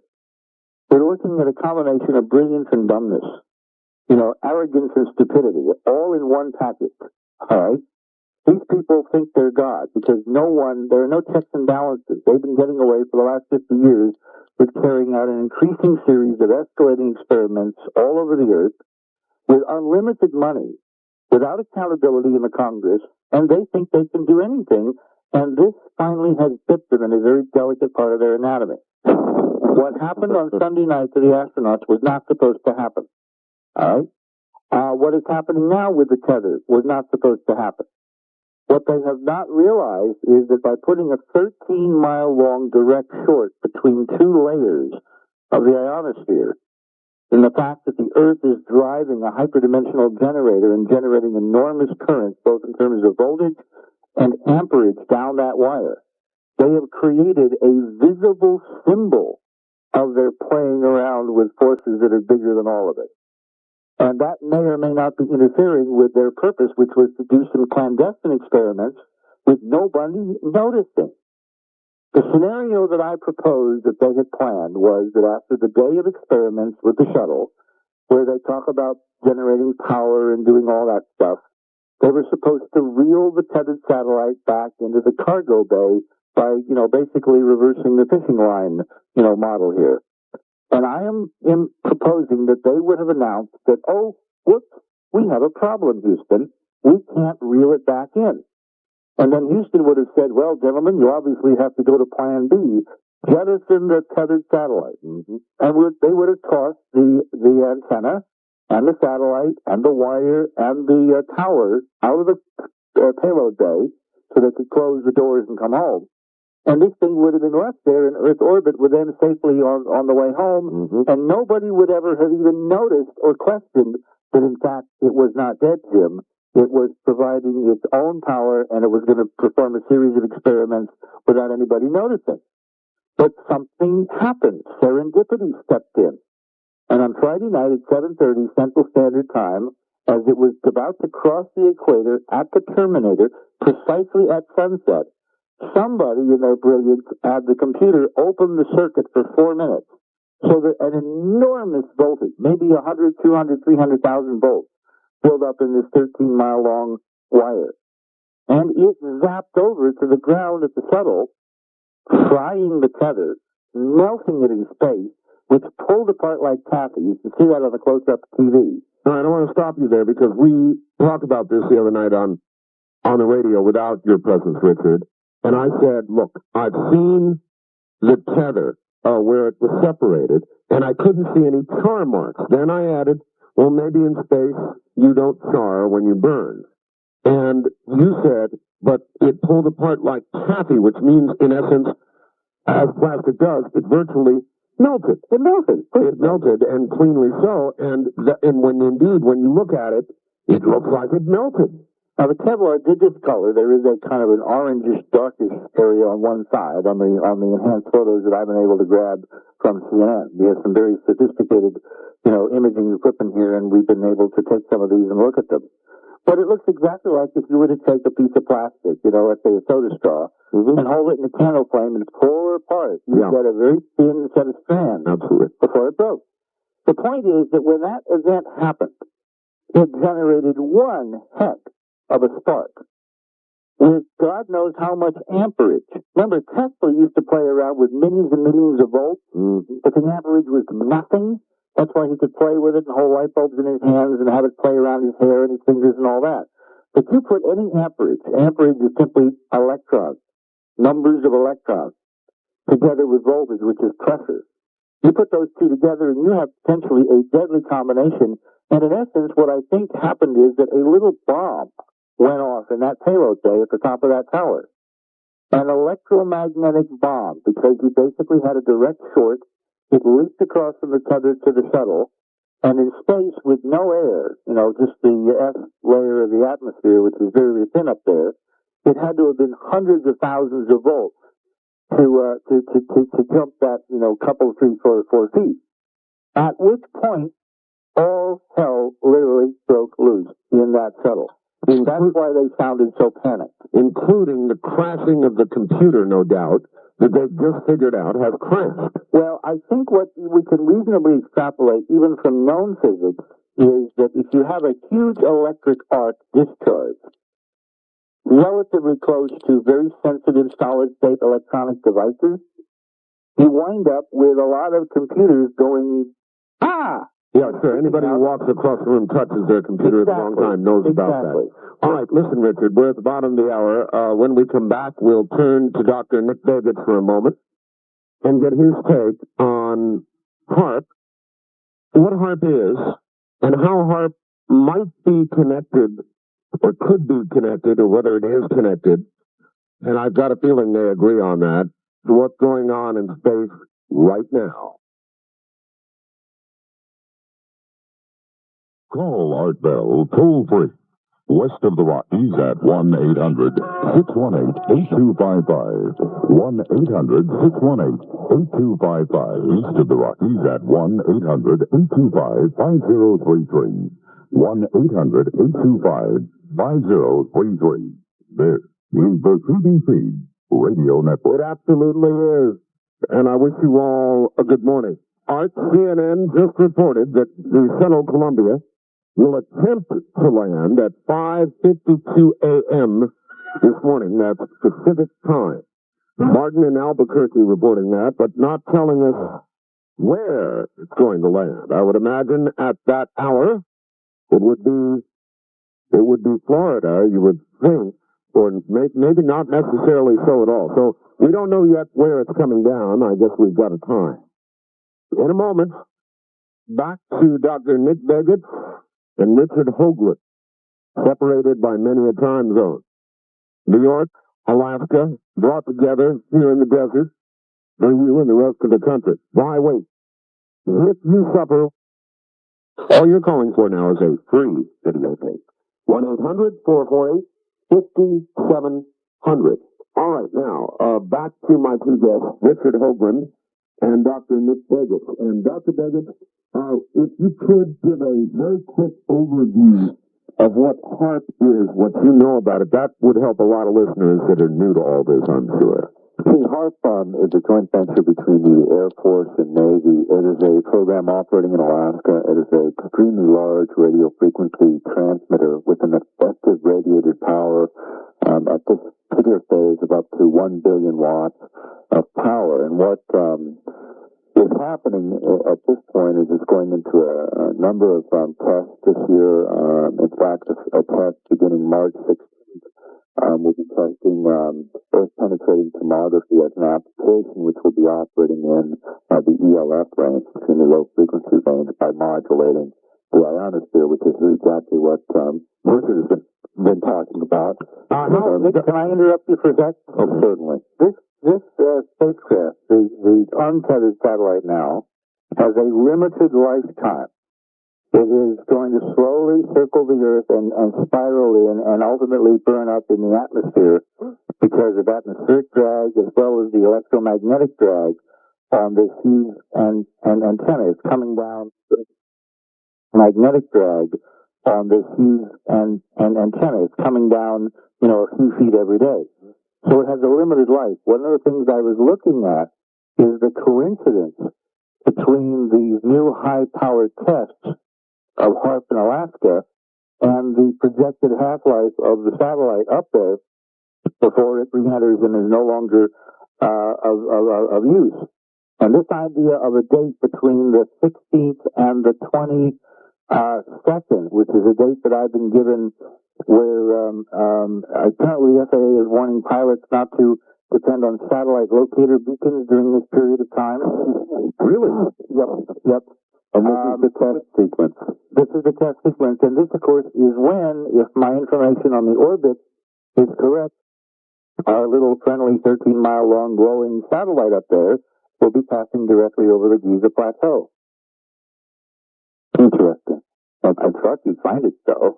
What we have gotten recently that, while I was out of town this last couple of weeks, I've gotten one of our people that have heard us on the air before sent us a document called HARP Research and Applications, and it's an executive summary from June of '95. Yeah, I just got it myself. Yeah, very interesting in terms of laying out the electrical potential in the locations affected by HARP. And there's a number of... This is produced by the Technical Information Division of the Naval Research Laboratory in Washington, D.C. Right. That's exactly right. And this document, really starts to tie. If you look at it carefully, you can see, in fact, on page 11 of this document, it shows sort of the area that might be affected by this particular transmitter, which is much larger than I originally thought was possible at this power level. But it certainly crosses the path of this orbiting tether. And so, I don't disagree with anything that you said, Richard. I think it does hook it together. And looking at, the scientific mix, the fact that I believe you sent to me just a little while ago. Well, I relayed it. I did that. Okay, the T. Bernhardt that's underlined. The other name that's on the USA team on that organizing committee is a man named Inan who works in Stanford, I believe. But he is also tied to the HARP project, and in fact, he was the person that discovered that by when DLF strikes up, when DLF strikes the coupling point between magnetosphere and ionosphere, it creates that amplification effect of up to 1,000 times and causes an electron particle rain over the area. Wow! And this was done with standard DLF transmitters, nothing with power potentials of a HARP type transmitter. So, if you look at that particular individual's discovery of that, along with another scientist went really well during Antarctic work, and his tie to this project, they very well know what potentials are available, and what they're looking at in this newest HARP document that we've received is this idea that the amount of power potential are huge. Just huge. The way it's described on page 5 of that document is the auroral electrodynamic circuit carries towards the Earth 0.1 to 1 million megawatts of power, equivalent to 100 to 1,000 large power plants. Yeah, of course, the question is, where's that power coming from? And in our model, that is hyperdimensionally generated power because of the Faraday homopolar generator effect. Which, of course, raises the specter of who has known what. And there's the 7 guys up there who, experienced this rather interesting event last Sunday night. Were they clued in or were they not clued in? I think it is your belief, Richard, that 1 or 2, or who knows how many astronauts may be well aware of what's going on and part of the experiment, and the others out in the cold. Yeah. That's basically. Well, see, this is the pattern we're seeing in NASA as a whole. As you know, in the last 13 years, we've been looking at a series of NASA imagery, starting at Mars and moving toward the Moon. And we're finding that what we have is a NASA within a NASA. We have most of the system that doesn't understand what's been going on, and a tiny cadre of people inside who are manipulating data, manipulating communications, manipulating people to get them to do things that they are not even aware that they're doing for those who they're doing it for, who they have implicit trust in, but who are not leveling with them about all the implications. That's really interesting because, Dr. Begich, you believe the same thing is probably true about the HARP project itself on the ground, don't you? Absolutely. And when you look at, the thing that's come up on your show before is, what frequency range is this operating within? Yeah, let's talk about that. And I've got, I'm going to quote from this document, so I think it's pretty interesting and revealing, because it's sort of the two-sided sword of the words, and what the actual frequency range of the HF transmitter is 2.8 to 10 megahertz. Okay? But let me read what it says.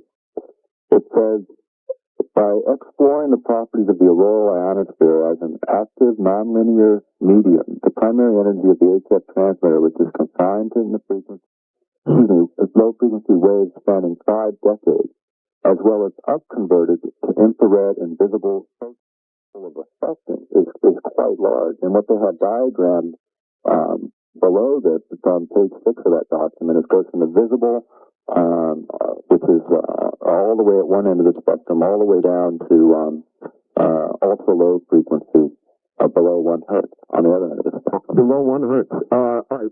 Now, my understanding of the way HARP works is that there's a very, very large antenna farm. I've got photographs of it, that produces a very wide signal where it begins, but where it hits the ionosphere, or where they want it to hit the ionosphere, it's a very narrow, very powerful beam. In other words, it operates in the exact opposite way most antennas arrays would operate. And we'll get to all that in just a moment. Anyways, everyone, it's a very strange night tonight, Friday night, Saturday morning. Talk radio. Sometimes, folks. If you just sort of let it go and you explore what seems interesting to explore, you get into some really weird areas. Listen. That's Art Bell at AOL.com. No spaces in there. And if you can send it as a JPG or GIF file, that would be preferable. So Art Bell at AOL.com. And we'll take the best of the photographs and we will share them with everybody else. Maybe we'll even put them on video. This was one of the oddest interviews I've ever done. I've been cut off by the phone company arbitrarily in the past. I don't think this was arbitrary, and I think I was intentionally cut off. And each time that I tried to reach back across the country, I couldn't get a line. That is to say, I got a line, but when I would dial out, I simply got a message saying there were no available lines. Please try again. So, it may have to do with the incoming phone traffic, but I have never been cut off that way that many times in that short a span before. I think it was intentional, and I don't make these statements lightly. Then there is this. This just came in. CNN just reported 200 dead in a remote area of Indonesia, and they're saying it is from the flu? Bill in San Diego. Again, this is from Bill. I cannot confirm beyond this. Obviously, I would like some confirmation from you. 200 dead in a remote area of Indonesia from the flu, and he puts that in quotes, so I have absolutely no idea what's going on there. And if I can find it, here it is. One more time, those of you with critical information regarding the story we're following, we began to follow yesterday, and then kind of exploded tonight. Richard Hoagland's fax number is area code 201-271-1703. 201-271-1703. Now, on unrelated subjects, the brothers to the rescue are on their way back to Cuba today. Now, I told you what would happen, and it is happening. 1 week after 2 light planes were shot down near Cuba, the brothers to the rescue is about to return today, ostensibly to lay a wreath in the water in honor of the dead. A flotilla of boats, brothers to the rescue, and 2 more aircraft will participate. This will occur about 17 miles off the Cuban coast, where it is still controversial, but the oil slick was present from the planes that the MiG-29 shot down. Now, here's what I told you would happen, and it is happening. They will not be alone. Escorting them is going to be the Coast Guard, which will send 4 cutters and 4 patrol boats. Coast Guard aircraft as well will be on the scene, and in the background, if needed, U.S. warplanes, F-15s, 16s, from Homestead Air Force Base will be on standby alert. And I told you the president would do this, having no choice. The U.S. government has officially warned Cuba and the brothers as well. The president signed what's called an executive state of emergency, allowing enforcement of peaceful travel in international waters. Why he had to do that, I don't know. I thought international waters were free to travel in without the need of executive orders, but that's what NBC said. Cuba says, if provoked, it will respond. Could Castro be dumb enough to send his MiGs back out again? And if so, what do you expect will occur? A couple of other items that I've got to get on the air. This one blew me away. Do you remember when Jerry Adams, the head of the IRA's political wing, was invited to Washington? Do you remember that? And I bitched about it at the time. I mean, here you've got a terrorist, killer, being invited into the U.S. Do you remember that? You know, everybody said there's going to be peace with Britain, and there was a chance for peace, and so he came over, and it was peace for a little while, and then the IRA recently began blowing things up in a very bloody fashion once again. Remember that?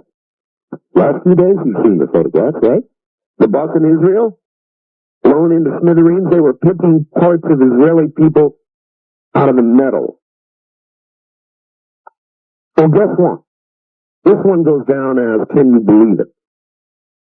Jerry Adams has just been granted a 3-month visa to come to the U.S. by President Clinton. Oh, they say, well, the president isn't going to meet with him. But the political head of the IRA's political wing, or the head of it, coming to this country right after these bombings? What in God's name is going on? And if that one is not enough for you, if that's not enough of a head shaker, try and figure this one out. The international war on drugs was high on the president's agenda today. Excuse the pun. How can this be? Colombia, a nation that we know for sure has the cartels and generates most of the cocaine that traverses by air, sea, or land to the U.S. Colombia has been given a failing grade, and that means that they're going to have U.S. aid cut off. More than a hand slap, they're going to lose a lot of money. Colombia gets an F, and they lose U.S. aid. Okay? Until you look at Mexico.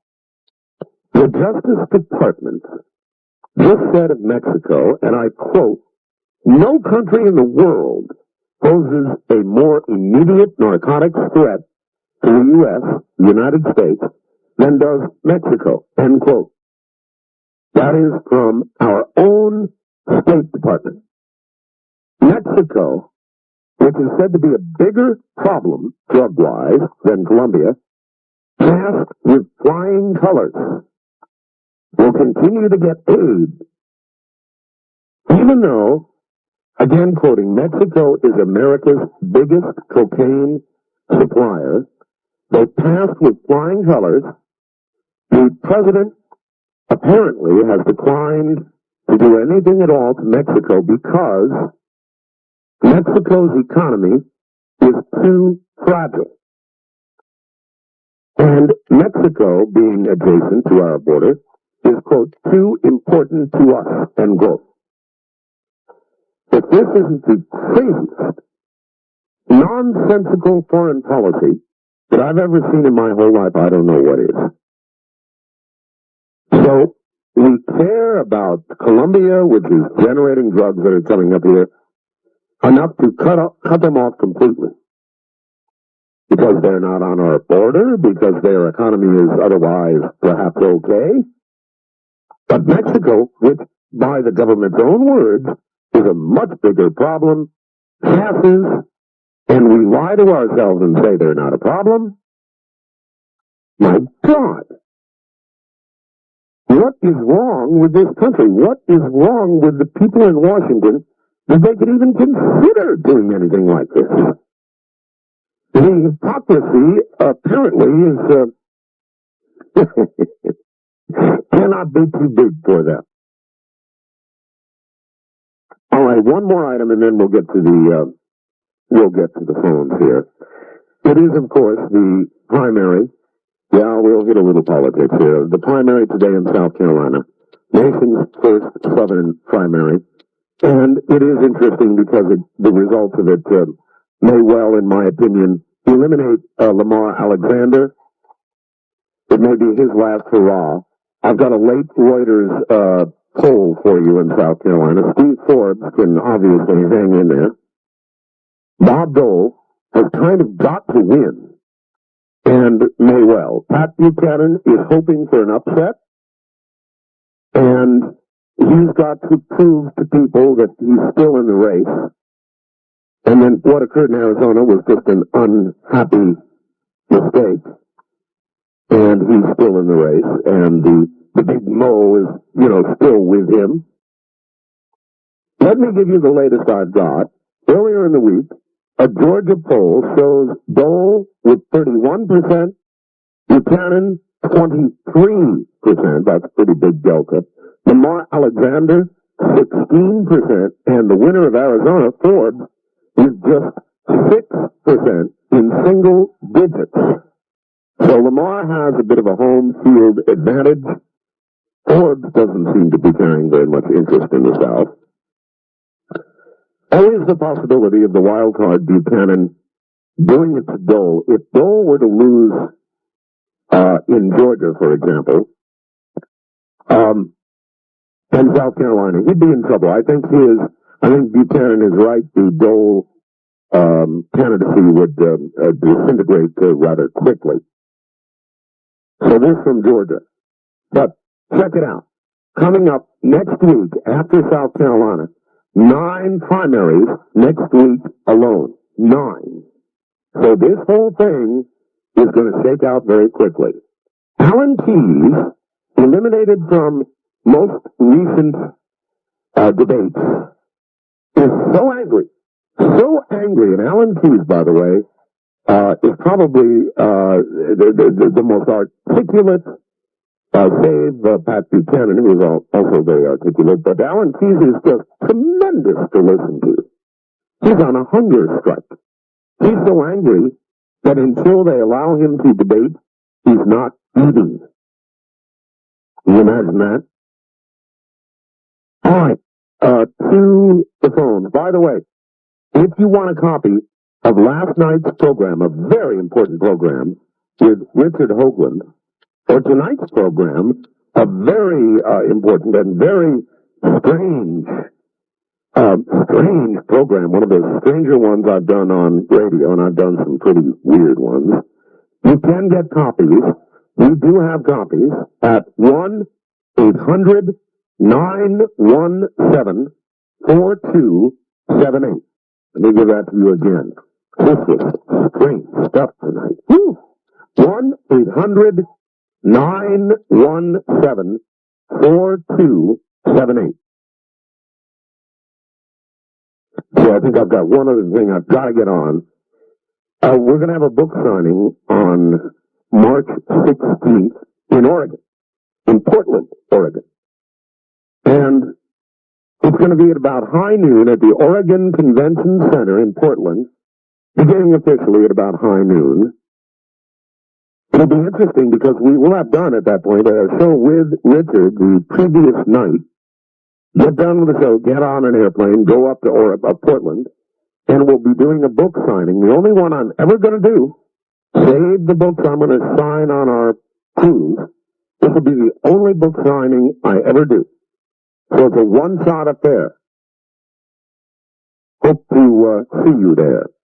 In the meantime, if you want a copy of my book, either the hardcover version, The Art of Talk, which is just selling like crazy now, and so thank you all, or the audio copy of my book, which is now out, just out, when you order either one of them, you get this very special 5x7 color photograph of me, which I have signed in a gold pen. It's really quite pretty. And is quite fameable. It actually appeared on the front page of the LA Times calendar section when they did a story. You can get it now, but I don't know for how much longer. All right? Here's what I want you to do. When you call the number I'm about to give, ask the operator if you're going to get the special edition. If she says yes, that means you will get a copy of that photograph free of charge with either one of the books you order. And if she says no, that means supplies have been exhausted, and then you won't be angry at me. So you be sure and ask the operator, please. The number is 1-800-864-7991. That's 1-800-864-7991. And again, I promise you, we will get to the bottom of the story on this satellite. Weird stuff. And we will get photographs, and we will share them with you. West of the Rockies, you're on air. Yeah. Art, this is Nighthawk from IRC. And we're wondering if you could give out that URL for the satellite pictures. I've got about 1 million of them here now, my friend. I really can't. If you didn't get it, you read it twice. I didn't get it all either. No, it's the one you got in on the fax that you asked for someone to send to your email. Oh, yes. It's in a pile of papers about 1 mile high. I'll see if I can dredge it out. They're all wanting it, Art. I know. I'll see what I can do. I can't make any promises. I've got about 1,000 faxes here that have come in, so I'll try and go through it at the top of the hour and dredge it out. Very good, Art. Thank you. All right, thank you. And by the way, are the people on the URL, have they made it over to the real audio section? Are they talking about that at all? Yes, they have. I've tried it. Some of the audio feed sometimes seems a bit low. Well, they're working on it. I mean, this is up within the last 2 days or something. It's a pretty neat deal. People can actually hear you now where they don't get full coverage of the show. Well, there is that here in the U.S., and then, as you well know, it's worldwide. Right. So they can be listening in London. All right, my friend, thank you very much. I'll see if I can get that fax out. This is CBC. 727. Now, And here I am. Oh, I have an idea. You guys know me. This could really be fun. As you know, well, we'll get to that in a minute. We're going to go international here in a minute. I don't know why I didn't think of this before, but we're going to do it. Listen, what you're hearing right now is Cusco. It's a group called Cusco, German, C-U-S-C. It's a lot of the bumper. I just have a couple questions here. I'm wondering if Cuba may not be just a distraction, and that maybe we ought to be looking to harp here tomorrow in the next few days, or if maybe. No, if you think that, look, Saturday is going to be a big news day. It usually isn't, but Saturday we've got the primary, and we've got this thing going on in Cuba, and all eyes are going to be either in one direction or the other, and certainly not up. If you follow me. Right. Yeah, I'm wondering if it's a chance to check out our new tethered weaponry.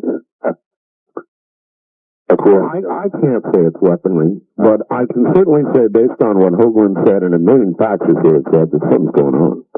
Okay. My name is Jim, by the way. I'm listening out of Kansas City. KCMO. Right. Thank you, Jim, and thanks KCMO. All right, thanks, Art. Take care. So, there you got it.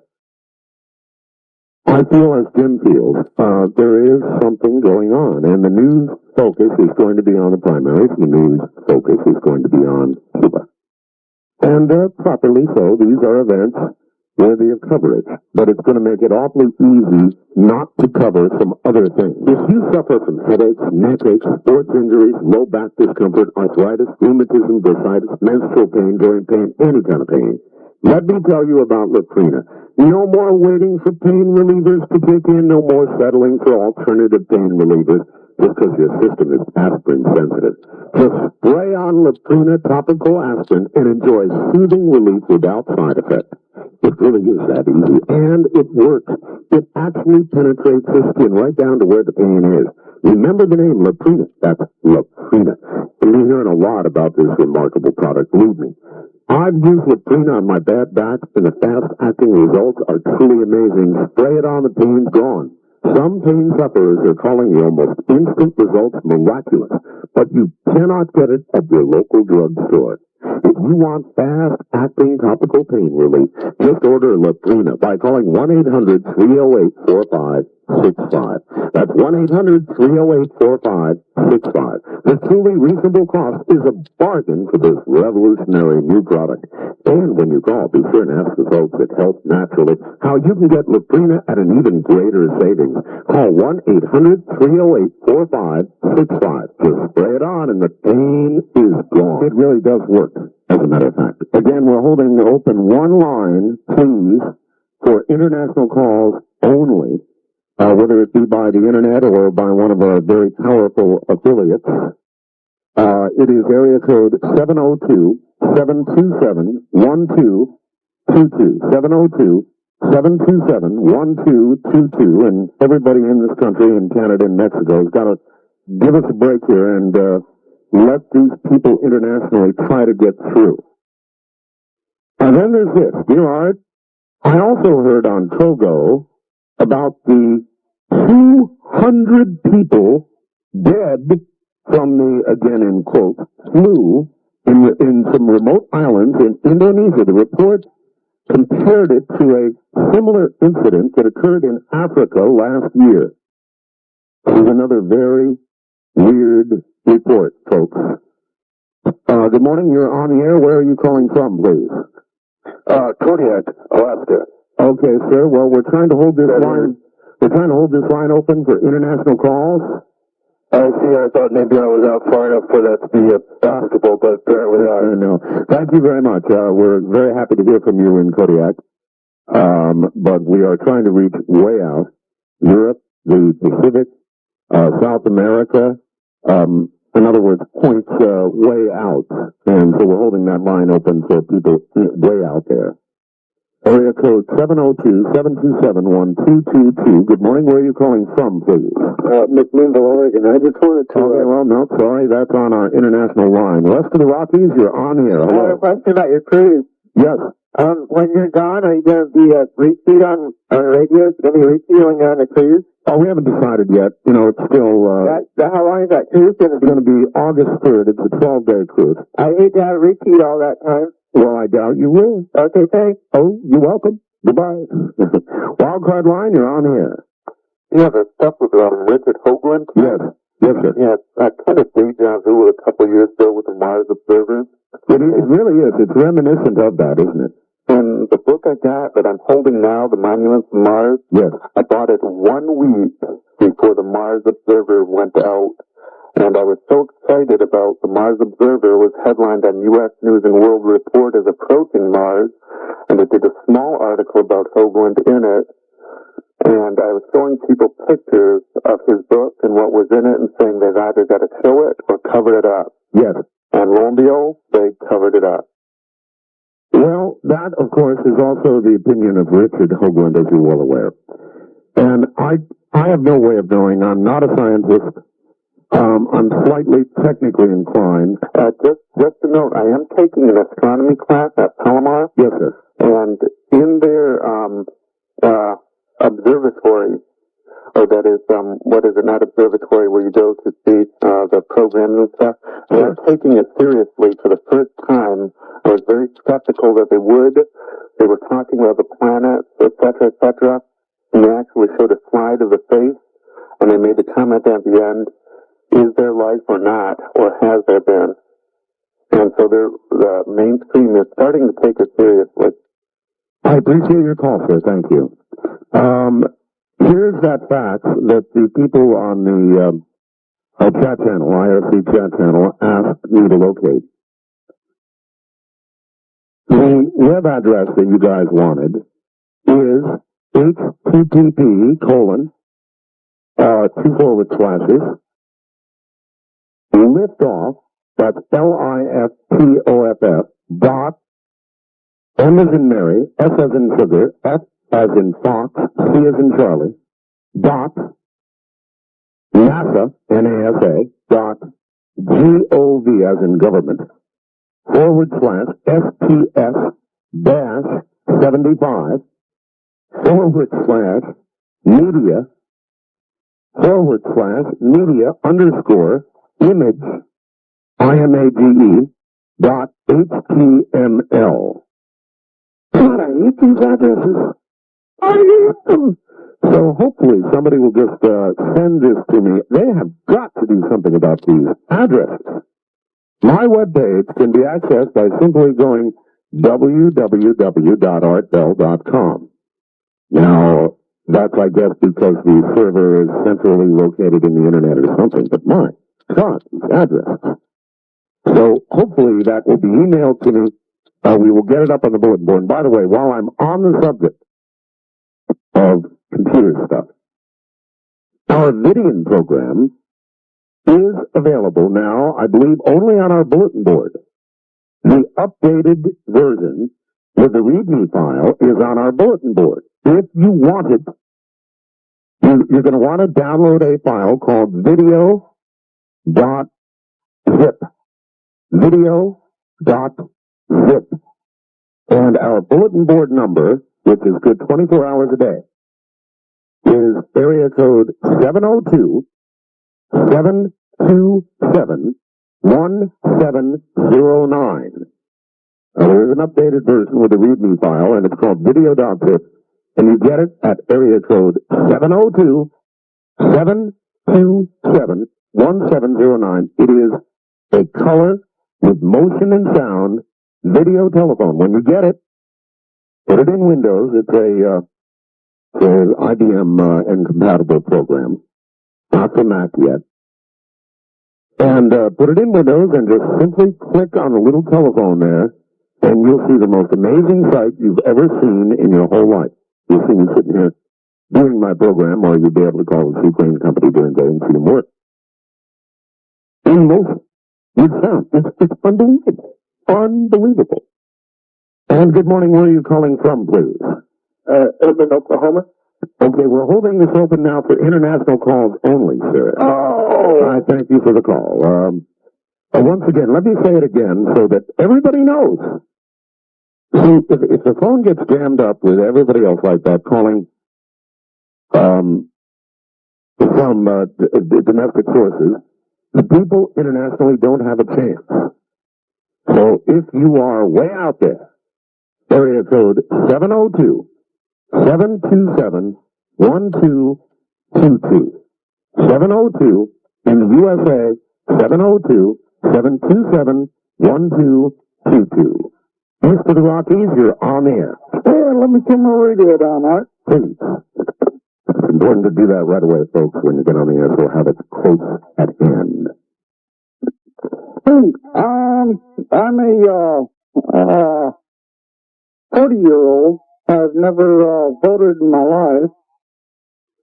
But I wanted everybody to know that there are a lot of me that are out there. A lot of you, you're 40 years old and you've never voted. Yeah, all except for union business. Mm-hmm. Where are you, by the way? I'm in Center, Colorado. All right. And why have you never voted? I mean, to get to be 40 and never vote. Well, I've always left that up to the people who thought they knew what they were doing. And apparently they, Are you sure you do not underestimate yourself, sir? Well, I am registered now. Oh, you are? And you're going to vote? Oh, yes. And I don't care if Pee Wee Herman is running for president, he will get my vote. Excuse me? Yeah. To get Clinton out of office. Oh, I see. I don't care who is anybody but Clinton, even Pee Wee Herman, eh? Exactly. Well, at least you're motivated. Well, yeah, it took him to do it. I was afraid that you had moved from total non-caring to a total a vote without any reason at all. I appreciate the call. I'm glad you're motivated now to vote. That's good. Oh my, oh my, oh my, oh my. Let's try once more here on my so-called international line. You're on the air. Hello. Hello. Is Honolulu far enough away for you for international? Where? Honolulu. No. Because they got articles about watching the night skies about 6 o'clock off Magic Island to see the satellites. And Dr. Bucket will be here tomorrow morning speaking from 9 a.m. to 12:30 a.m. All right. Listen, I appreciate that, but we're holding this open for international calls. And I tried to get a hold of Dr. Bagets, but he was asleep in Honolulu, and I guess he's going to be back home in Alaska and speaking. We take a second out and talk about Select the Pen, all right? It is $54.95, and it's going up in price to $57.95. $54.95 right now. April 1st, it goes to $57.95. Trust me when I tell you, or Leonard, who's been calling over several days now talking about Select the Pen, there is nothing else like this product in the world. It will double your daytime reception. It will cut out 90% of the fading at night. It really works. I mean, it's one of those things. All right. Now, my understanding of the way HARP works is that there's a very, very large antenna farm. I've got photographs of it. That produces a very wide signal where it begins, but where it hits the ionosphere, or where they want it to hit the ionosphere, it's a very narrow, very powerful beam. In other words, it operates in the exact opposite way most antennas arrays would operate. Yeah, in fact, that's how Bernard Easton got the original patent, by showing that huge difference in capability. And it's the way they fire the antenna array, the way they sequence that firing, to cause it to focus the beam as opposed to letting it dissipate with distance. Which means they could hit a very small spot. Like for example, a dangling 12. Oh, yeah, it'd be easy to target this ELF antenna that's orbiting the Earth. Now, let me read you something interesting on page 7. You know, this is going to become the greatest hits of HARP. Right. This is page 7. It starts out, HARP unique features current plan. Remember, this was 95. We should tell people that this document that we're reading from, Nick, if you turn to the front, the copy I have says Department of Defense Information Paper, Service/Agency, Department of the Air Force, Appropriation Account, RDT&E AF, which is Air Force, Budget Activity number 3, Advanced Development, Subject High Frequency Active Auroral Research Program, that's what HARP stands for. 1. Question/request. Staff Assistant for the Senate Appropriations Committee, Subcommittee on Defense, requested a brief program overview and status update on the HARP program. 2. Response. HARP is a research program developing a facility to study fundamental physical principles of the Earth's upper atmosphere. Key potential technology applications are in the areas of detection of subterranean tunnels/structures and communications. I'll get back to that in a minute. Located at the former over-the-horizon backscatter site at Gakona, Alaska, the facility will consist of a high-frequency HF phased array transmitter. This will be complemented by numerous scientific diagnostic instruments, both active and passive, to observe the artificial effects created by the interaction of the high-power HF beam on the ionosphere. At present, a developmental prototype has been constructed consisting of a 48 antenna array with a maximum re-radiated power of 360 kilowatts. Now, Art, as a parenthetical note, all the numbers in this document are hyperdimensional. 48, 360, etc., which raises an interesting question as to hidden agendas. Fabrication of this equipment was completed in November 1994, and testing is in progress. Remember, this was a report as of 29 November 95 on my document here. All right, do the two of you agree on what HARP is? Well, wait a minute. Let me get. I've got 3 more sentences here. And then go ahead. Several pieces of scientific diagnostic equipment are already in place to monitor background characteristics of the auroral ionosphere over Gakona and to provide a baseline for the radio frequency spectral environment. A capability to interrogate the diagnostic instruments over the internet is being implemented, which will enable principal investigators to monitor their experiments directly from their laboratories. In other words, gentlemen, they don't even have to be at the site anymore. They can be anywhere in the world and run this thing by computer like we're talking tonight. Right, that's been in the, actually was in the specifications for the construction of the facility right from the very beginning. But as I understand it, the EPA and the FCC And the watchdogs supposedly looking at this in terms of local interference and all that have been assuring the local residents in Alaska that there are personnel on site and nothing is being done without human supervision, et cetera, et cetera. Right? They have a watchman on site who's totally ignorant of the scientific application. And that's the extent of it. Now, they have put people on site from the University of Alaska, to watch computer screens and so forth. But, whether they're running the experiments or just gatekeepers is difficult to say. This document, the document I was reading from is a memorandum. There was a request from the Senate, Defense Subcommittee, by someone on staff or some senator for information. This is the city of Maryland. The committee was composed of the following members, and then it lists the committee chairman and the membership. And what I find stunningly interesting, along with Paul Bernhardt and Dennis Papadopoulos and Herbert Carlson and William Gordon, is the name Roland V. Sigdeov. All right? Do you recognize Roland Sigdeov? I do not, no. Roland Sigdeov was the chief science advisor to Mikhail Gorbachev and head of the Soviet Union's space program. Oh, great. He is a plasma physicist. He is over here now as a distinguished professor of physics at the University of Maryland. He is a current member of the Russian Academy of Sciences. He is a member of the Foreign Secretary of the National Academy of Sciences, and his former boss just entered the presidential sweepstakes race to become president of Russia and was on Larry King last night. Yeah, at 0.5% approval. Listen, I want to again ask, do you two agree on what HARP is? It's nothing. All right, let me tell you what it's not. It's not what they've been telling us it is. In fact, I think it has little connection to anything that's in the open literature. Meaning not to heat the ionosphere, not to look for underground caverns? Well, not as pure science. I think we are light years beyond, probing. I think, beginning in the 1960s, we put up Alouettes. We put up a ton of satellites, orbiting geophysical observatories. We've had radars, tropospheric radars. We've had DuLine, Bermuda systems. I mean, if the Air Force really thinks it has to characterize the ionosphere in the 90s, where we've been beaming high-frequency radio energy into the ionosphere since the 40s? That's true.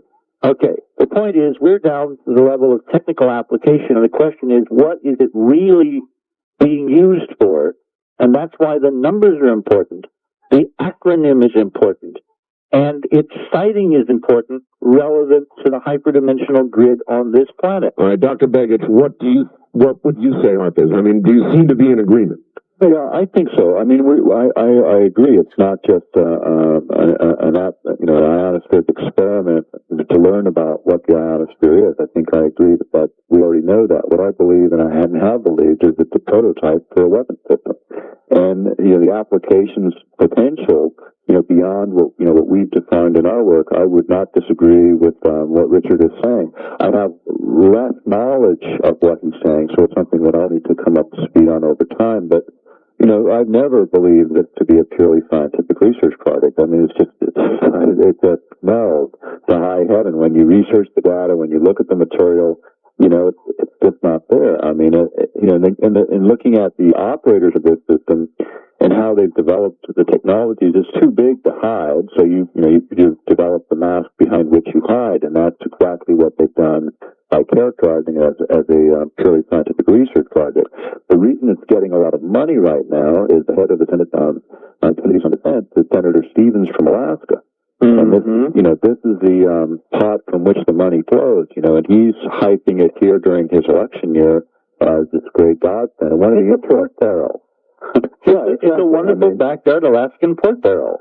And the thing that's happened here that's interesting, and one of the sort of the side notes, is that they are in fact testing this earth-penetrating tomography application, which was set as a priority for the Senate. Nick, you better describe what earth-penetrating tomography is. This is the idea of looking into the Earth several miles deep of the Earth, and to look at the interior. And the way they've characterized it is for locating underground nuclear facilities and tunnels and so forth. But one of the thing that's interesting here is the local newspaper, which has the largest circulation in Alaska. The only thing they've printed on HARP is this particular application early on as being extremely good for the state because it would also have the potential of locating underground oil deposits, natural gas deposits, because the strata that they're formed within is so much different. It's porous material, much different than the surrounding rock. What's interesting is the location of HARP is within 20, 30 miles of the Alaska pipeline, which is only running at about 65% capacity right now in terms of oil.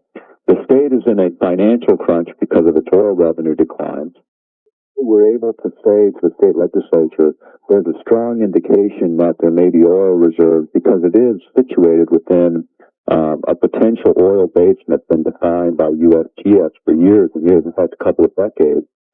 If they actually found something there at this particular juncture, as the controversy over this technology is rising, they would in fact be able to co-opt, I think, our legislature into supporting the project as opposed to standing against it because of the potential revenue stream developed by immediate reserves located close to a pipeline that's not at capacity. It's on the road system. The logistics are extremely good for developing the fields they could discover one, plus the ability to generate a much higher rate of revenue return on a known deposit that you could define the perimeters of in terms of leasing. And within this, you have native holdings, land holdings. My father was responsible for the Native Land Settlement Act, which gave Native Alaskans 44 million acres. Gentlemen, hold it right there for a moment. We're at a break point. We'll be right back. I believe you'll be able to chat, the two of you, during the news. And we will be back. This is CBC. Once again, here I am. My guests are Richard Hoagland, a NASA consultant, science advisor to Walter Cronkite, and Engstrom Science Award winner in New York, and Dr. Nick Beggett, author of Angels Don't Play This Harp in Alaska, where harp is. Back to them in a moment. You hear the music you're hearing right now on my show about every night. It is awesome. It is good. Today won't. All right. Back now to my two guests. Here's a quick article. This will set it up very well for you. This is from the Anchorage Daily News, March 7th. Glen Allen. Local residents worried about a government auroral research project in Alaska gathered at the Caribou Cafe a few days ago to watch a video about the program and share their concerns. They viewed a video that included a piece on the High-Frequency Active Oral Research Program, or HARP, and a copy of the segment on the project from the Sightings television program. The video suggests that HARP is actually a secret military project. Rather than the military-sponsored scientific research project, HARP spokesman John Hecksler says it is. Some local residents are worried the project has potentially negative side effects, which might include the potential to change the weather, the ability to scramble brain waves, the ability to zap the sky, and fears it could open a hole in the ionosphere and trigger a chain reaction that is much worse than the ozone hole. Others fear the project could disrupt communications, stun people with electrical charges, change migratory patterns in salmon, and affect the DNA in embryos. The main concern presented in video is that HARP could lead to a CIA-sponsored futuristic weapon. That's the Anchorage Daily News, March 7th. Gentlemen, you're back on the air. Well, that article was actually interesting, and in fact, we'll be up in Glen Allen, speaking probably to that same gathered group here this next weekend.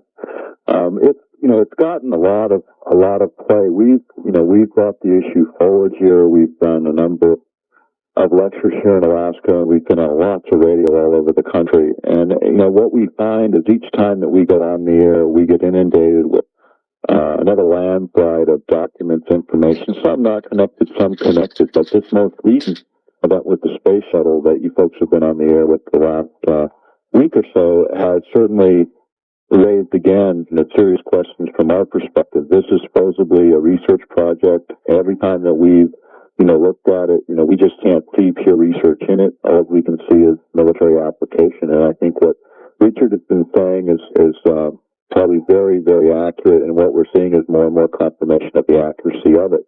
And, here we are again talking about something supposed to be open science, but we have to peel the onion another layer to find out the next bits and pieces of information. What's interesting here now is our legislature is in session, And with these meetings occurring and the particular probing that we were talking about earlier, what may happen at this point is a co-option of our legislature by showing this wonderful geophysical probing applications. They're characterizing it with some demonstrated find. And that, right now, we have legislator Gene Cabina who is calling for State Affairs Committee of our state legislature to open hearings on the topic, and hopefully, people will bang on our legislature early enough in the game to get those hearings and get. Well, that would keep that would certainly keep the money flowing, because a lot of people don't know this, but Alaskans realize a yearly dividend from oil, don't they?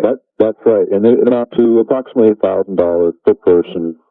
So like a family of four seats. But Nick, at this point, I do want to beg to differ with you. I don't think that the purpose of this is anything as trivial as looking for oil or making money for Alaska. I think that's the kind of local, gravy train that has gotten people like Stevens and others to support this. Right, that's what I'm suggesting. Kind of lure. That's the math. But I think its stakes are much bigger, and I do not think, in fact, they're military. I think, with all due respect, a well overused phrase these days, that's another red herring. And I don't mean that you're proposing it. I think you sincerely believe, but in terms of the parameter in which you've been looking, that's a logical potential explanation for the inexplicable. What Art knows full well is that our team has been looking at things that are so stunning and extraordinary that the inexplicable becomes almost the norm. So let me raise some additional ideas for what Hart really may be up to. And I must say, gentlemen, that I really wasn't all that concerned with this thing until the shuttle incident made me kind of look at it, and I began putting the numbers together. And as you know, Art, that's what we do over here. All right, but Richard, I think you really do both agree. What Nick was saying was that's the local political slant to keep the dollar flowing into HARP, and that totally makes all kinds of sense. Yeah. I totally agree with that, but that's a foreign hope. HARP is not to make money, it's not to find oil, it's not to feed Indians, it's not a CIA plot to control people's brains or to do any of these things. I believe it is part of the global planetary quickening, Art, that you and I have discussed. Now, let me raise a theory here, a hypothesis, and then you guys can take shots at it if you will, all right? A person who should be participating in this discussion tonight, who is not here yet but will be, I believe, is Graham Hancock. Graham Hancock. Nick, are you familiar with Graham's work? I don't believe so. All right. Graham is a former reporter for the London Economist and the London Times. He is a hell of a writer and a hell of a nice guy and extremely interested in the truth as I am. And we have met. He spent the last weekend here when the NBC show on the mysterious origins of man was airing. NBC brought him over to do some promo. So we had an occasion to spend the entire weekend together going over a lot of data, both in terms of our work on the moon and Mars and in terms of his interest in former ancient civilizations which time and events have erased from current human memory. And one of the things that is really converging here is that it's becoming more and more probable that we are not the first. That Art and Nick, we are heir to a legacy of preceding previous cycles of high technological civilization on this planet that for whatever reason have disappeared, leaving only traces, both physical traces and legendary, historical, textual, or artifact traces. All right? In that model, if there is a precipitant catastrophe which overwhelms the human species on a periodic or quasi-periodic basis, in terms of Graham's research and my own, independent, and many, many, many others, all right, it looks as if maybe there is an effort to save some people when these times approach where whatever happens is going to happen. More earthquakes, more volcanoes. Yeah.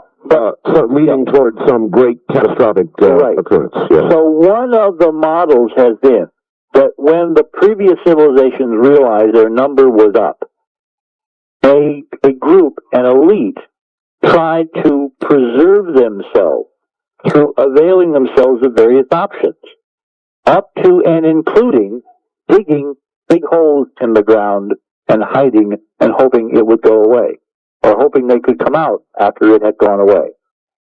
Now, what's interesting is that in the American Southwest, not far from you, in fact, surrounding you, Art, right? Yes. There are several Native American tribes who have some remarkable legends. I've personally gone and researched them on Second Mesa. It turns out that Graham and I were there within a week of each other and didn't even know each other at that point.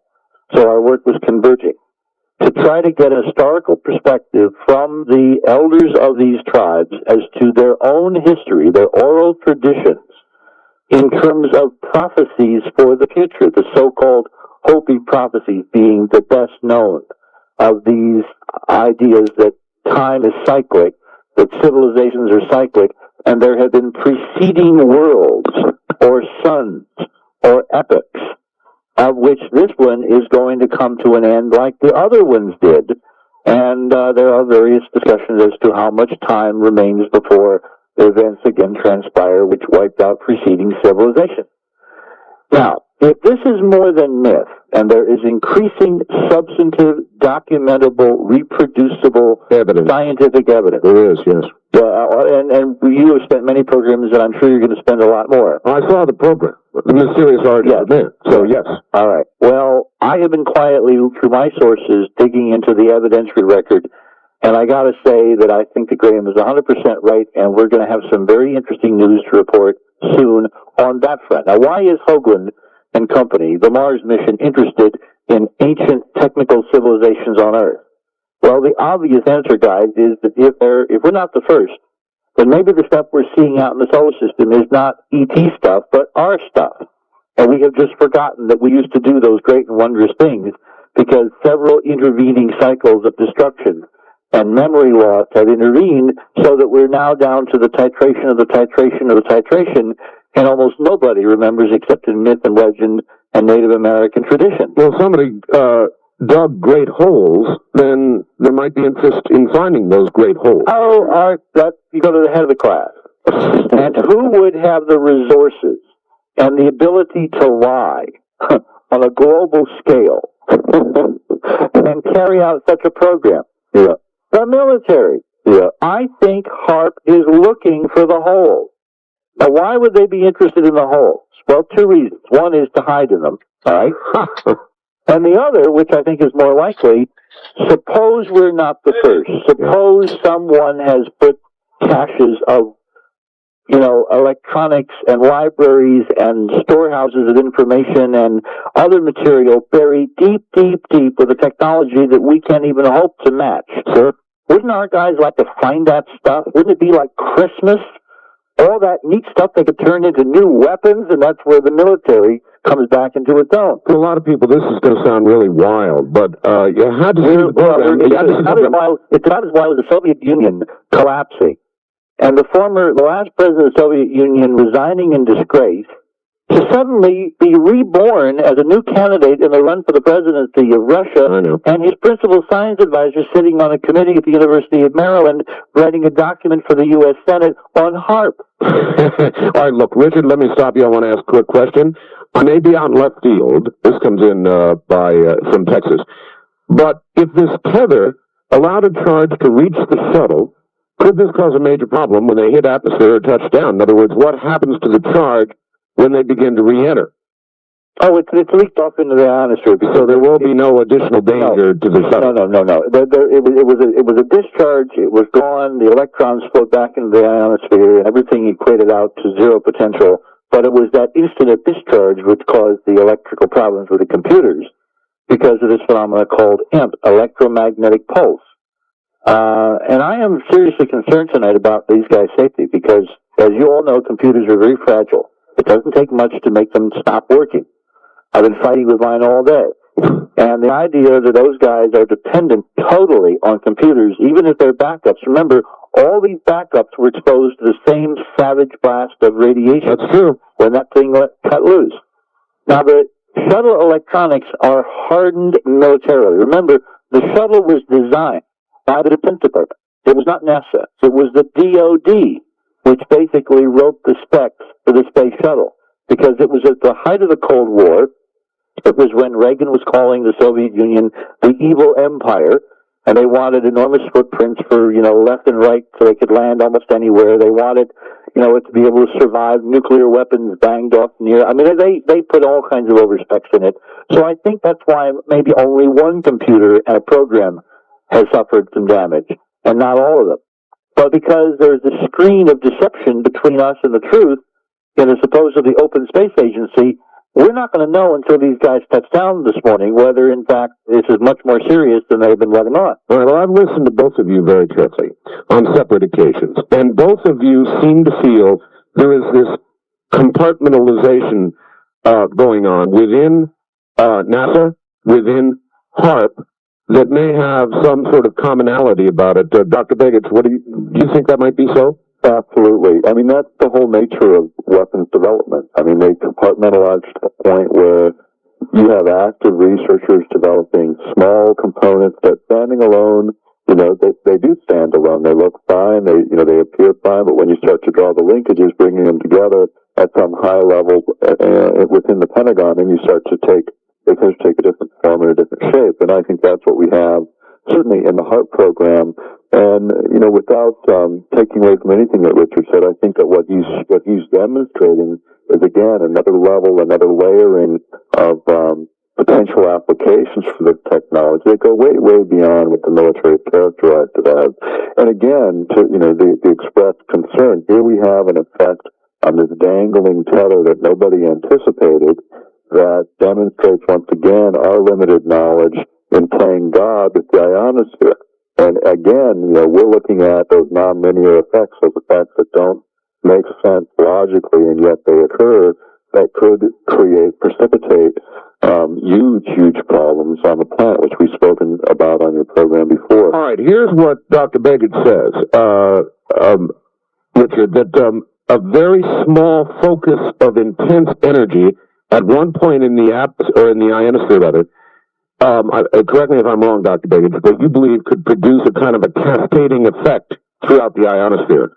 Correct. Well, it isn't throughout the ionosphere. The idea there is that if you focus these beams, and these beams are spherical, they have 30-degree plus or minus coverage from Alaska. As the diagram in the Senate document demonstrates, the global reach of the facility is much bigger than one might imagine under even conventional reasoning and extrapolation. What happens is, if you focus these beams along magnetic field lines, and you create an intense, what's called precipitation of particles, what happens is the charged particles that are spiraling around the magnetic field lines that from the Van Allen radiation belts are basically diverted and can be dumped into the atmosphere, creating, in effect, artificial aurora. And what's intriguing about this is that for some years we have been considering, in the literature, the UFO crowd particularly, that if somebody wanted to stage an event, a really spectacular event, they need high technology to do it. And this makes a dandy way to stage an event. Remember Irwin Allen's movie, the one with the Richard Basehart and the Sequest and all that? Oh, yes. The day the radiation belt caught fire or something like that? You could, with HARP, precipitate the most spectacular particle dumping and artificial aurora across the entire northern tier and southern tier of the auroral zone, including most of the United States, all of Europe, the Soviet Union. You could create the most spectacular fireworks by simply triggering with your own input of energy much larger, massive natural forces. See, you're both really saying the same thing. Do you agree? But the question would be why? Why would you want to do this? Well, okay, let's find out if you agree, Doctor.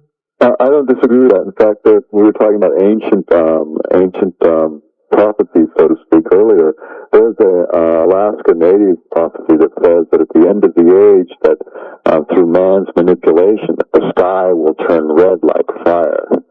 And it's interesting correlation to what Richard just described. Now we go back to the number of antennas and the number of transmitters. I mean, this almost sounds like numerology art, but we have some evidence of some levels of this government playing with this physics almost like a ritual magic, a talisman, all right?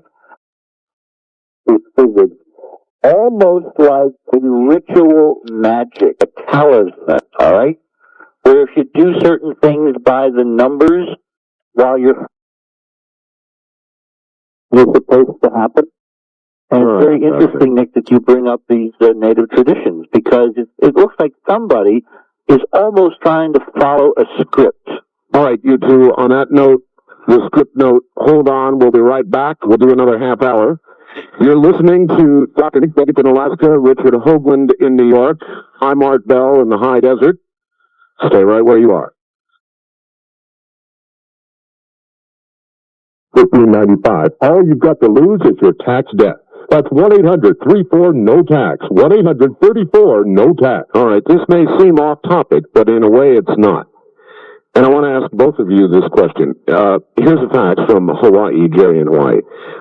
What if the government discovered a simple 15-minute medical procedure that would increase lifespan on Earth to 150 years? And you'd be in good physical condition till about the age of 145 to 50, and then the body would stop in a period of 1 month without pain and suffering to the person. Which of the choices do you think would happen? A, the government would announce the new medical procedure, and we all live to 150 years. B, the government keeps it quiet and only uses the medical procedure on certain chosen people. Or C, there is a fire, and the discoverer and all his notes are destroyed. The discovery is lost. What do you gentlemen think would occur?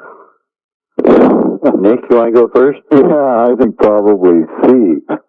I'd probably C too. You both, boy. You know why? Well, why? They dare not let it out. So it has to be C. Has to be C. Nick?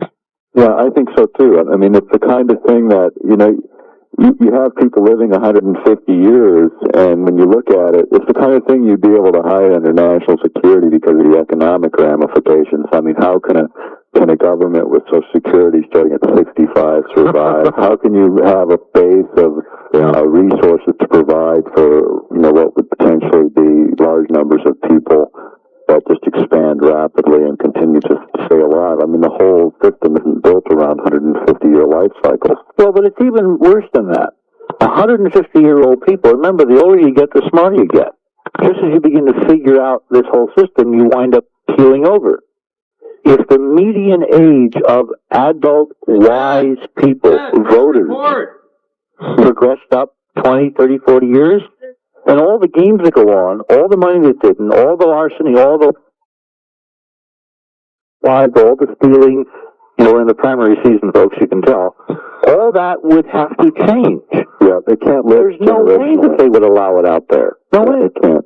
And if you're talking about good health, which is what was described, you're talking about people that are actively engaged in the world they live in, and so you're not going to see that potential. Well, the reason I asked you both this question is because in a way it relates to either one of the conclusions that you two have come to. You both believe, obviously, that HAARP is not what they say it is. You may believe it is something different, each of you believing it's something different, but you both agree, don't you, that it's not what they're telling us? That's right. I think it is so much bigger, and it is so connected to the other parts of the research that we've been doing and discussing on your program. Well, you're just a little farther out on the tether, Richard. Thanks. You had to get that in, didn't you? Yeah, I'm sorry. Well, let me give you another data point. Remember, this project tries to go by science, no matter what our critics say, all right? And the way you gauge whether you're dealing with science is if there are specific testable predictions. Yes. So this is where I need your audience, Art. They've been stunningly, sterling this past week. I've had a ton of very neat, sophisticated, and extraordinarily helpful faxes come in, particularly from the folks in Alaska. And if they're listening, I really want to thank them for their cooperation in providing me all this neat stuff, and just keep those cards and letters coming in. Our fax number, if you want to send us information on a range of topics, and I'll list what we need, is 201-271-1703. And Art will repeat that several times, I'm sure. Yeah, and you know what, Richard? I want to ask for a volunteer right now. You've got a lot of materials. We need to get it up on the internet, but we can't do that unless we can get the materials transferred from their fax form into appropriate HTML code to put them up on the internet. So we need a volunteer who could do that. And if there's anybody who would like to volunteer, please fax Richard at 201-271-1703, and then Richard will see to it that you get those materials, won't he, Richard? Yes, we will. All right. Well, I have been avoiding the web until we were ready for putting our own research on. And even as I speak tonight, we're moving much faster than we were before. Before our event in Washington, I would like to have our website up and active. And that's waiting for you to do it, right? Look, Richard, my website's taken 10,000 hits a day. The best place you can be right now. I understand. We're in total agreement. But what we found, though, is that someone has not written codes to translate from a fax or even a document file into the language that the web uses. Okay, well, we need a good typist. That's Someone all we has to physically type all this stuff. I understand. All right, so we're looking for a volunteer, whoever it is, 201-271-1703. Fax Richard, he'll get you the stuff. Now, let's. All right, so let me continue on the kind of listing here. By getting into this through the tether business and understanding that HAARP is probably bigger than we both would have imagined even a few years ago. For one thing, let me put the stake in the heart of the military thing. If this is a military weapon, if the security agencies and the CIA and the DoD and all that are using this as some kind of cover for a military weapon, for God's sake, why have we included Russians in on it? Go back to your document and read the list of Russians participating in the steering committee. Absolutely. This is a shared project between us and the other superpower on the planet for stakes that are bigger than the Cold War, which never really was real in the first place. All right? So what big stakes are there? There are only two. One is alien contact and the other is survival. And I think that it is looking for the evidence, the hard evidence that in fact we are not the first.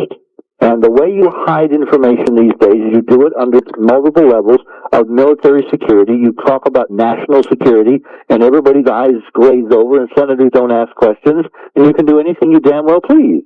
Yeah. Now, there's another data point, because remember, in Graham's scenario, and in Rand Flemass, the Canadian researchers who've been looking into this, and from which Graham, borrowed much material, and even Charles Hapgood, who was probably one of the first. By the way, did you know that Charles Hapgood was CIA? Art? No. He was OSS. Really? He got his insight into the world tipping over from German files in Germany. And the Germans were scurrying around the planet looking for stuff. All right? A very good friend of mine has been talking with German officers from World War II about what the Germans were really up to, particularly at the end of the world, at the South Pole. They sent a whole bunch of expeditions down to the South Pole right after the war ended. Yeah, they did.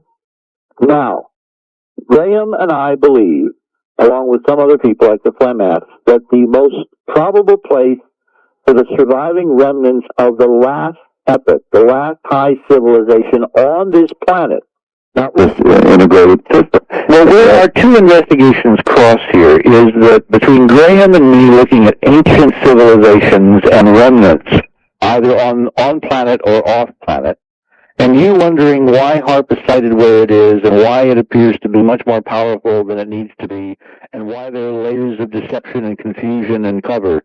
What I have found is, in looking for these underground cavities, reed bases, tunnels, stores of something, the sighting of HAARP is very specifically situated to probe the Giza Plateau. And if you begin now to look at the orbit of the untethered satellite, in the next week, a week and a half, it will drift repeatedly over the plateau. And with a combination of radio waves it will radiate in sympathetic resonance down from the sky, coupled with the ground wave that will be generated from the HAARP transmitters located in Alaska on the opposite side of the world arc. It's within 4 degrees of being exactly 180 from Giza. And Giza's at 30 north. HARP is at 60 north when you do the conversion between geographic and geodetic coordinates. These are all hyperdimensional numbers if you're using a physics that most people don't even know exists to look for important things underground. Now, here's another data point you need to consider.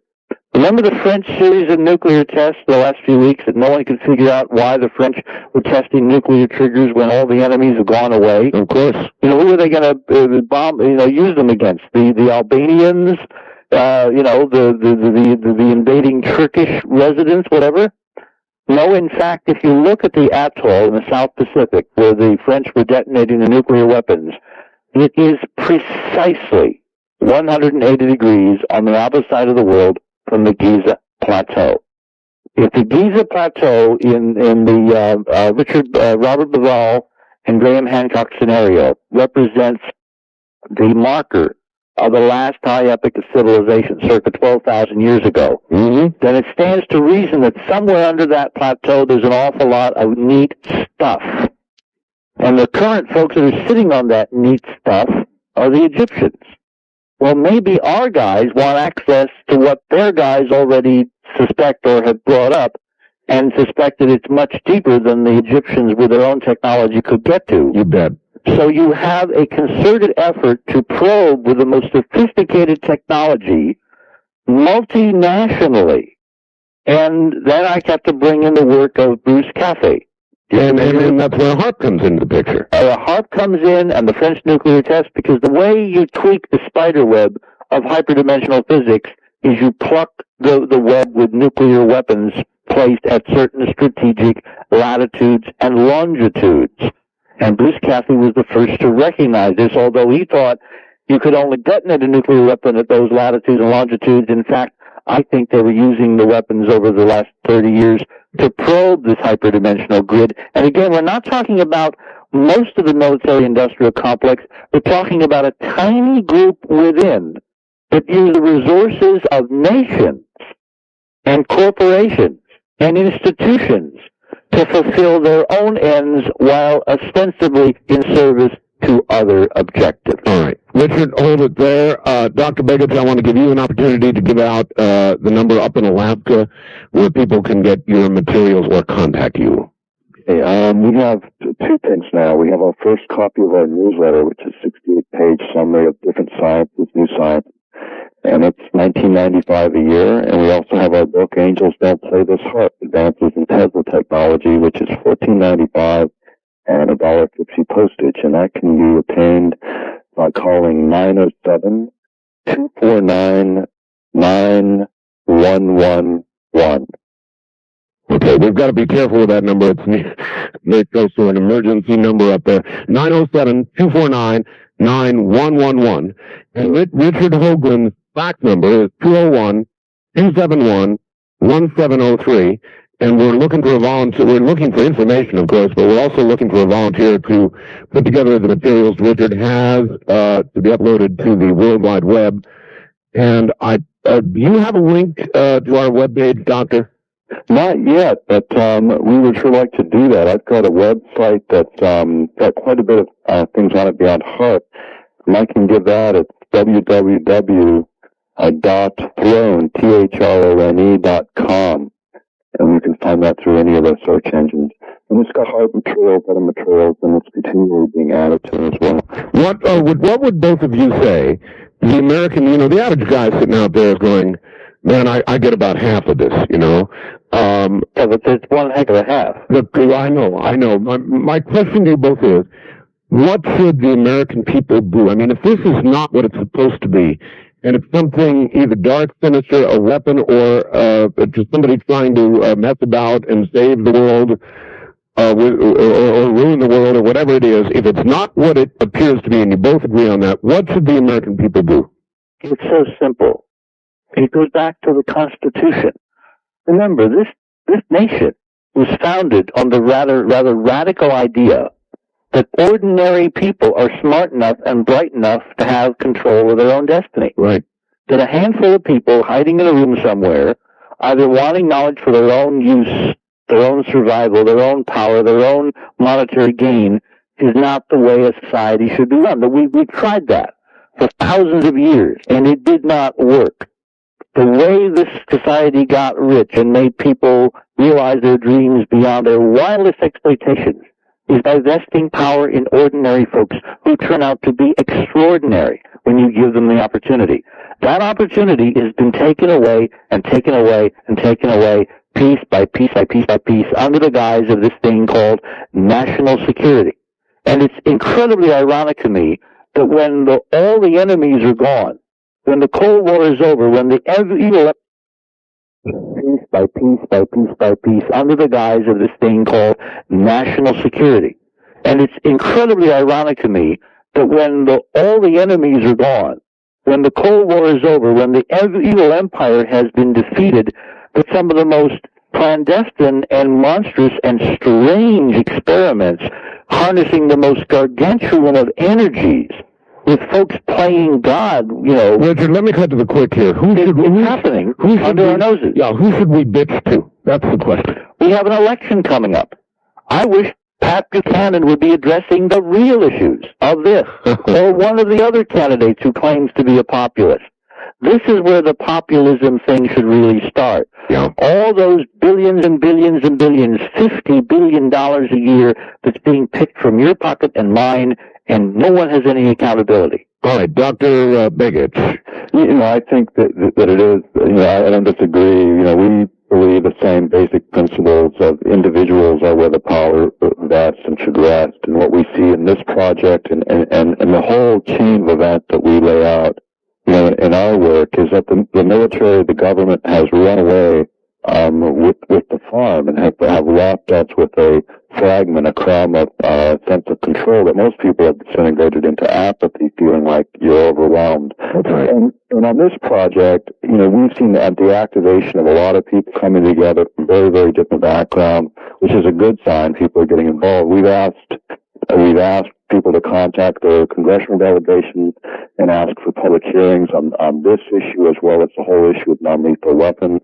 We've asked for people to contact our governor here in Alaska and Juneau, Tony Knowles, ask for open hearings on a state basis because we do have a 10th Amendment that transfers and gives states certain rights. We think that monitoring this project independent of the federal government is an important part of taking a little bit more control of our own destiny here. But it is election year. It is time to engage, make this an election issue in every part of the country. National security is the wall behind which too much is hidden, and the American people are becoming the victims. And maybe that evil empire is extended to our own government in many respects. Well, you do. The two of you do have a big area of agreement, and we're out of time. I want to thank you both. I'm going to give both your numbers out on the air again after the top of the hour. I know it's late in New York. Richard, go to sleep. We'll talk to you on the 15th. And Dr. Begich, I want to thank you for on short notice coming on the air with us. Always glad to be with you. Okay. Good night, Dr. Begich. Good night, Richard. Good night, Art. Good night. There you go, folks. Richard Hoagland in New York. Dr. Nick Begich in Alaska. It was about HAARP, what HAARP is, maybe more about what HAARP isn't. We'll stay on top of this for you. The shuttle coming down, we understand, in the morning. We're not sure just where yet, but we'll get that to you, I'm sure, before the show ends this morning.